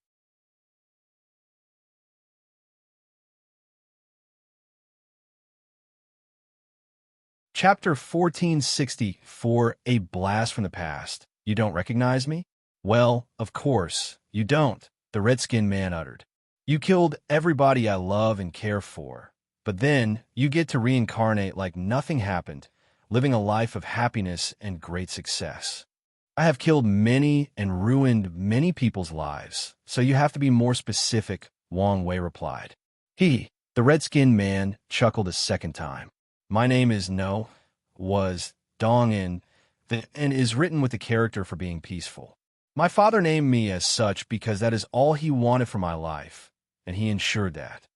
The red-skinned man's eyes turned a shade of black that would make Vanna Black look like the shunning sun. "My world, aptly named True Serenity, was a small chaos world that gave birth to only one Paragon every few billion yuan epochs. My father fought desperately for that position, becoming our world's protector. He fulfilled his oath to my mother by giving me a peaceful life." Dong gritted his teeth. "But everything changed when you invaded. I still remember that day. My father's desperate plea for me to run away, the scream of my people as you destroy their flesh to absorb their soul, my fiancée's last scream as you took her away, the scream of my world's heavenly Tao as you tore it apart. I remember everything. Wang Wei groaned softly as he massaged his temple. Would it help if I told you I was not in the right mind and acting purely on instinct? Do you see my skin? Do you know why it's red? Dongan asked. Before I died, I made an oath that I would kill you no matter the price. The oath resulted in the blood of my world staining my skin red. I've been through countless reincarnations, and two things have remained constant: my skin color and my hatred for you. Wang Wei sighed. He knew it wouldn't work, but he had to try. Listen, Dongan, you don't have to do this. You don't have to let the anger and hatred consume you. The name is Serenity's ghost, Dong, and rebutted, and I will have my vengeance. Swish! He appeared in front of Wang Wei and punched him, releasing a jet of dark red flame. Karmic flame? Wang Wei thought as he calmly invaded the attack. Is his Tao a muted flame Tao that combines a small portion of karma? Dong did not stop with one attack, but a barrage of punches. Listen to me, Wang Wei said as he evaded. He moved his body to the side, and Dong's flaming foot past him. There is a way to see your father and world again. Wang Wei's words did not help as he wanted, but instead drove Dong into an even higher level of madness. Dong condensed two lightning bolts and threw them. Wang Wei tried to evade, but they followed him everywhere. So, he punched them away. Dong appeared beside him with a ferocious attack, Fist of Justice. A golden light enveloped him, trying to purify him of all his past wrongdoings. Unfortunately, Wang Wei's Tao heart was harder than steel, meaning even if he felt some guilt for his actions, they were not enough to affect him in any shape or form. It also helped that he had complete control over his karma, and this attack could not judge him based on that. So, you are still the ruthless man who massacred my world, Dong sneered. Wang Wei resisted the urge to counter that there was no way Dong could have become a paragon without stepping on the lives of countless others. You're a paragon now, meaning you can travel through the infinite trichiliocosm, Wang Wei stated. Find a timeline where your world was not destroyed, and your family is still alive. Dong's body visibly paused. He had never thought of this approach. No, in his long life, he never thought he could regain what he had lost. Driven by his hatred and desire for vengeance, he focused all his thoughts and emotions on finding the man responsible for the greatest tragedy of his life. As he mulled over Wang Wei's words, his facial expression and eyes conveyed a look of longing. Then, a tiny smile crept into the corner of his mouth for the first time in countless Yuan epics. Dong sighed before shaking his head. I'm glad you reminded me that there is a version of me out there who does not share my tragic fate. However, his family, fiancé, and world are not mine. Even if Dong followed through with this plan, what then? Would he have to kill his other self and take his place? Assuming he was ruthless enough to do so, could he bear it once his father and fiancé find out? Could he bear to inflict the pain of losing a loved one on them? Dong knew that pain, and he would never do such a thing to his father, even if it's an alternate version. Okay, you don't like this plan, Wang Wei uttered. But there are other ways. You say these powerful entities that showed up? As long as you can reach their level, reviving your family and world is only a matter of snapping your finger. You don't have to say any more, Dong stated. Today is your death day, and nothing you can say will change that fact. So that's it. I've offered you hope and a solution to end your suffering, and your response is to choose your vendetta. On that day, Dong the lazy and underachiever prince loved by his people, died, and the ghost of serenity was born. Wang Wei looked him in the eyes, and he saw a man sustained only by the desire for revenge. He could deduce that Dong Serenity's ghost, would probably end his life after killing him. Understand, he'll free you from your misery. He'll be free once you're dead. Serenity's ghost moved his body to attack, but Wang Wei was faster than him. Before he could react, Wang Wei appeared before him and put a large hole through his chest. However, this attack was instantly proved useless. His well-trained true will was instantly removed by another will, and his enemy regenerated. As I thought, Wang Wei contemplated. The obsession of many people who died in the true Serenity world fused with him. This information had significant implications as it revealed Serenity's ghost had achieved a form of true immortality. Wang Wei reckoned the latter would still be alive even if he found his time mark and killed his past self. The obsession of the people of the true Serenity world will not allow him to die until he fulfills his oath. Wang Wei casually used his palm to block a breath beam attack before attacking Serenity's ghost on the left side of his pec. His true will worked on a micro level, attacking a tiny and specific area, causing the latter's heart to explode. Serenity's ghost had a cultivation of third heaven and a body refining level of Elder Fiend God fifth heaven.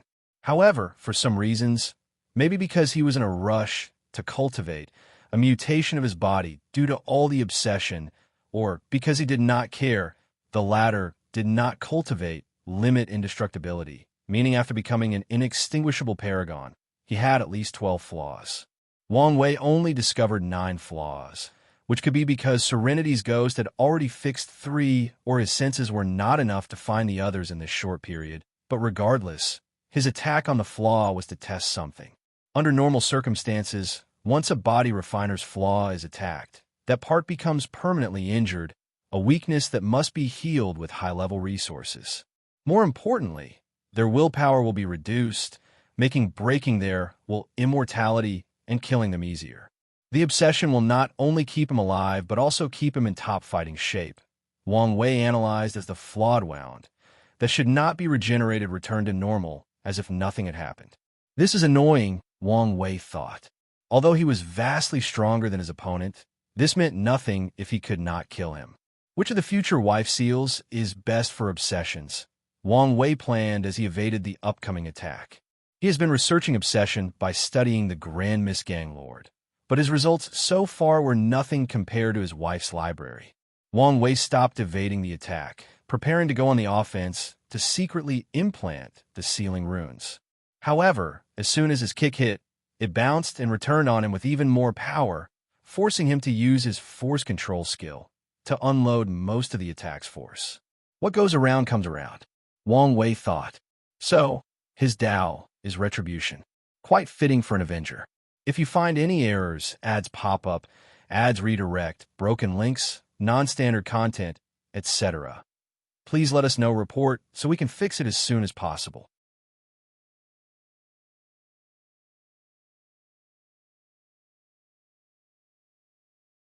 Chapter 1465, Inevitable Fate. Wang Wei quickly came up with a plan for the situation and executed it. He condensed his proving Tao artifact into a whip before teleporting before his opponent and whipping him.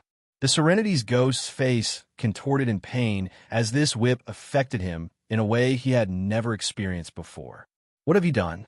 Wang Wei frowned as he observed. The effect was not as potent as he wanted. The Serenity's ghost released a tornado of flames of retribution, but Wang Wei's bolstered defenses rendered this attack useless.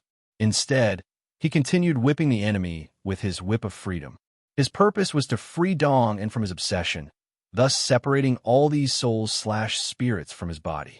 Unfortunately for him, in this chaos universe, obsession was a power that defied common sense, and most means of purification were useless to them. Of course, Wang Wei did not stop despite the subpar results.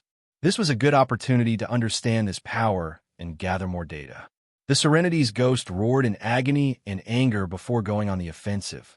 Mortal retribution.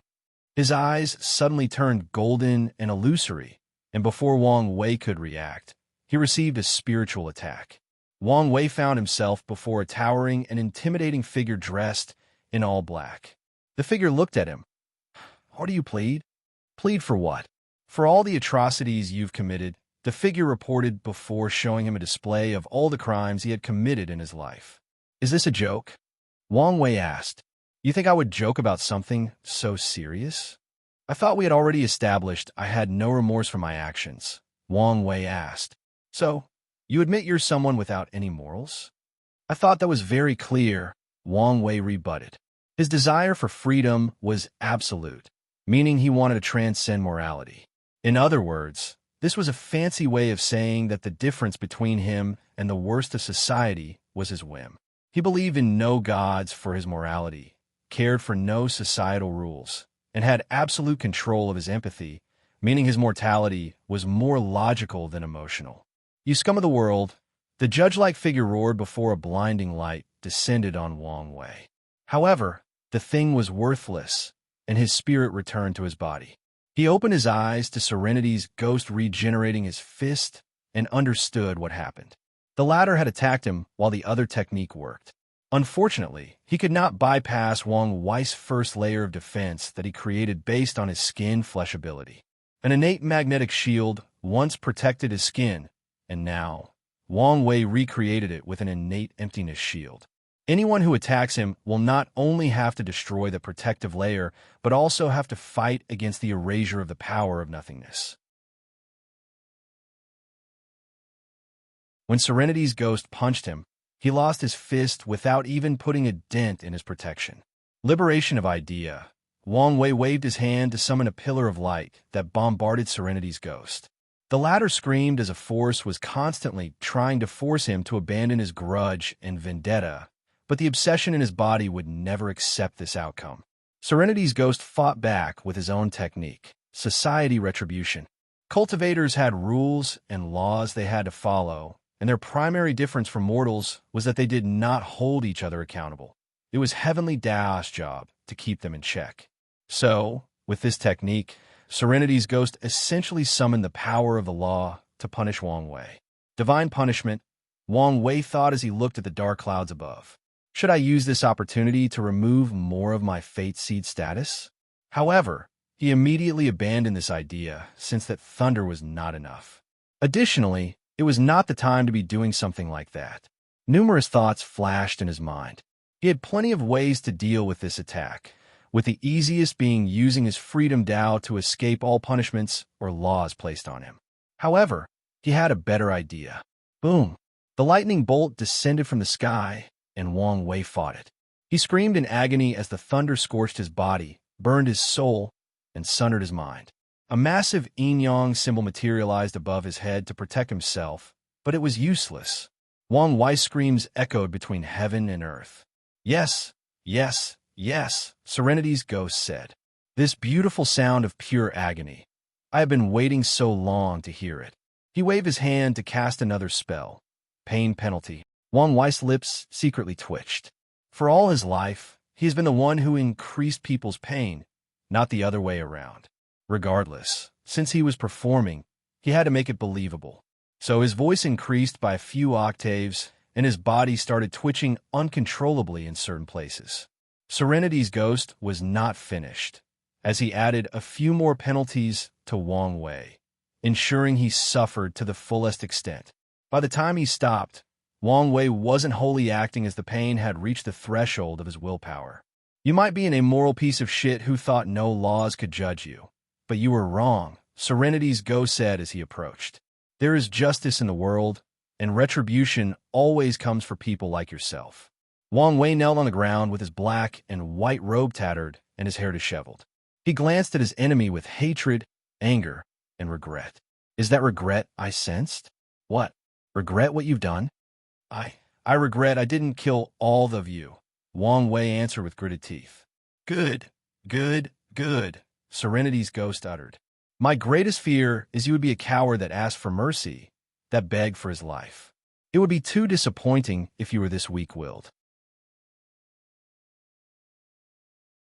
Serenity's ghost smiled before holding Wang Wei by the neck. He cast the technique, Divine Retribution, Life Absorption. All energy and power from Wang Wei's body left his body, turning his potent fleshly body into skin and bone. "I'm so glad I came to this trial. Otherwise, killing you would have been a pain," Serenity's ghost said. The rules of the trial still applied to them, meaning dying here was permanent death. In all his life, this was the first time Serenity's ghost became a Paragon, so he had never trained his Chronos spirit battle skills. "It's almost as if destiny had been waiting for your demise," Serenity's ghost continued with a gentle smile. "Now then, enough with the chit-chat." He crushed Wang Wei's body and soul. As he watched the remains turn into dust scattered in the void, a single tear dropped from Dong An's right eye. "It's finally over," he muttered.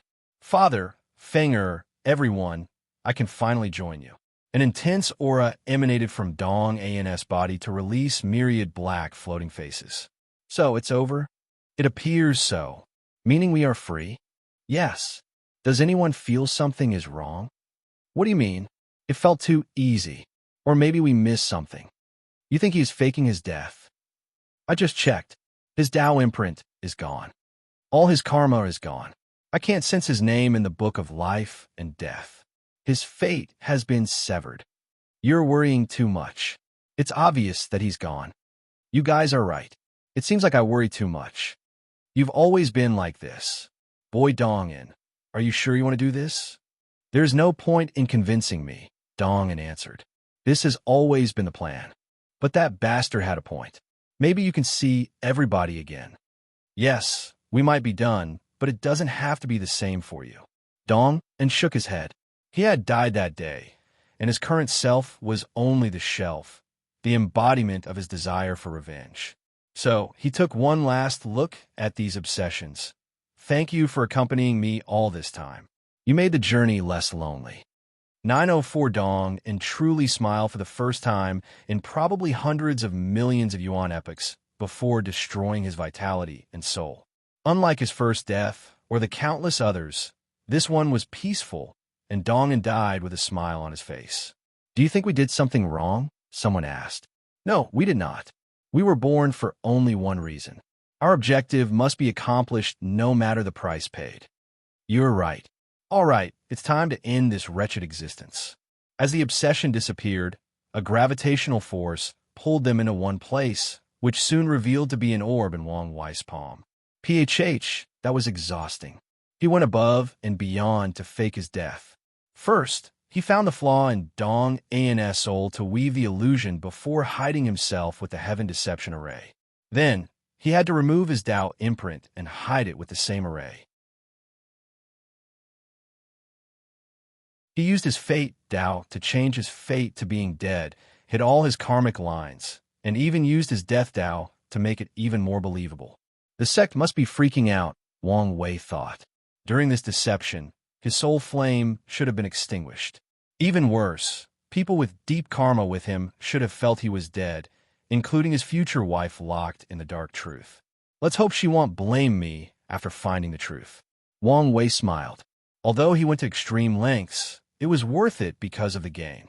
He looked at the orb and muttered, Your obsession is to kill me. But what if I could change that obsession to keep me alive? Dong An's immortality was something worth all that hassle. Although Wang Wei did not know whether he would succeed, it was worth trying. I'm already late, so let's hurry. He immediately started checking this creature's existence. However, Wang Wei was immediately confused. The blueprint already looked like the nonsense graffiti of a toddler, so he usually used his body as a reference to examine people. However, he realized this aspect was almost useless for this creature since their life level was on another scale. It's like a two-dimensional life form trying to understand a three-dimensional creature, Wang Wei complained. For now, he could only memorize this thing for later use. As for the inner core area, he had to try another approach. He used the spirit particle that was already inside to find the area in the blueprint to correspond to the inner dimension of this place. Luckily, his space Tao was high enough, so he soon found what he sought. Wang Wei did not enter with his actual body, but sent a puppet controlled by his spirit particle. Let's hope I'm not too late. If you find any errors, ads pop up, ads redirect, broken links, non-standard content, etc., please let us know report so we can fix it as soon as possible. You're tuning into the Romance Rendezvous YouTube channel. We're so grateful for your support, and don't forget to subscribe to join us on this incredible journey through captivating stories.